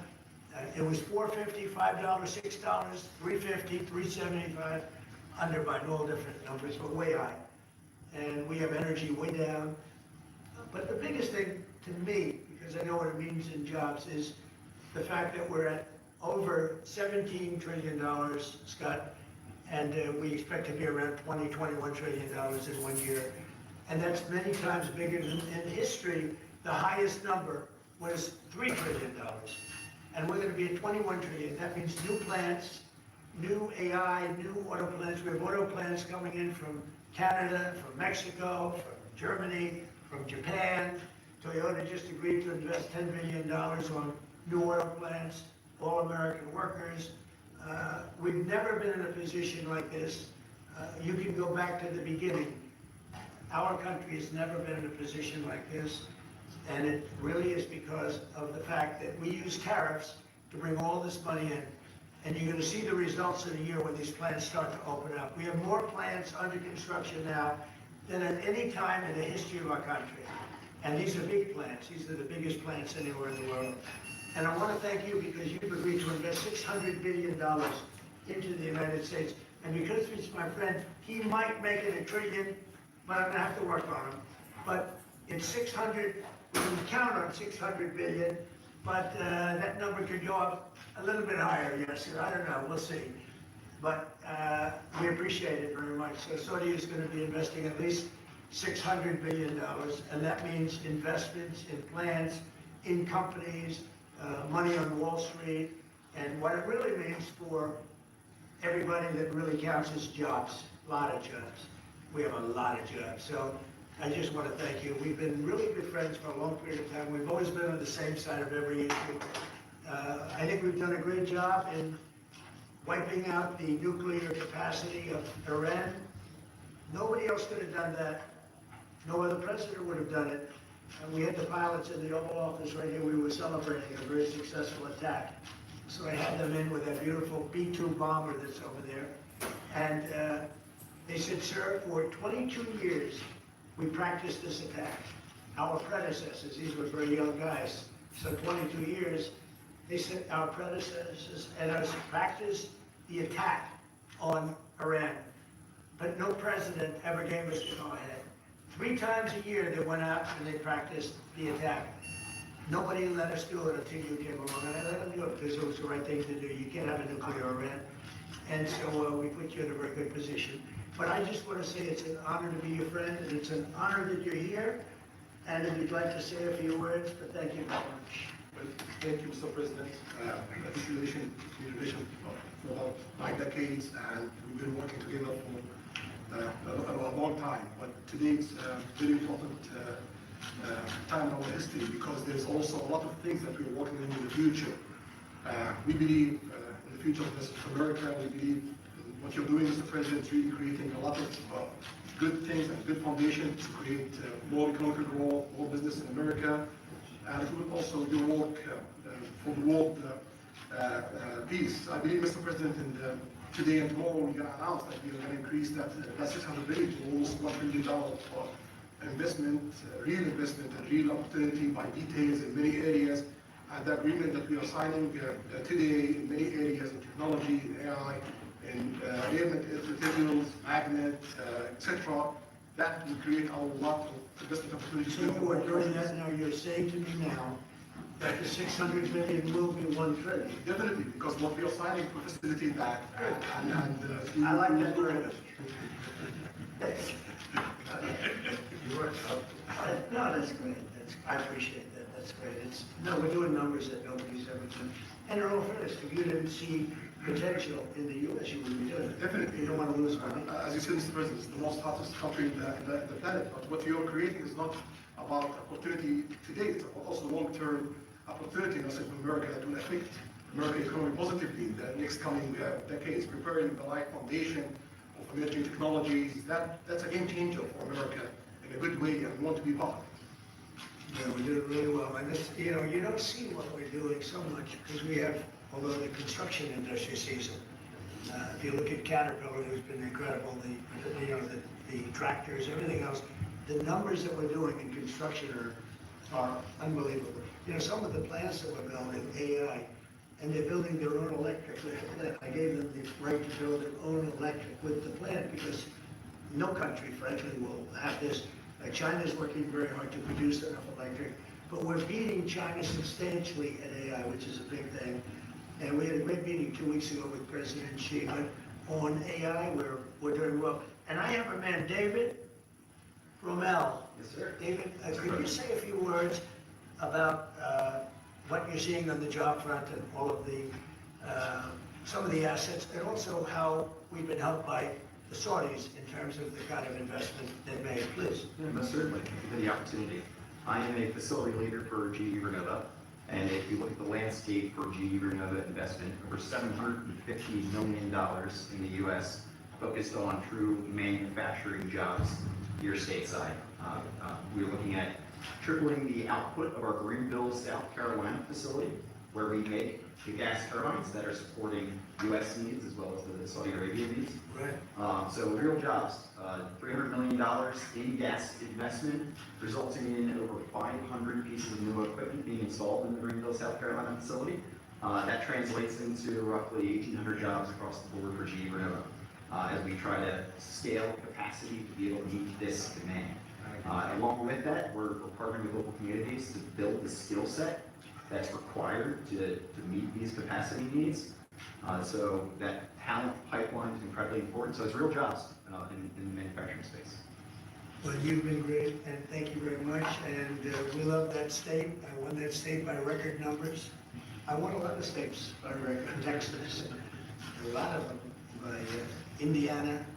We're working with Indiana or something right now. We won that. We won a lot of them by records, but that was one of them. I want to thank you very much. Say hello to everybody. Great job. You're doing a great job. Thank you. So, just in wrapping up, we'll take a couple of questions, but I want to just tell you what an honor it is to be your friend, and I very much appreciate the investment of now $1 trillion, okay? And so I'm glad you got that out. I didn't want to be the one to tell it, but that's great news. Keep increasing, Mr. President. I know. Each time the opportunities are just increasing more and more. Well, the opportunities, we're doing better. If even if you look back 6 months ago, I mean, then all of a sudden you feel even better. So, and I think we're only going to go in one way. Does anybody have any questions? Mr. President, have you approved the export licenses for advanced chips to Saudi Arabia? The export licenses? We are working on that. We're negotiating that right now. Marco, do you want to talk about that, or Scott? Okay, well, I mean, that's part of what we may have announcements on that later today, but that's what we've been working on is the mechanics by which something like that could be achieved, and it's part of the broader process, part of this broader engagement and cooperation between our two countries. Certain levels of chips. For the Crown Prince, Rohan, you're talking about $1 trillion in investment. Could the kingdom continue to do that with oil prices in the mid-60s? Yeah, we're not creating a fake opportunities to, please America, please Trump. It's real opportunities. For example, when you ask about the AI and the chips, Saudi Arabia have a huge demand of the huge need of computing power, and we're going to spend in the short term around $50 billion by consuming those semiconductors for our needs in Saudi Saudi Arabia, and with the agreement that we're going to have with America, that will allow us to focus that consuming power in the short term by $50 billion from business of America, and long term with hundreds of billion dollars in the long term. So there's a lot of real opportunities that fit to our need in Saudi Arabia and fit to our investment strategy. Mr. President, is it appropriate, Mr. President, for your family to be doing business in Saudi Arabia while you're president? Is that a conflict of interest? And Your Royal Highness, the U.S. intelligence concluded that you orchestrated the brutal murder of a journalist. 9/11 families are furious that you are here in the Oval Who are you with?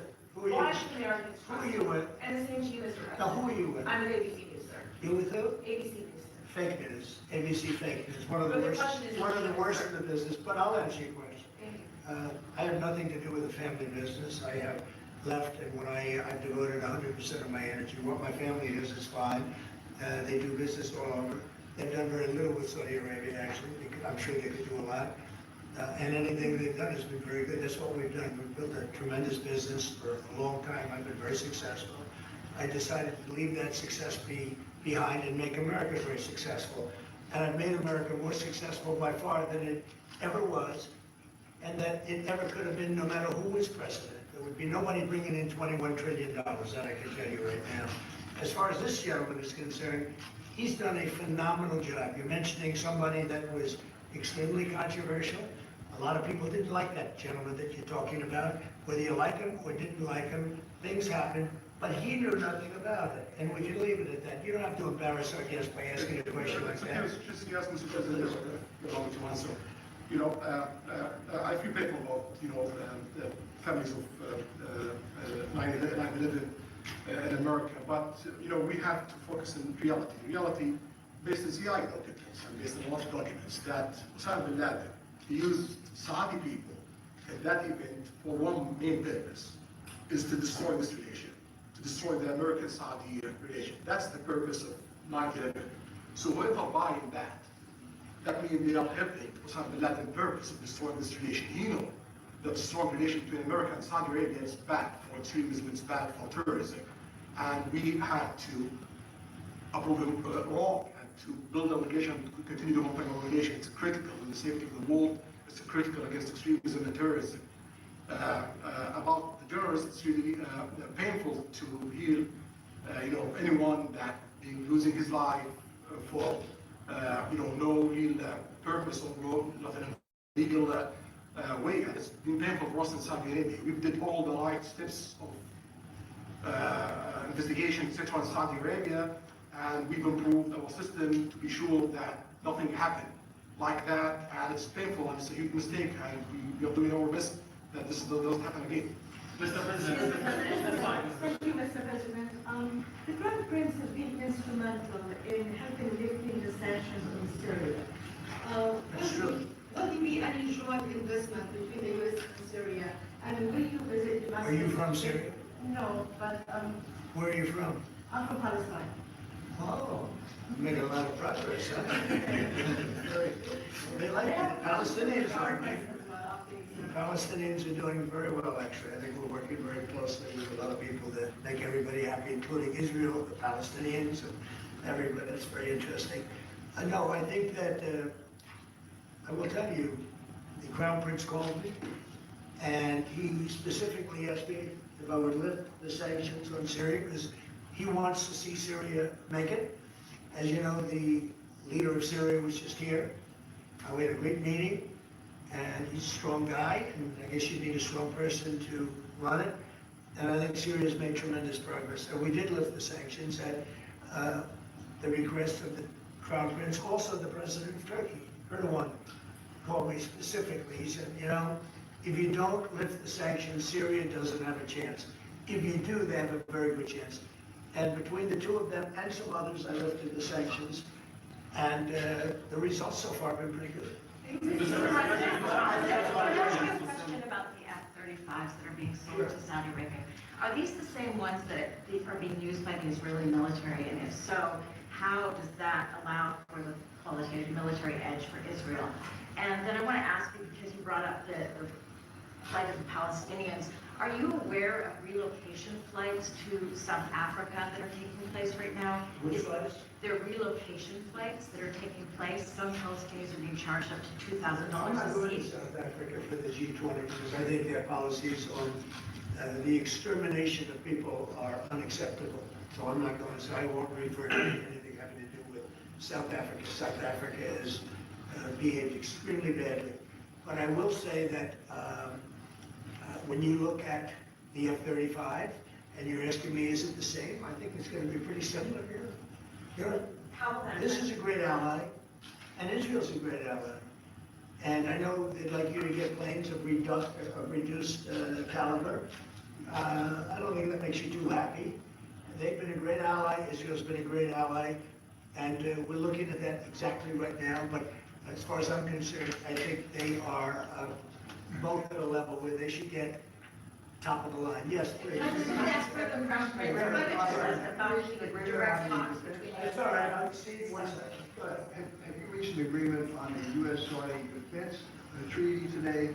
And are you going to bring up the Abraham Accords in your discussion? I already brought them up. What did you say? I think I got a positive response. Would you like to respond? Yeah, so definitely we believe having a good relation with all of these countries is a good thing.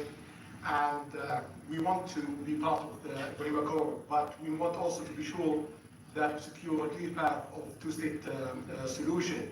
And today we have a healthy discussion with Mr. President that we're going to work on that to be sure that we can prepare the right situation as soon as possible to have that.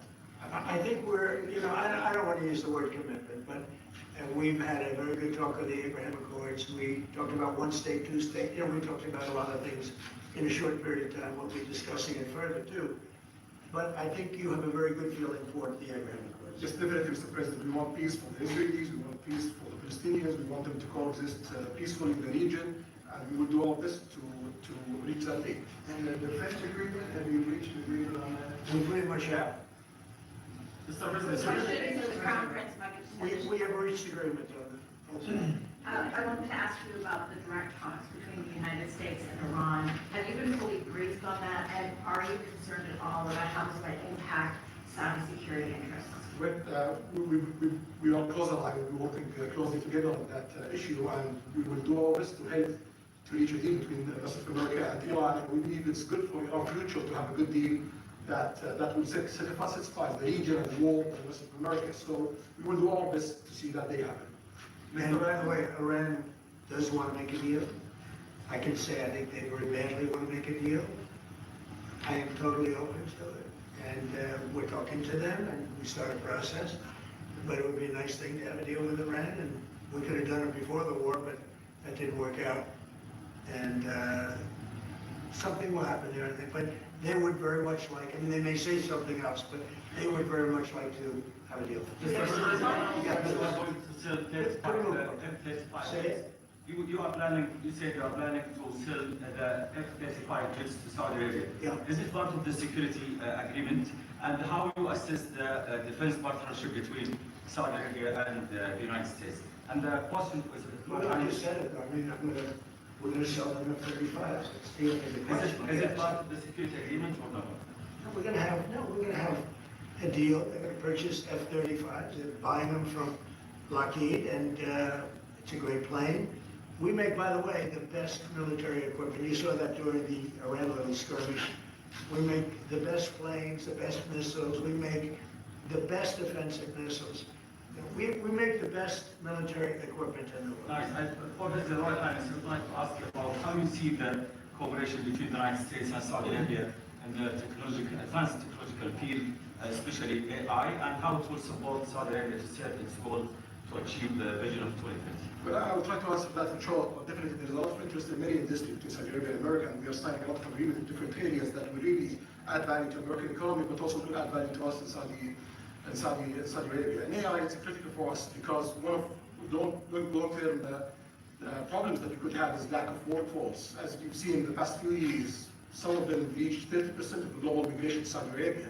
So we know that to assure the Saudi Arabia GDP growing, with the lack of workforce that we have, we need to use a lot of computing power to replace junk in the long term. So that's huge demand in Saudi Arabia, and we want to link it to American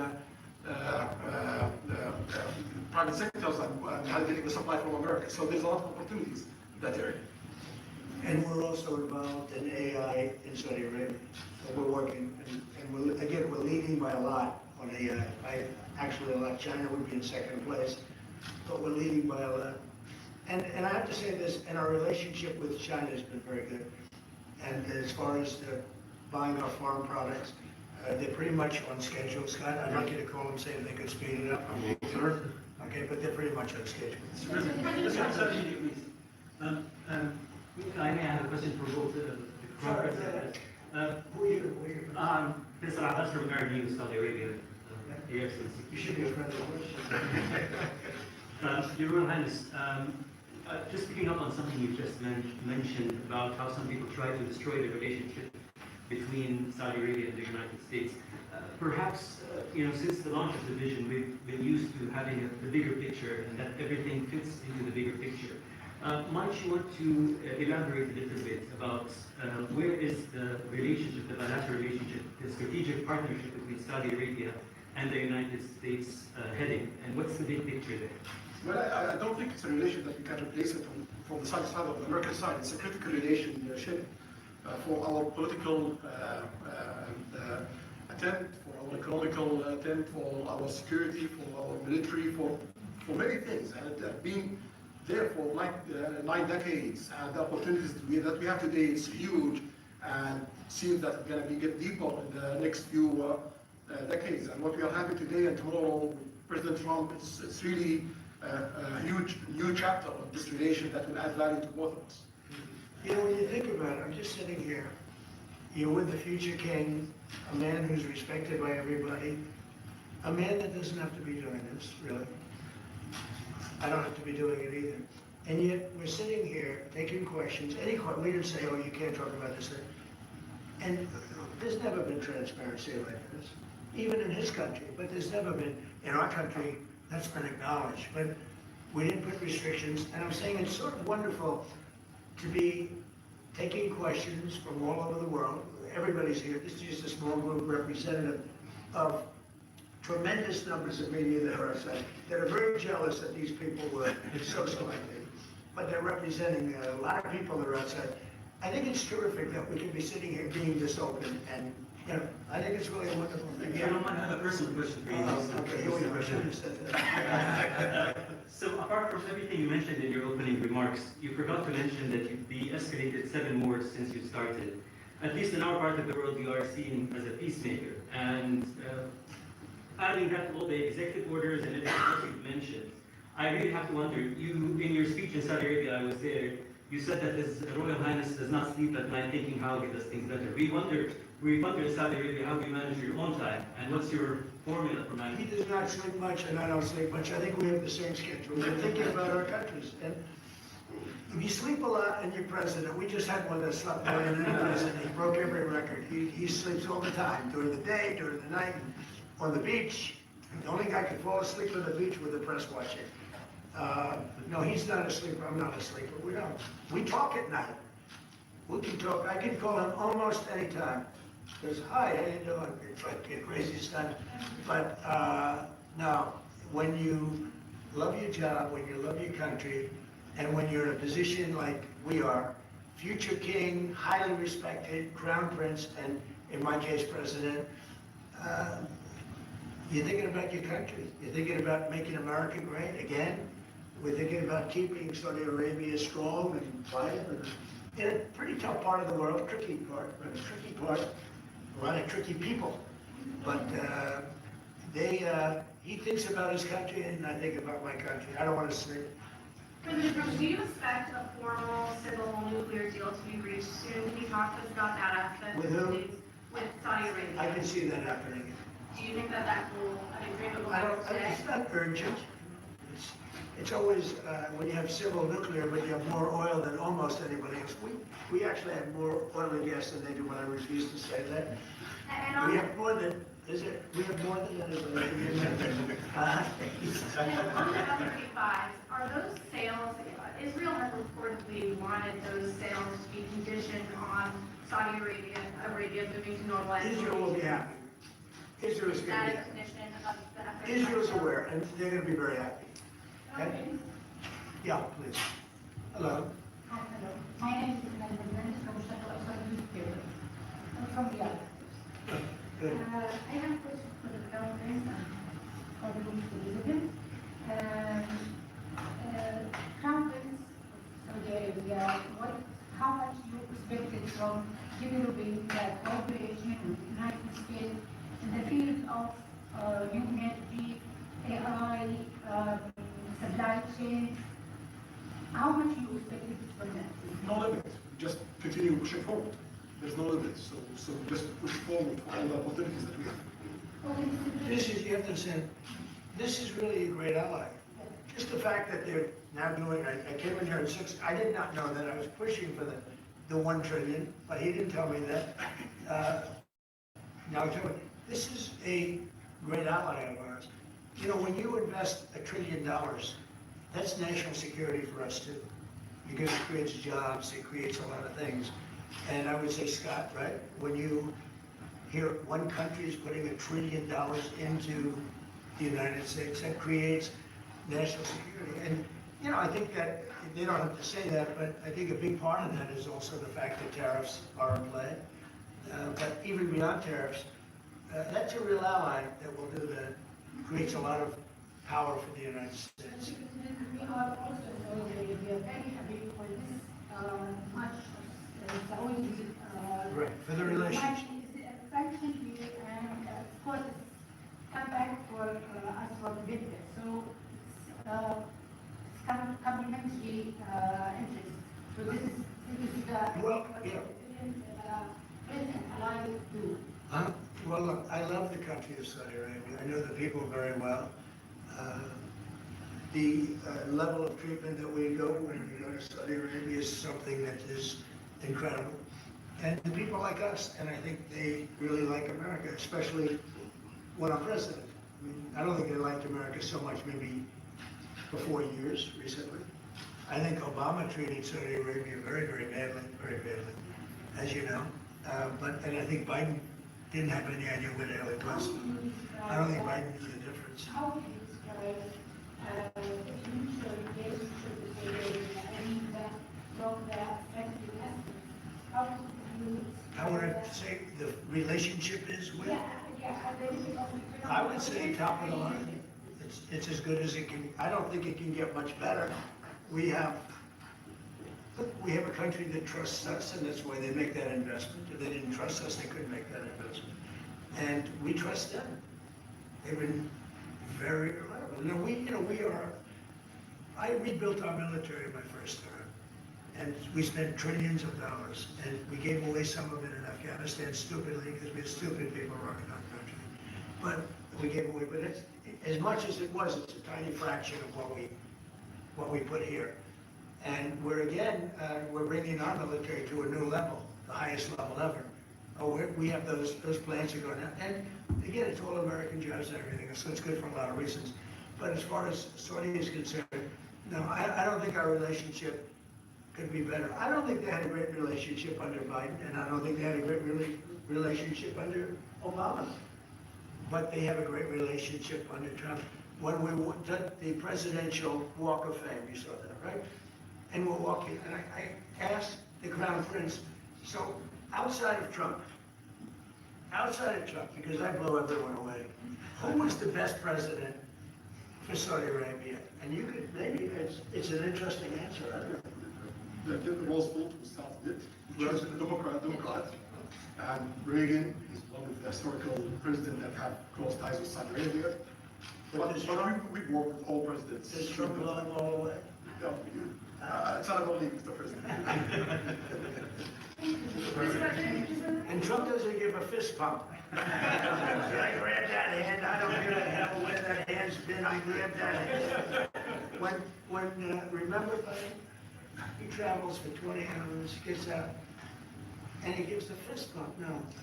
When you get out of the plane, and you got the future king, and the man who's one of the most respected people in the world, you shake his hand, you don't give him a fist bump, right? We don't want to ask you about that, but I can't imagine you were thrilled. You were like a little bit surprised. He's a fantastic guy. You don't do that. Yeah, please. We're going to go to the end of the year. Have you started the interviews for the Fed chair? Yes. Who have you interviewed? I think I already know my choice. Well, I like him, but he's not going to take the job. He refused. You like Treasury better, right? Much better, sir. So we are talking to various people, and I mean, frankly, I'd love to get the guy currently in there out right now. But people are holding me back. He's done a terrible job, hurting housing a little bit. The truth is, we've been so successful, we've blown past his interest rate stupidity. He's been wrong. That's why I call him too late. He's too late. Jerome Too Late Powell. He was recommended to me by a guy that made a bad choice. And it's too bad. But despite that, it's having very little impact because we have all of these things happening. But it has an impact on housing to a certain extent. He's a fool. He's a stupid man. But we have some very good people. Yes, sir. You'll be sitting down with them in the near future. And we have some surprising names, and we have some standard names that everybody's talking about. And we may go the standard way. It's nice to every once in a while go politically correct. But we have some great names. Steve? They talked to President Maduro of Venezuela yet? No, he wants to talk. Yes, sir. Yeah, I'm open to talk. I talk to everybody. But no, he wants to. They treated us very badly. They sent all of their prison population into the United States, and we're getting them out rapidly. But he sent all of us, and he sends drugs into the United States and other things. No, he treated us badly. He was dealing with a bad president, and he was able to get away. We have, now, I think we have the strongest borders anywhere in the world. Nobody's coming in unless they come in legally. You know, we have very weak borders where millions of people come in. For the last 6 months, I mean, I don't do these reports. They say 0 people have been able to come in. Is that pretty good? I don't know if that number's right, but it's pretty good. Mr. President, why wait for Congress to release the Epstein files? Why not just do it now? You know, it's not the question that I mind, it's your attitude. I think you are a terrible reporter. It's the way you ask these questions. You start off with a man who's highly respected, asking him a horrible, insubordinate, and just a terrible question. And you could even ask that same exact question nicely. You're all psyched. Somebody psychs you over at ABC, they're going to psych it. You're a terrible person and a terrible reporter. As far as the Epstein files, I had nothing to do with Jeffrey Epstein. I threw him out of my club many years ago because I thought he was a sick pervert. But I guess I would turn out to be right. But you know who does have? Bill Clinton, Larry Summers, who ran Harvard, was with him every single night, every single weekend. They lived together. They went to his island many times. I never did. Andrew Weissman here. All these guys were friends of his. You don't even talk about those people. You just keep going on the Epstein files. And what the Epstein is a Democrat hoax to try and get me not to be able to talk about the $21 trillion that I talked about today. It's a hoax. Now, I just got a little report, and I put it in my pocket, of all the money that he's given to Democrats. He gave me none, 0, no money to me, but he gave money to Democrats. And people are wise to your hoax, and ABC's is, your company, your crappy company is one of the perpetrators. And I'll tell you something, I think the license should be taken away from ABC because your news is so fake and it's so wrong. And we have a great commissioner, chairman, who should look at that because I think when you come in and when you're 97% negative to Trump and then Trump wins the election in a landslide, that means obviously your news is not credible and you're not credible as a reporter. So I've answered your question. You should go and look at the Democrats who received money from Epstein, who spent their time. Larry Summers was with him all the time. That creep, the fund guy, was with him all the time. What's his name? Reid Hoffman. I don't know Reid Hoffman, but I know he spends a lot of money on the radical left. Reid Hoffman, in my opinion, should be under investigation. He's a sleazebag. And those are the people, but they don't get any press, they don't get any news, and you're not after the radical left because you're a radical left network.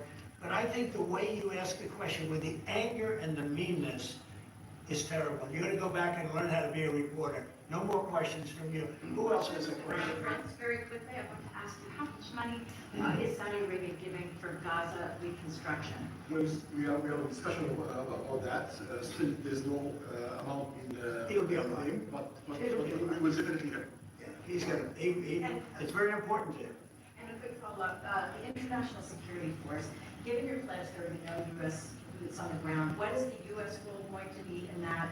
And how do you sort of ratify the allegations that this could undermine Palestinian sovereignty? You have to say that. Look, I think we're going to get along great with the Palestinians. We know their leadership. We just had a very, you hate to say war, but it was a war. Very, very successful. And you could say really it was on behalf of everybody. We did that on behalf of everybody. And the outcome was extraordinary because we had the best pilots, the best equipment, the best planes, the best everything. And Israel bought the best equipment, they bought it from us. Everything's from us.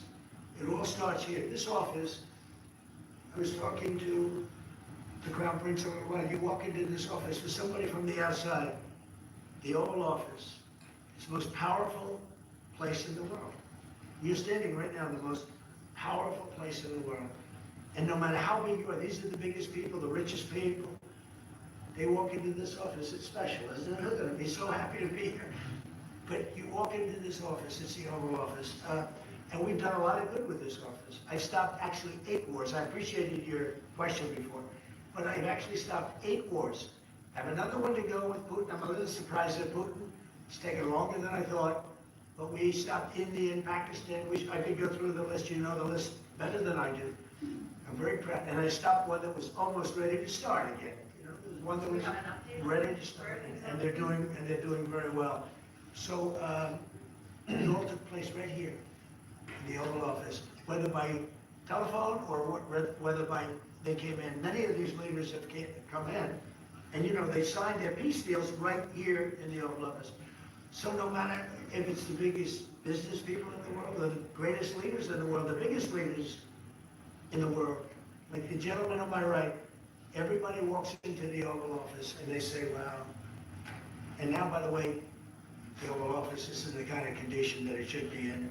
Whether you look at the walk or the marble floors or anything down the road, we're fixing the White House, and we're building one of the greatest ballrooms ever to be built. We have an event tonight, and we're going to have about 118 people because we have a very small room.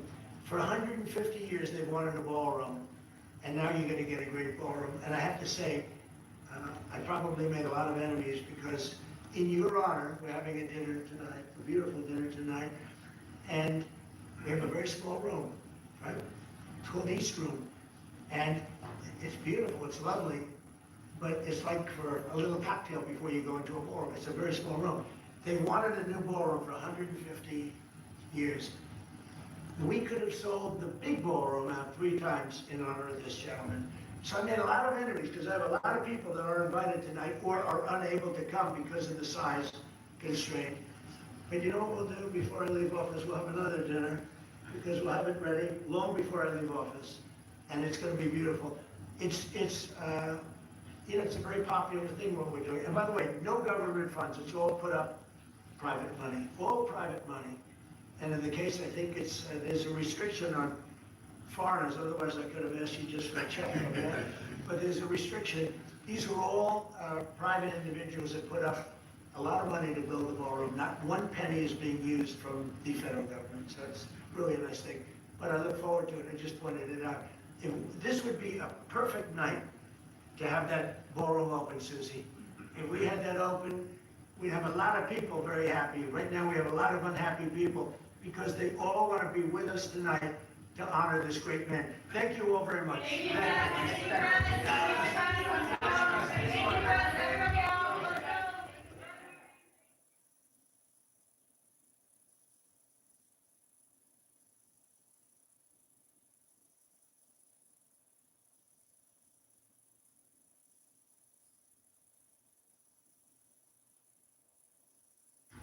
Well, thank you very much, and good afternoon. I'm delighted to welcome FIFA President Gianni Infantino, one of the greatest men of sport. He's an amazing man. He's done an incredible job with FIFA. Congratulations on the job. I hear you're setting records for the World Cup. We'll talk about it, but setting records in ticket sales for the World Cup. And we love having you back at the White House, Johnny, and everybody that's with you. You guys have done fantastic. I also want to thank Vice President J.D. Vance. J.D., wherever you may be, he's coming right home. Marco Rubio is doing a fantastic job, and Secretary Christine Noem is doing a fantastic job, as well as Representative Darren LaHood. Thank you all very much out there. This past summer, the United States hosted the 2025 FIFA Cup World Cup, Club World Cup, and it was great. I actually went to a match, and it was amazing. It was a big success too, wasn't it? It was sort of like a preview of what's to come. And now we're getting ready for an even bigger event next year as we host the official 2026 FIFA World Cup. That's the big one. The World Cup tournament. This will be a once-in-a-lifetime opportunity, even for our country, because frankly, this goes to countries, everybody wants it. I guess it's going all over the world. Do you know who's getting it the next time around? Who's getting it? Has that been selected? The next one will be Morocco, Spain, and Portugal. That's good. With 3 matches at the beginning in South America, Argentina, Uruguay, Paraguay, and the one after will be Saudi Arabia. Wow, that's great. Yeah. Wow, that's great. Well, we have the king coming, Crown Prince is coming tomorrow. This will be a once-in-a-lifetime opportunity to showcase the greatness of American world-class athletic competition as we celebrate our nation's 250th year. The World Cup will also be an incredibly significant economic opportunity for countless American workers and businesses. It's expected to drive more than $30 billion, Johnny. I don't know about that. That sounds like a lot of money. No, it's true. Are you sure? 100%. How much does the country get out of that? 30 billion. 20%? You don't do it like a percentage of the gross or anything? It's for negotiations. That's right. Yeah. And it's going to create nearly 200,000 jobs for America. Since the creation of the White House FIFA Task Force earlier this year, Secretary Rubio's team at the State Department has worked tirelessly with the Department of Homeland Security to ensure that soccer fans from all around the world are properly vetted and able to come to the United States next summer easily. Before I took office, it would often take a year to get a travel visa, but because of the administration's hard work, now in more than 80% of the world, think of that, the wait time for a visa is 60 days or less. For those who intend to join us for the World Cup, I strongly encourage you to apply right away. And I want to thank FIFA Task Force and Secretary Rubio for the great job. Marco's doing a fantastic job in many ways too. So I want to just thank you all for a great job. Marco, you're doing a great job. Beyond even this, we're also creating what we're calling the FIFA Prioritized Appointment Scheduling System. That's a hard one for most people to remember, but it's there nevertheless. And this will allow World Cup ticket holders with long wait times to opt with FIFA for a prioritized interview. And I've directed my administration to do everything within the power to make the 2026 World Cup an unprecedented success. I think it's going to be the greatest. And we are setting records on ticket sales. Nobody's ever really, and FIFA's never, if you look at the numbers, nobody's ever seen anything like the kind of numbers we're doing. The early ticket sales are through the roof, and much of it is even sold out. So congratulations, Johnny. And I'd like to ask Johnny to say a few words. He's really done an incredible job. He's got unbelievable spirit and personality and talent and intelligence, I always like to say, because it's all a part of it. But the job you've done is based on what's happening, unprecedented. Thank you, Johnny. Thank you. Thank you, President. Thank you very much. I would like to start really by thanking you, Mr. President, Secretary Rubio, Secretary Noem, Andrew, your entire team for approving and making this very important announcement today. The FIFA Pass is being announced, the prioritized appointment scheduling system. That's the way people will remember it. So if you have a ticket for the World Cup, you can have a prioritized appointment to get your visa, because we said it the very first time we met, Mr. President, America welcomes the world. America will welcome the world here.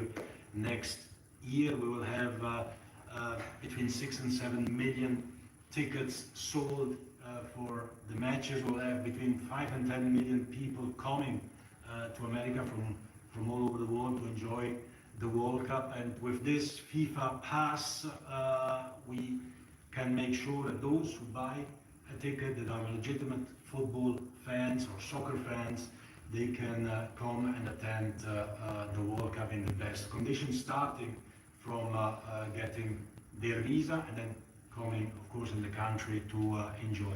You mentioned the economic impact, the 30 billion, 200,000 jobs, and this is just for the World Cup, and we will build on that to make soccer even greater. Here you are, the #1 country in the world, the United States of America, Mr. President. You have to be the #1 country as well in the #1 sport in the world. So we have to work for that, and we will do that, and the World Cup will be very, very significant in this respect. So big thank you to you, to the White House Task Force, to everyone involved, and we are celebrating next year not just the 250 years, but also the greatest and most inclusive World Cup ever. We'll have 6 billion people watching. We have the draw coming up on the 5th of December here at the Kennedy Center in Washington, D.C. 1 billion people watching the draw to find out who plays whom and where. We have 32 teams already qualified. By tomorrow night, we'll have 42 out of 48 qualified. So a quarter of the world will be here, and we're looking very much forward. So thanks for the support, thanks for the great work, and always happy to be here at home, if I can say that. You are. This is a beautiful trophy right there. Yeah. And a big part of it too. Marco, would you say a few words? Yeah, thank you, Mr. President. First of all, for getting the games, because this happened in your first term when the Cup came here, and it's a major undertaking. So we deployed over 400 additional consular officers around the world to deal with that, in some cases doubling the size of the consular presence in our embassies in certain countries. And the good news now is that about 80% of the world you can get an appointment within 60 days. It used to take, half a year or longer, and now sometimes it took, now you can get in less than 2 months, where in places it took over a year. In places, for example, like Brazil and Argentina, it took over a year to get an appointment. Now you can get in less than 2 months. So our advice to everybody is, if you have a ticket for any of the games, you need to apply if you haven't done so as soon as possible. Don't wait till the last minute. Your ticket is not a visa. It doesn't guarantee admission to the U.S. It guarantees you an expedited appointment. You're still going to go through the same vetting. We're going to do the same as anybody else would get. The only difference here is we're moving them up in the queue. We're moving them up faster. But my advice to everyone that's watching around the world is, if you intend to come to the games, you have to have a ticket. You need to apply. Apply as soon as possible. You're going to get your interview within 6 to 8 weeks, and move forward from there. Don't wait till the last minute to do it. Thank you. Mr. Congressman, would you like to say something? First of all, Mr. President, none of this would have happened without your leadership securing this during your first term. I tell my colleagues all the time, this will be the largest sporting event in the history of the world. We expand from 32 to 48 teams for the first time ever. We're doing it with Mexico and Canada, but obviously the 11 host cities will be here in the United States, and it's going to have a $30 billion impact economically in this country. And so it has been a team effort by everybody, but I also want to thank President Infantino, and obviously you, Mr. President, and your entire team, Andrew and Nick and everybody. It is going to be an unbelievable sporting event next summer. That'd be great. That'd be great. Andrew, would you like to say something? Sure. Then we'll have something much more important. It's much more important, and honestly, without her work, without Secretary of State Rubio's work in the State Department, this would not happen. Without your leadership and your vision, this would not have happened. I think 2 key points. One, Secretary of State already highlighted, this is a welcoming message to the world without going around the safety and security procedures. It's so key to make sure that this World Cup is safe and secure, and the White House Task Force is working every day to make sure that's the case. And also, as Congressman LaHood said, the economic benefits for American businesses, both small and large, from a $30 billion event like this. So really, thanks to all the White House Task Force members, from Secretary Rubio to Secretary Noem, to notice of funding opportunities that went out to the cities and states last month were really key from the safety and security perspective, to Deputy Chief of Staff Luna, who is integral in this whole process, to the White House Task Force members that are standing in the back of the room today and that couldn't be here. Without your hard work, this would not have happened, and I really can't thank you enough for really the best team I've ever been a part of. And also to FIFA, to the President Gianni Infantino, my good friend Carlos Cordero, your desire to make this World Cup the best yet, it's contagious. Every single day I come in and think, what can we do to make this even better? And Mr. President, your vision more than anything. I think it takes a unique visionary to be able to go and see a sporting event and realize that this can be one of the greatest cultural events in world history. And I think there are very few people, aside from the 45th and 47th President of the United States, Donald J. Trump, that can do that undertaking. So thank you. Thank you very much. Kristen? Mr. President, thank you for Andrew.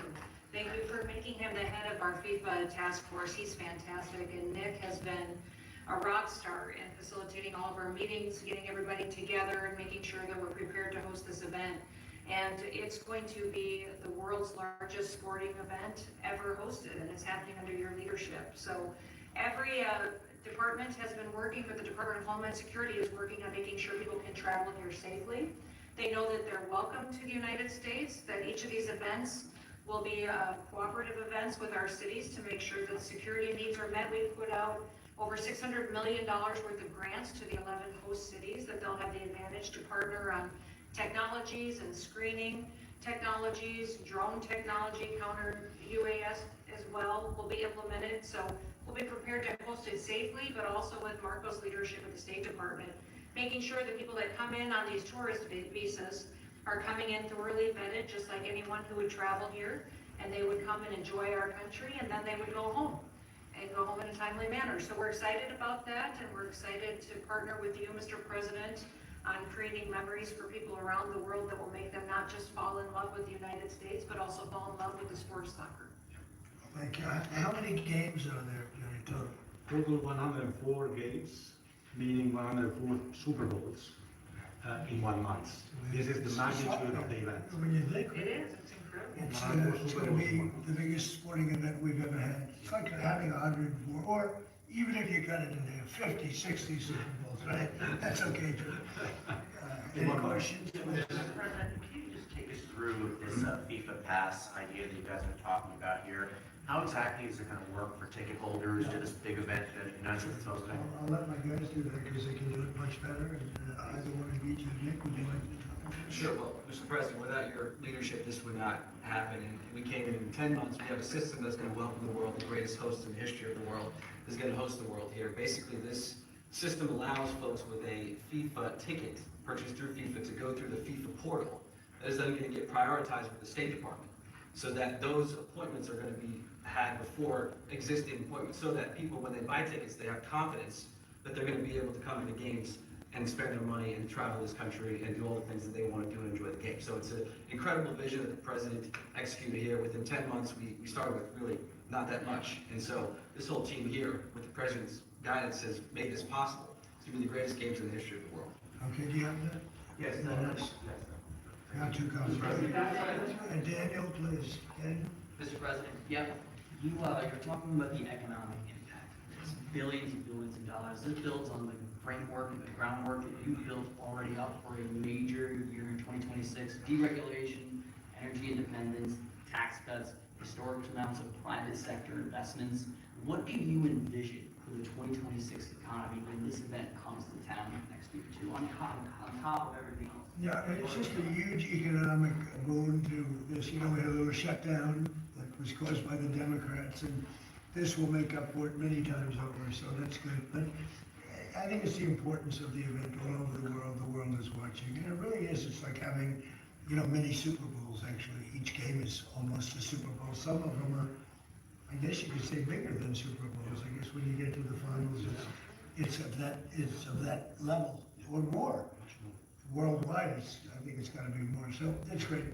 You know, when Johnny and I made the deal, I never thought I was gonna be president because I was supposed to be, retired by that time. And, I got a little lucky, so, I'm very honored to have it. And we have the Olympics coming too, that'll be great. And the 250 is gonna be right out on the lawn. You're gonna have a UFC event with Dana White and his people. He's gonna have the greatest card they've ever assembled. I was talking to Dana White the other day, and they're gonna have the greatest card they've ever assembled, Johnny. So you'll be sitting up there with me, Darren. We'll be watching it, so right opposite the front door of the White House. It's gonna be on June 14th. So it's really gonna be an amazing period of time, but this is something very, very special. World Cup, all my life I've heard about it. Yeah. Mr. President, I have a question about Venezuela, but can I just first ask, the health of the president's always news, your voice sounds a little rough, are you feeling all right? I feel great. I was shouting at people because they were stupid about something having to do with trade in the country, and I straightened it out. But I blew my stack at these people. Well, it sounds like there's a follow-up there, but can I ask you about Venezuela? You suggested. Sounds like there's a what? It sounds like there's a follow-up there, but can I ask you about I Venezuela? thought you said there was a polyp. And I said, I don't want to hear that. Okay. You suggested you've made a decision about what you want to do next up Venezuela. I understand you don't want to tip your hand, but is there anything you're ready to rule out at this point? Are you ruling out U.S. troops on the No, I ground? don't rule out that. I don't rule out anything. We just have to take care of Venezuela. They dumped hundreds of thousands of people into our country from prisons. Nobody knows better than this young lady right here. She's done an incredible job with Tom Homan and all of you people. It's amazing. You know, we have a tight border right now. Nobody comes in. But we had millions of people pouring through. A year ago, we had millions of people pouring through our border. And many of them came from Venezuela, including Tren de Aragua, the gang. And I guess what I'm hearing, Christy, is that's as bad a gang as there is anywhere in the world. Is that true? Absolutely, they are the worst. I mean, they're worse than MS-13. They're killers, they massacre people, they cut them up into pieces and they bury them in their communities where they grew up. They're horrible people. Now, we had a lot of them, and many of them, most of them, pretty soon, most of them are gonna be out.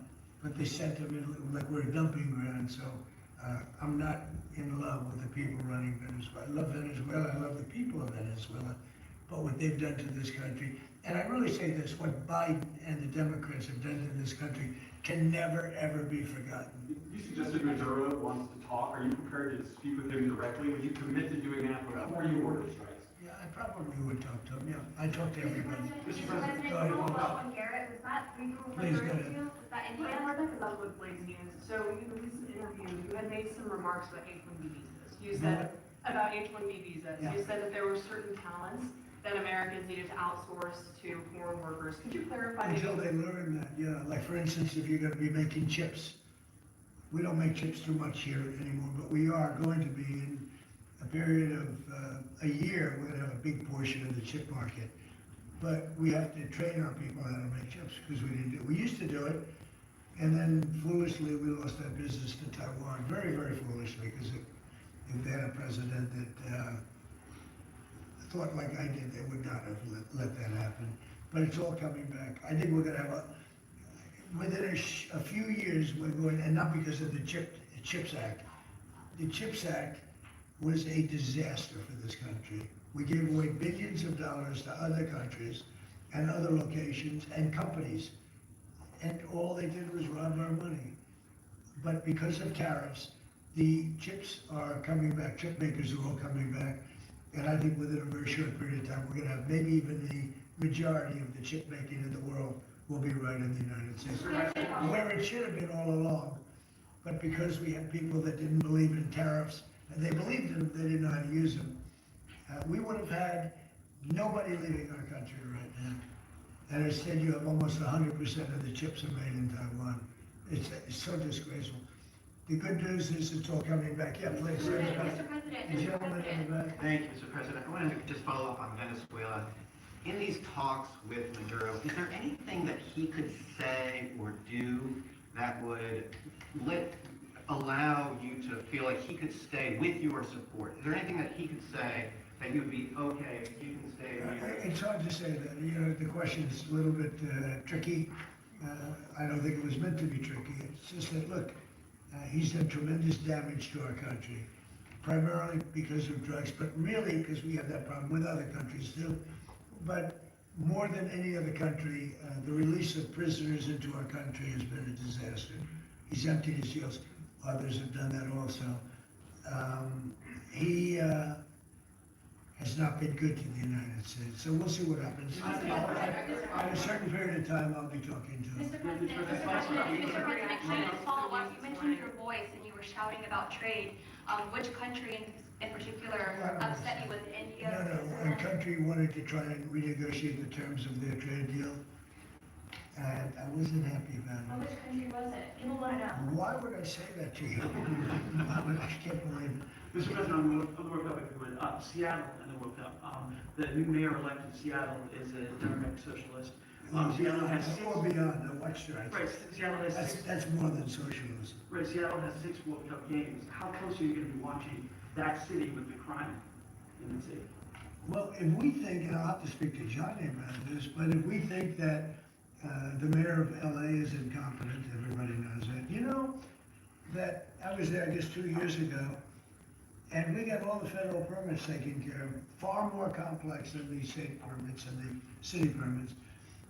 And Lee Zeldin, who's a superstar, got everything taken care of. The toughest part, having to do with the fires, that should have never happened if they let the water come in, it wouldn't have happened, right?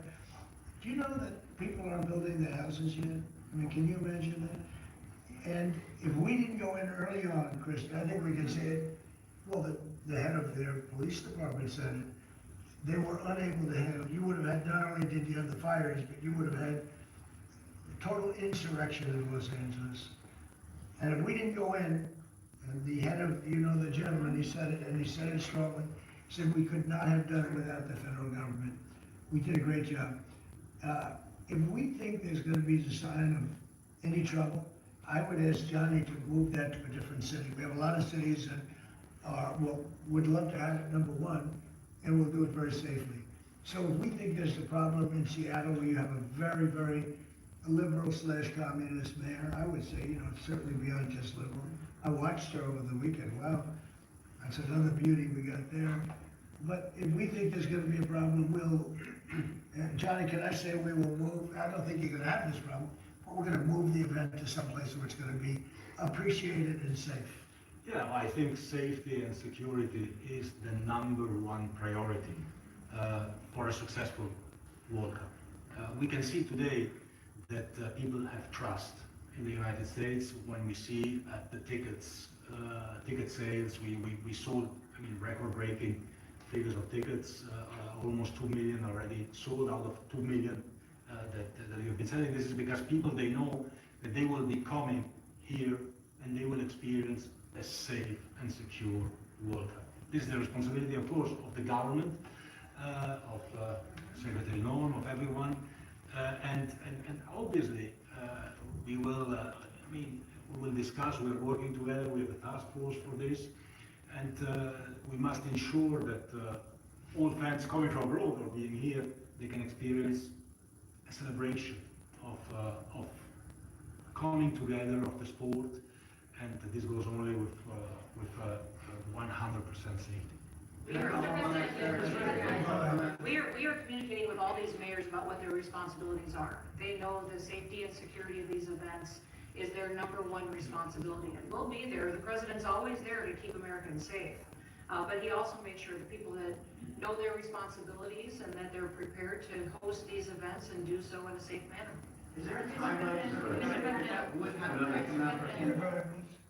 There was some news this morning from an Axios report that Senator Ted Cruz was laying the groundwork for a potential 2020 presidential run. Could I get your reaction to, could you see yourself supporting? That was a friend of mine. I haven't spoken to him about it. It's a little early. It's 3¼ years. It's a long time. But he's a very good guy. He's a very good friend of mine. You remember we had quite a campaign against Ted. And it worked out quite nicely. Let's see, where are we? But I'm not that surprised to hear that. Mr. President, on the tariff exemptions, you had some recently on a variety of different goods. I'm wondering, are you ruling out going forward, no more exemptions on products? You're mentioning a disagreement there. So I'm We've wondering, taken in what do you think? hundreds of millions of dollars in tariff money. We're gonna be issuing dividends later on, somewhere prior to, probably in the middle of next year, a little bit later than that, of thousands of dollars for individuals of moderate income, middle income. We're gonna pay down debt. We have a lot of money from tariffs. If we didn't have tariffs, this nation would be in serious trouble. And we've taken in tremendous amounts of money. And you know what's more important than that? We've protected our businesses from being raided like we did with the chip business. Now we're bringing them all back. But we had 100% of the chip industry, and then they left. They went mostly to Taiwan and South Korea, but mostly Taiwan. And they have almost 100%. And we're going to have, within a short period of time, a big percentage of the chip business are coming back because of tariffs, because they don't want to pay the tariffs, because the tariffs will be very steep if they don't come back, and they've committed to come back. As you probably heard, Apple is now up to $700 billion. We have NVIDIA at $600 billion. We have tremendous amounts of money pouring in. Our country has become amazing again, and really, really rich again. I will say this, we have a decision we're waiting for. It's a very big decision. The numbers that we've taken in, if you talk about investments, is trillions, not with a B, not with an M, millions, but trillions of dollars. I can't imagine having to give that money back on something that we're allowed to do. And the ones that are fighting us are countries, largely, they're backing countries that have been ripping us off for years, using tariffs to rip us off. And now we're able to defend ourselves. It really is a matter of national security, because economic security is national security. So I think you're going to see another thing happening. I think you'll see food prices. They've come down very substantially since Mike. But I think you're going to see food prices coming down very substantially. Saudi Arabia, tomorrow you're hosting Saudi Arabia. Are you planning to sell F-35s to Saudi Arabia? I mean, and also, are you looking at doing a similar security agreement like you did with the... Yeah, no, I am planning on it. They want to buy it. They've been a great ally. They've got to like us very much. Look at the Iran situation, what we did in terms of obliterating, we obliterated their nuclear capability. Yeah, I will say that we will be doing that. We'll be selling F-35s. About something you posted on Truth Social last night, you urged House Republicans to vote in favor of this Epstein release bill they're going to vote on tomorrow. I just want to be super clear on your position.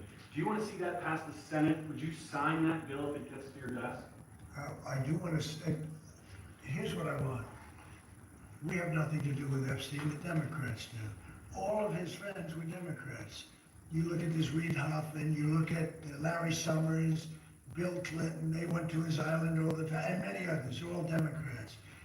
All I want is I want for people to recognize the great job that I've done on pricing, on affordability, because we brought prices way down, but they're going way lower, on energy, on ending 8 wars, and another one coming pretty soon, I believe.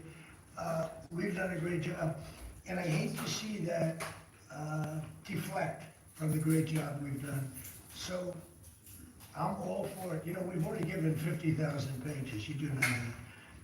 Unfortunately, like with the Kennedy situation, with the Martin Luther King situation, not to put Jeffrey Epstein in the same category, but no matter what we give, it's never enough. With Kennedy, we gave everything, and it wasn't enough. With Martin Luther King, we gave everything, and it's never enough. We've already given, I believe the number is 50,000 pages. 50,000 pages. And it's just a Russia hoax as it pertains to the Republicans. That's now, true. I believe that many... You release the Martin Luther King stuff, you release that president again, and it's true, it's never enough. But they were with him all the time. The hate for him is he can do nothing. If you hate him, you hate him. You either like him or you don't like him. Epstein to do is detract from the great success of the Republican Party, including the fact that the Democrats are totally blamed for the shutdown. You know, they cost our country. Yeah, and then as soon as it's over, nobody talks about And it. a lot of inconvenience. They don't wanna, Democrats don't wanna put blame where blame goes. They love to blame Trump. It's true. They can do whatever they want. What I time would is give it? them everything, sure I would. Whether you like it or not. Let the Senate look at it, let anybody look at it, but don't talk about it too much, because honestly, I don't want to take it away from us. It's really a Democrat problem. The Democrats were Epstein's friends, all of them. And it's a hoax, the whole thing is a hoax. And I don't want to take it away from really the greatness of what the Republican Party has accomplished over the last period of time. You have to look at Administration shutdown is now over. Administration officials have said when the shutdown ends, they'll reevaluate the farmer relief. Now we have the deal with China. So is the administration still looking to dish out farmer relief now that the government is back No, open? I'm always going to help our farmers. Are you still looking to do I would do that, yeah, listen, if they need relief, we'll be there for them. We're gonna always be for our farmers. Yeah, please, in the back. Mr. President, just speaking of the economic impacts of FIFA and possibly moving to another city, some games, if you feel it's crime, is there like a timeline that you would do that? Because these cities, there's sponsorships, there's economic impacts for these communities. Sure. Is there, Well, you know, the governors are gonna have to behave, the mayors are gonna have to behave. You know, in the case of California, you have a problem. You have high crime, and you have a place that just suffered great fires and everything else, that they didn't do a very good job. And if we didn't go in from the crime standpoint, you would have had a disaster. It would have been, it was not gonna be handled properly. It wasn't able to be. The head of the police said without, as I said, without the federal government, they could not have done it. So here's the story. I love Los Angeles. If they want help during this, I would love to send in National Guard or whoever's necessary to help them. I want it to be great. I'd love it to be in Los Angeles. I love the place. It's a natural for Los Angeles. If we think there's gonna be crime, if we are obstructed by the government, maybe he won't obstruct, maybe it'll be great. But I'd love him for him to call and say, you know, we'd like to have some extra help.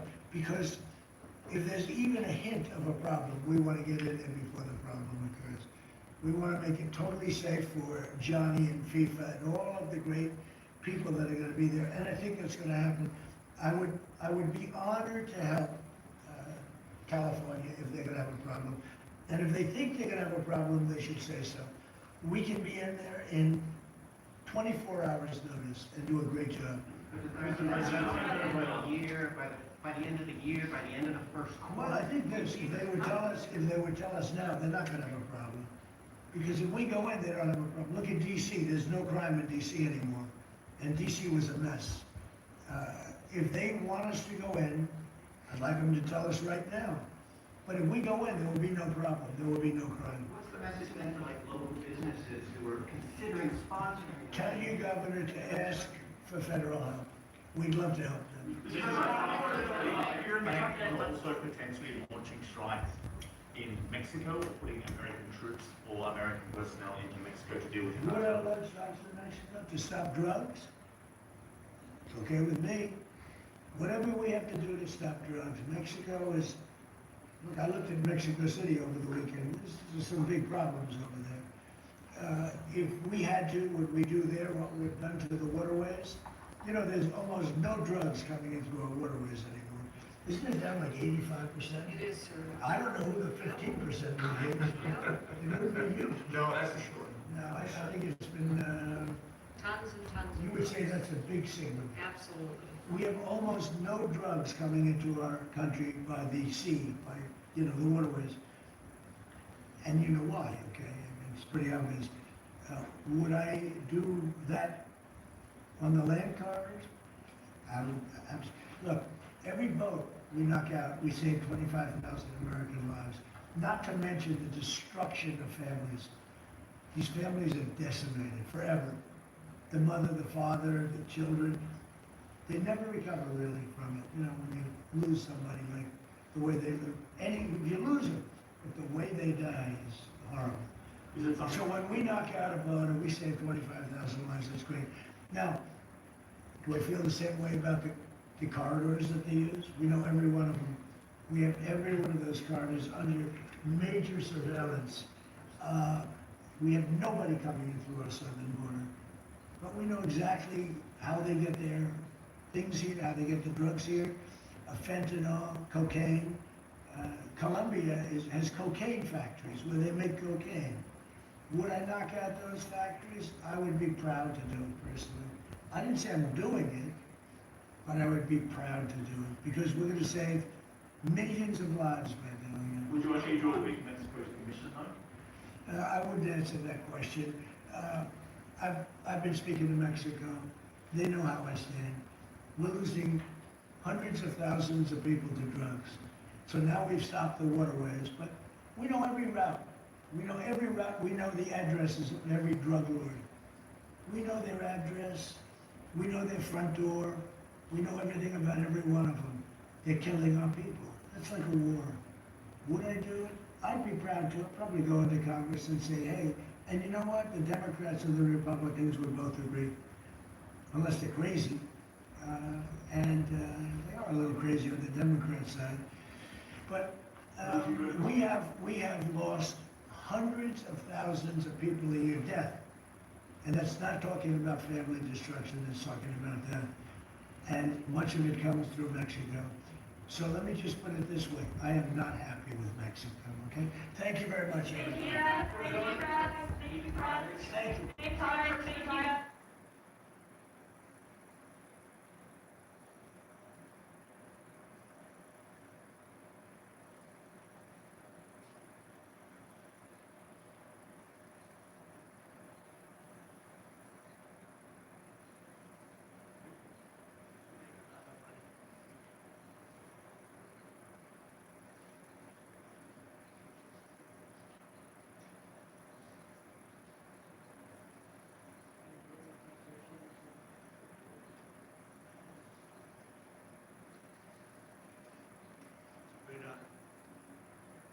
These are among the greatest executives anywhere in the world, so it's an honor to have them with us. I think they'll be very happy about what we have to say. I thought I'd start by announcing two things. This is the gold card, as you know. The Secretary of Commerce and myself and some others have been working on it for quite a while. And how much have we sold in a few days?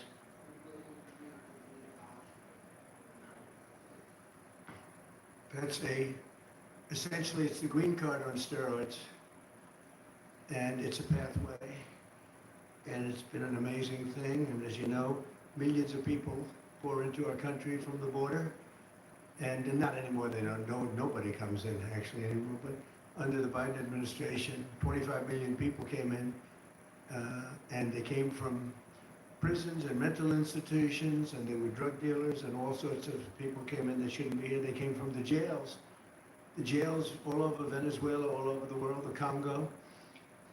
And now when they come in, they have to pay $1 million. And we've had a tremendous surge, and you're going to be happier than anybody because when you go to Harvard and the Wharton School of Finance and all of the great schools and you want to hire somebody and then you find out that, I'm sorry, they can't stay in our country for more than 24 hours. They graduate from the top schools. These people want to hire them. Now you're able to buy a card, and you're able to keep people in the country. They can't keep people in the country, and they go to Canada. They go to other countries. A lot of times they go to Canada even though they work for the companies behind me. So now you're able to buy. The companies are able to buy the card and use it for people coming in to our country so they can stay in our country instead of being immediately shipped out after graduating.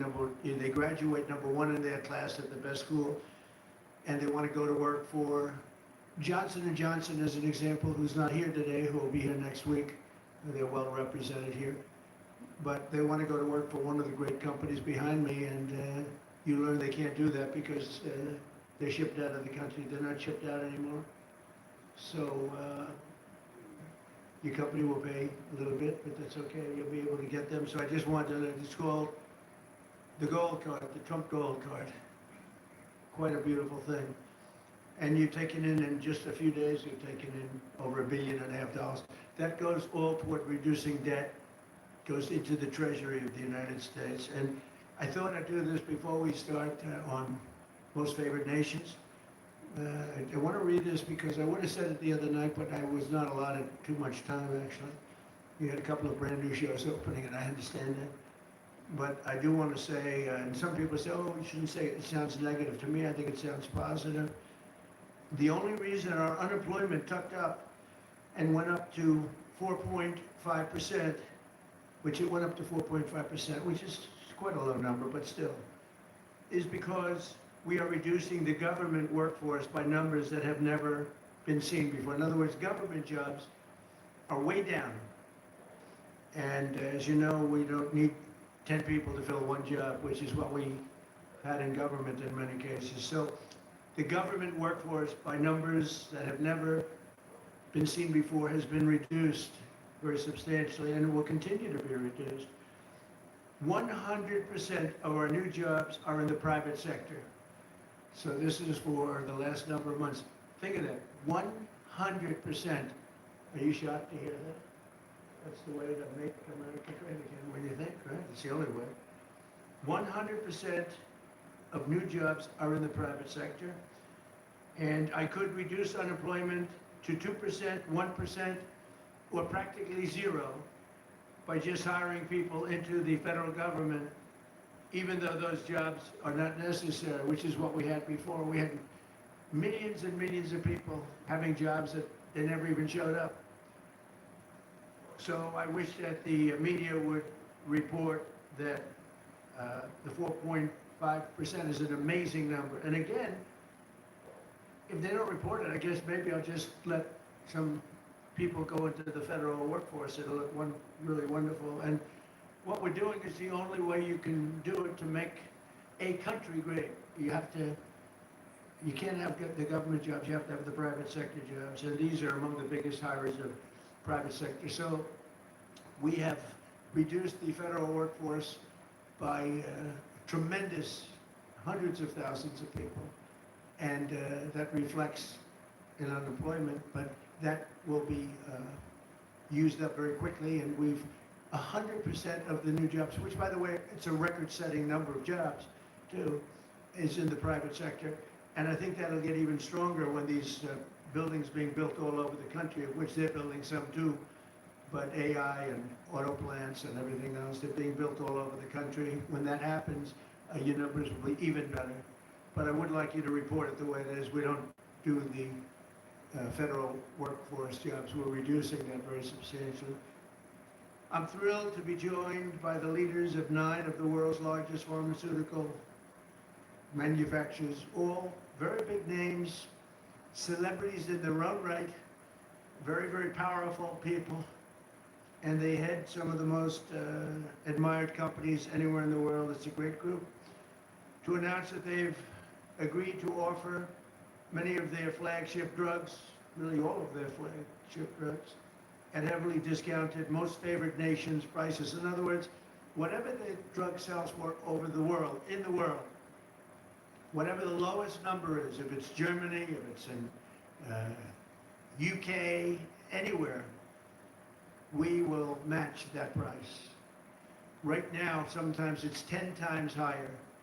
We've been laughed at and scoffed at for years. In fact, I was going to do it in my first term, but unfortunately with the advent of COVID, as you would say, it was not, I don't think it was a very good time to be hitting up Spain, Italy, France, but now we're doing it.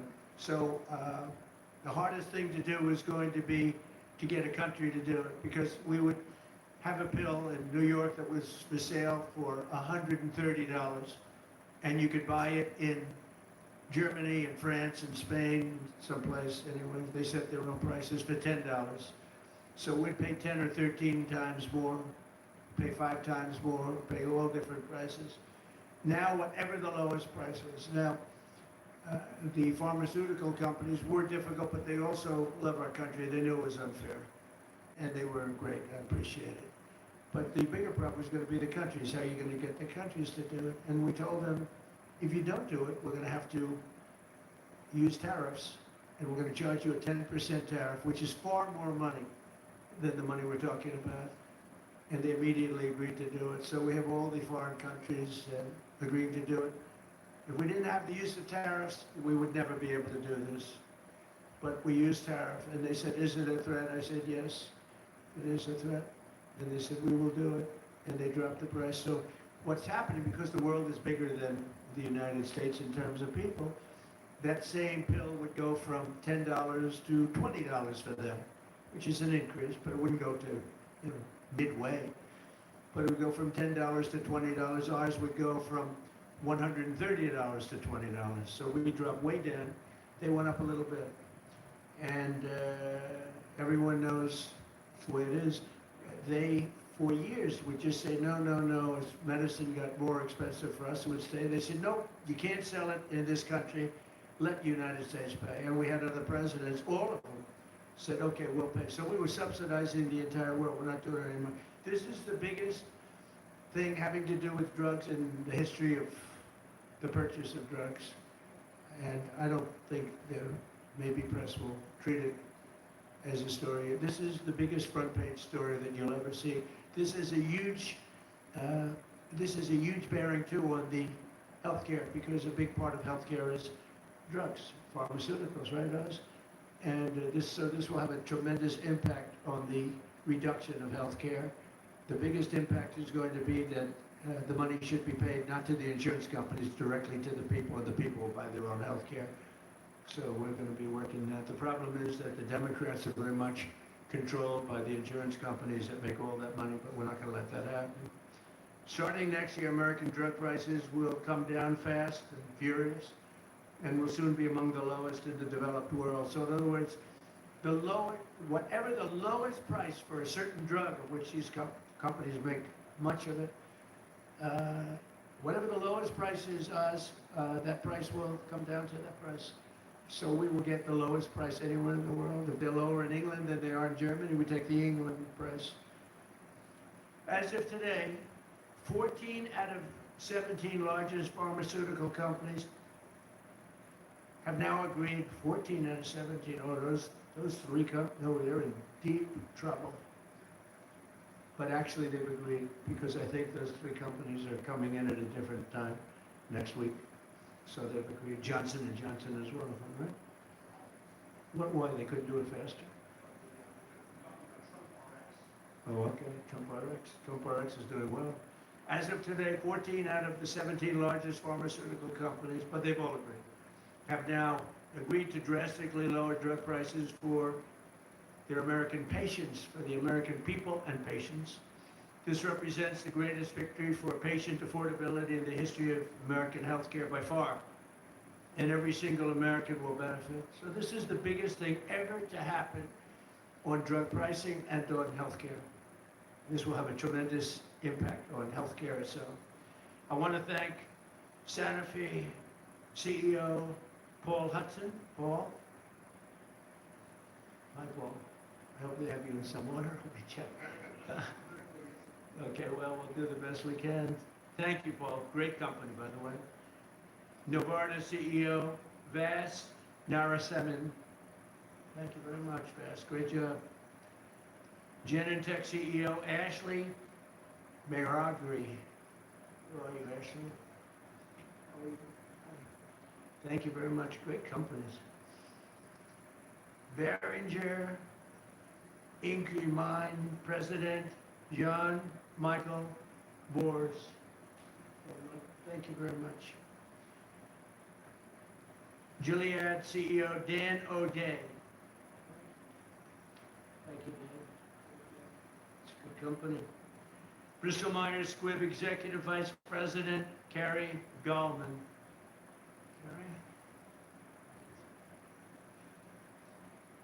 GSK CEO Emma Wormsley.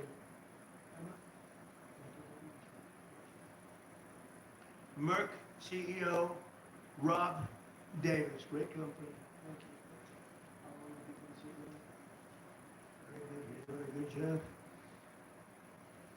And Amgen Executive Vice President and CFO Peter Griffith.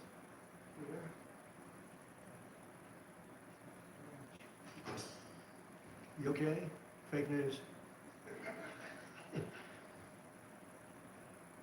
We want you to be healthy. Are you all right? The camera's not okay, but she's okay. That's more important. We have good medicine for you. If you need some medicine, one of them can take good care of it. We're also joined by Secretaries Robert F. Kennedy Jr., Howard Lutnick, Ambassador, and really some incredible ambassadors.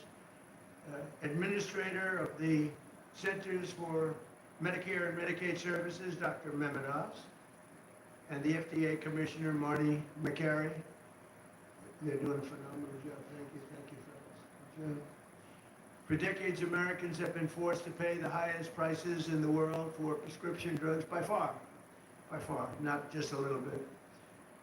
We were like a whipping post, the United States. And it's just been 4% of the world's population. We have 4% of the world's population, and consumers pay only 13% of all prescription drugs, yet pharmaceutical companies make 75% of their profits. Think of that. So we have 4% of the population, 13% of prescription drugs, and yet the people behind me, who are wonderful people, make 75% of their profits from the American customer.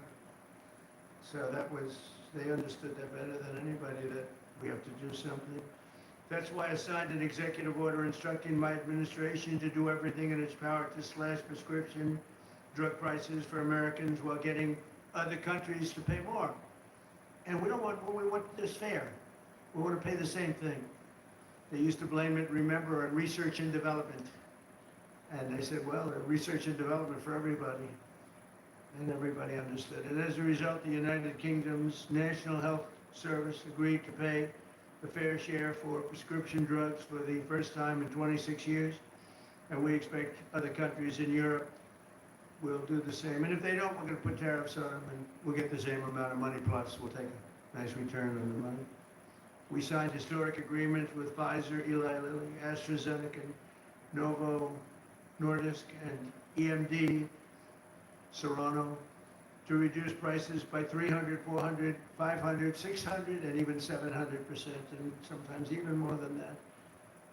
I remember when I had a news conference in my first term, I was the first president that reduced prices from the beginning of my term to a year, from January to December, 0.25%.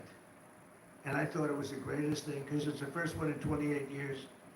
Now we're talking about numbers that are so incredible. 0.25%, think of that. I was proud of it, because it hadn't happened in 28 where drug prices went down. Well, now you're going to see numbers that nobody would believe possible. Think of it, 500, 600, 700, 800%.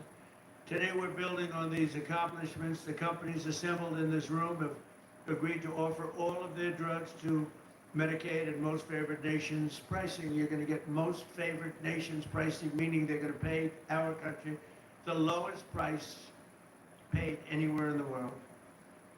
And they will list their most popular drugs on TrumpRx.gov.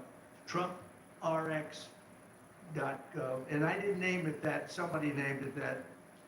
And I guess they assumed that was, did you name it, Oz? Or Bobby name it? Okay, well, I'm honored to have the name. And so far that's turned out, because the numbers are so incredible. It's an honor. And you're going to get massive discounts to all consumers. So massive discounts will be not even offered. It's just going to be a fact. All consumers will get massive discounts. That's TrumpRx.gov. Every new drug produced by these companies in the future will permanently be offered to American patients at most favored nation prices. You know, people used to talk about that for years, but nobody ever did anything about it, nor the president did. And it wasn't easy, but it worked out great, and I'm so proud of the people behind me.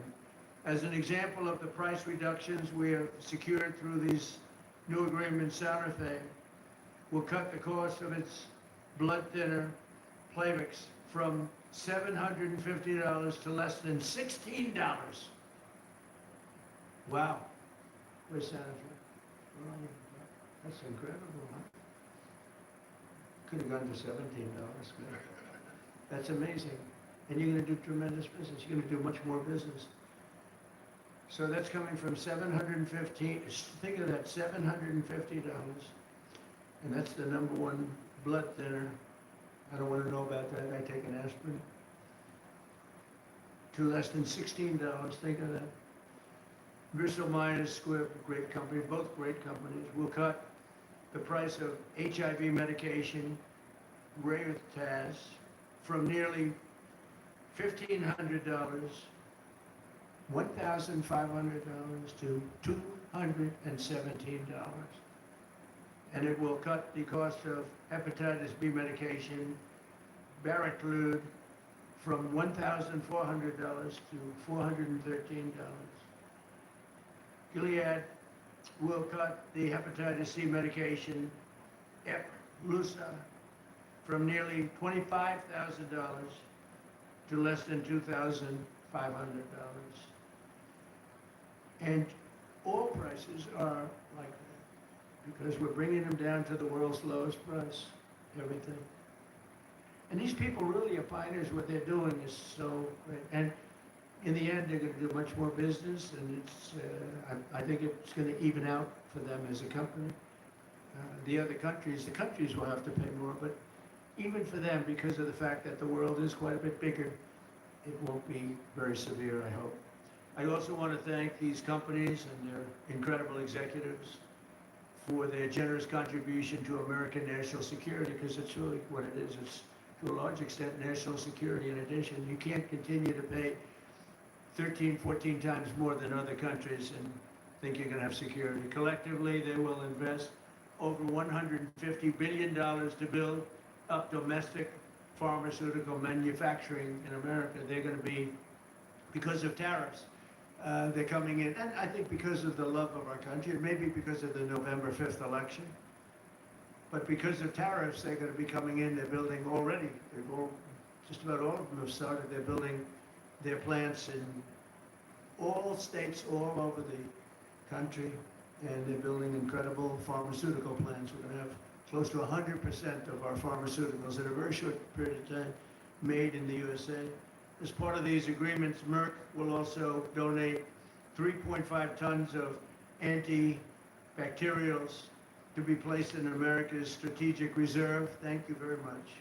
GSX will donate over 200 pounds of ingredients to make rescue inhalers, which is a big deal, and Bristol Myers Squibb will donate 6.5 tons of blood thinners. We appreciate it. Such amazing companies. Every president for a generation has promised to reduce drug prices, but they were talking about it a little bit like that. I am the only one of them to ever even think in terms of favored nations, and that's what this is. Favored nations. It's called most favored nation. We are now a most favored nation. I want to thank the leaders in the room, and I also want to thank the leaders of all of the countries that had to pay a little more so that we were treated fairly. I really do. I want to thank the leaders of countries. And they knew the alternative was not much of an alternative, because if they didn't do it, we were going to charge them tariffs, and the tariffs would have been much more severe than what they did. But they did do it as soon as they realized about the tariffs. Then they did it very easily. And now they're very good people. Let's start with Amgen's Executive Vice President, who I already introduced, and I introduced the people here. So I'd like to ask Bobby and Naz to say a few words, and also I'd like to ask if anybody would like to speak on behalf of your company, or just say how great this country is doing, and you're all building tremendous facilities now in the United States instead of other countries that we all know about, but if you'd like to say something. So Oz, you want to start, and Bobby? Mr. President, this gets taller with time. Mr. President, each of the 9 CEOs will speak very briefly about what they have done, because it is a patriotic effort. This is affordability in action. We talk about it in abstract, but this is not an abstract concept. This is a very concrete, tangible, personal reality, because we've got moms with sick children who cannot afford their medications, working families cannot make ends meet, seniors on fixed income. We have 80 million people have to pay more than $100 a a month for their prescriptions. They just can't keep up. So this is a hardcore approach to this, driven by a bold leader who's taking bold action. With that bold action, we've now created a standard for the industry. The 9 leaders behind us run the biggest pharmaceutical companies in the world. They're joining 5 other companies that have been through this White House process over the last 2 months. I want to make sure you appreciate that it doesn't happen with just the people in the room. They're wonderful individuals: Chris Klump, Inma Hernandez, John Brooks, Theo Merkel, Corey, Heidi. A lot of folks work their tails off to make this happen, and that's why we've gotten to the finish line. The prices that President Trump left to the next administration on pharmaceuticals have gone up 25% until the president took office. We are reversing that trend and making sure that Americans can afford to get the life-saving solutions. Because if these brilliant innovators create solutions to cancer and hypertension, hepatitis, and a bunch of other viruses, illnesses that have been lethal throughout human history, but you can't afford them, then we're not treating you fairly. And that's why what the president has done is so critically important. He mentioned quickly the amount of money that they've contributed towards our strategic stockpile and to building in this country, but fundamentally the health of the American people will benefit because this president took bold action. And from my personal position, I couldn't do anything I do without Secretary Kennedy, who just does not take no for an answer and will call me even more than the president does to make sure things happen right. Mr. Secretary. Even more. I don't think that's true. I think we got a lot of calls from the president, and at one point in this negotiation, we both stopped answering our phones late at night because we couldn't take it anymore. But I want to thank you, Mr. President, for doing this.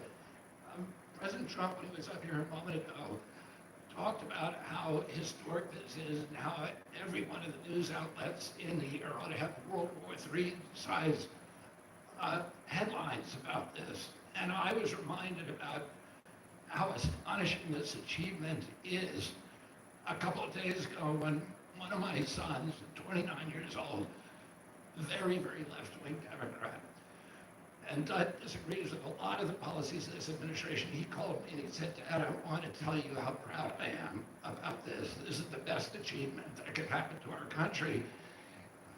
This is something Bernie Sanders has been clamoring for 25 years. Elizabeth Warren has been clamoring for. Joe Biden promised the American people.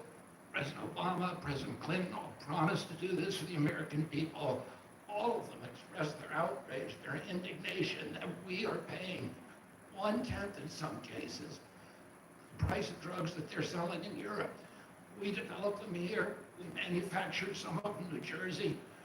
We were paying $1,300 for a drug manufactured in New Jersey. The same drug manufactured in the same plant was being sold for $88 in London. And everybody recognized how unfair this was. We were paying for all the innovation in this country. And yet, the rest of the world was free riding on it. And President Trump told me and Dr. Oz at the beginning of this term, this is what I want you to do. And he leaned on us. I think both of us were very skeptical at that point that it could be done. I would say this is a miracle. And I'm very grateful to all the CEOs who saw the sense in this, who understood the injustice and the unsustainability of the system, and who put public health, and particularly the public health of Americans, ahead of some of their other priorities. And all of them came to the table, and President Trump asked us to do 3 things. 1, to deliver the lowest prices in the world and make this affordable for Americans. Number 2, to do it in a way that we would not hurt innovation and that we would keep America as the incubator and the dominating force in innovation around the world. And 3, to bring drug manufacturing home to this country. I can tell you, by the end of this term, 95% of the drugs we will have MFN. In other words, Americans will be paying the lowest price in the world for 95% of the drugs. You talk about affordability. People are talking about affordability. Nobody has done anything for affordability greater than this. So I want to thank you, President Trump, for your leadership, for your vision, and for your relentless harassment of us to make sure this all got done. And I really want to talk to, just thank all of the CEOs, all these companies for coming to the table in good faith, working out a very, very pragmatic agreement that allows them to continue to do the innovation that is going to save lives and alleviate suffering around the world, and do it in a way that is more fair to the American people. Thank you.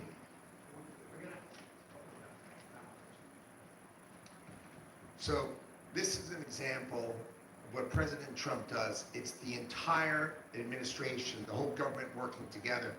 Bobby and I met at the beginning of the administration of how we could work together to bring drug prices down as the president instructed and bring manufacturing home.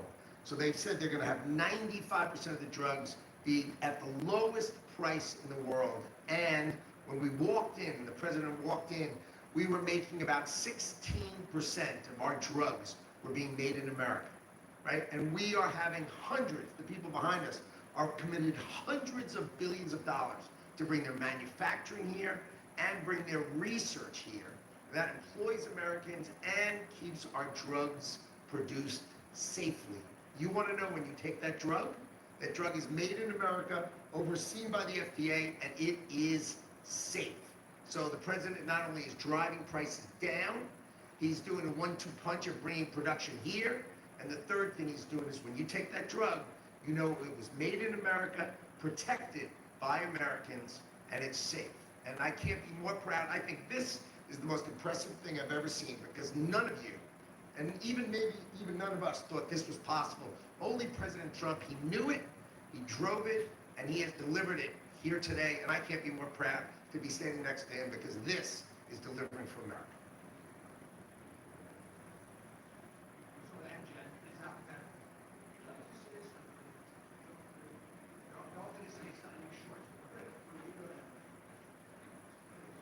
Mr. President. I'm going to move it back up, get taller again. Mr. President, thank you for the opportunity to work with you to improve the affordability of medicines for American patients.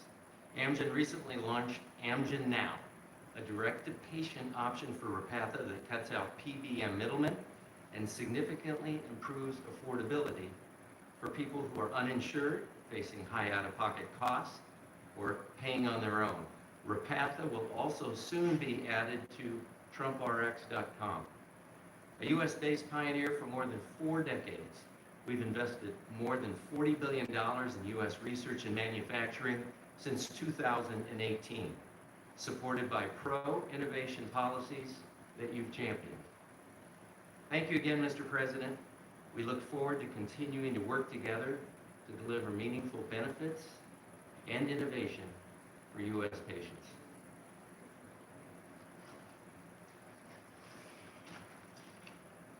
Thank you, Mr. President. Jean-Michel Boers, Boehringer Ingelheim. It's a true honor to be here for an agreement that we believe will make a true difference for American patients. For 140 years, Boehringer Ingelheim, a family-owned company, has been committed to improving health and outcomes to save lives of patients.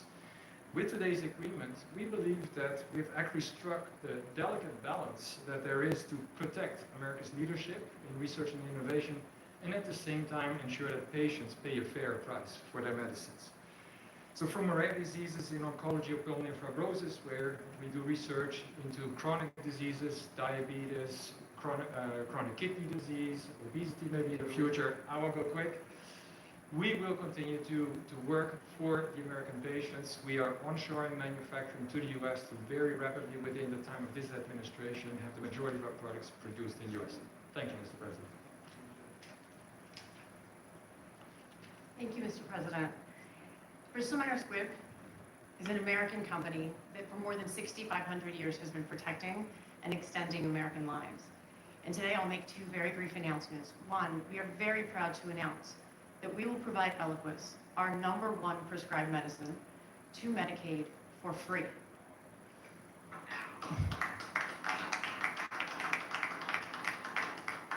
We're also answering the administration's calls, as the President said, to shore up the national medicine reserves by donating more than 6.5 tons of Eliquis. These actions build on BMS's commitment to invest $40 billion in the US in research and development and manufacturing. And these investments reflect our enduring commitment to work with the administration to improve patient lives. So thank you.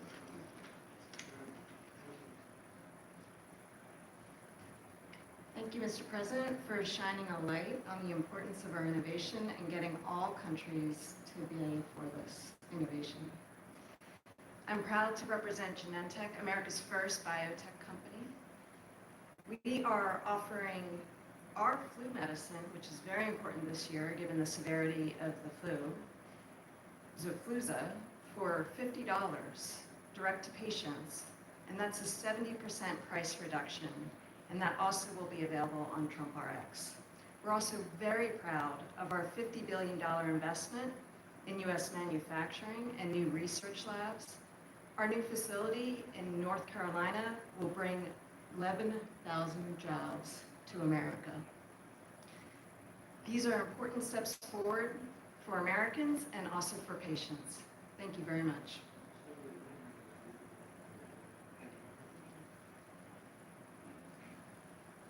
Thank you, Mr. President, to you and the administration. I think this objective of achieving the commitment to affordability and future innovation is extraordinary. And let me just say that the company I represent, Gilead Sciences, the scientists reach for cures every day. In fact, they've come up with medicines that have cured both certain forms of hepatitis and also certain forms of blood cancer. And we just recently launched a new medicine that's only given twice a year to prevent HIV.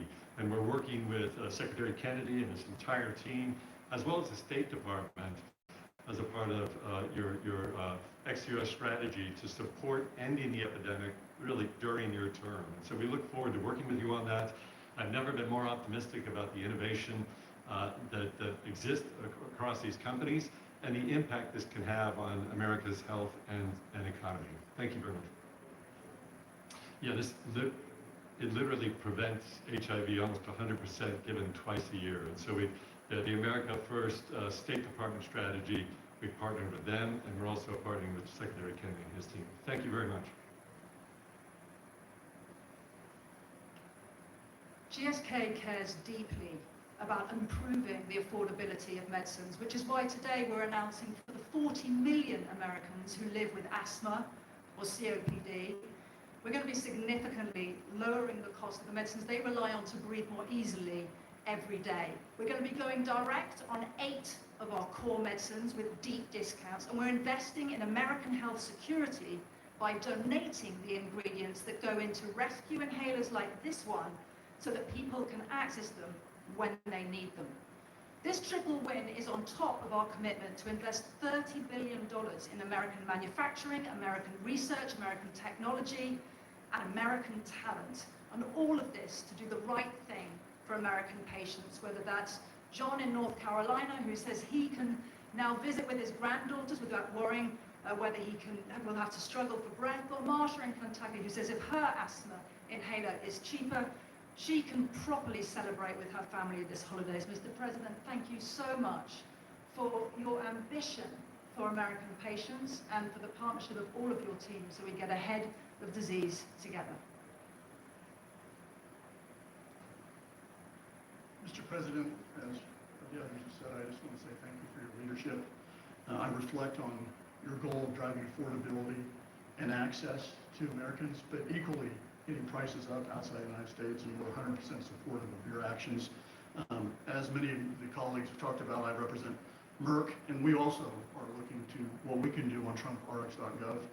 In addition to bringing our diabetes drugs, one of the things I just wanted to highlight, we have a novel oral cardiovascular drug, which has an opportunity to meaningfully lower LDL and really still go after what is the leading cause of death in the United States, which is cardiovascular disease, kills 1 million people in the United States annually. And thanks to TrumpRx.com, you will not only be able to get this pill and have an easy-to-take pill, but it'll be easy to get and it'll be affordable. So I appreciate your leadership and look forward to continuing to partner with you. Thank you. Mr. President, my name is Bas Narasimhan, CEO of Novartis. Novartis is a 250-year-old company, and today we're the global leader in bringing advanced technologies to patients in the United States and around the world. Technologies like radioligand therapies and cell and gene therapies. What I want to highlight to you is we're bringing the manufacturing of these technologies to the United States now.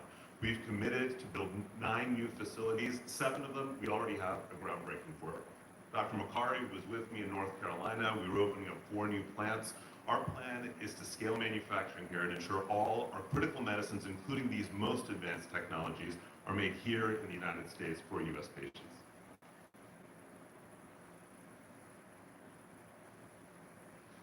So first of all, thank you, Mr. President. I think you've convened on an extremely important subject and made more progress than perhaps anybody ever thought was frankly possible. For Sanofi, this is another day to reaffirm our commitment to patients, our unwavering support to trying to do the right thing to help patients get better outcomes. But simply, affordability has been at the heart of that for a very long time. Having concluded this contract with the President and the administration, we find ourselves able, as a joint effort, to go further than we ever thought was possible. And that's kudos to you and for what you have done. Improving affordability and preserving innovation and rewarding innovation is a very difficult balance to take. I think we feel the negotiations and the conversations have had the patient at the center throughout the entire time, as difficult as it may have been on occasions. I think what many can learn from the way this was handled, but simply, is that when you bring industry and you bring government together with the spirit of doing the right thing for patients, it is almost limitless what can be achieved. So on behalf of Sanofi, I'd like to thank you, Mr. President, and the team for what has been simply an incredible amount of progress. Thank you.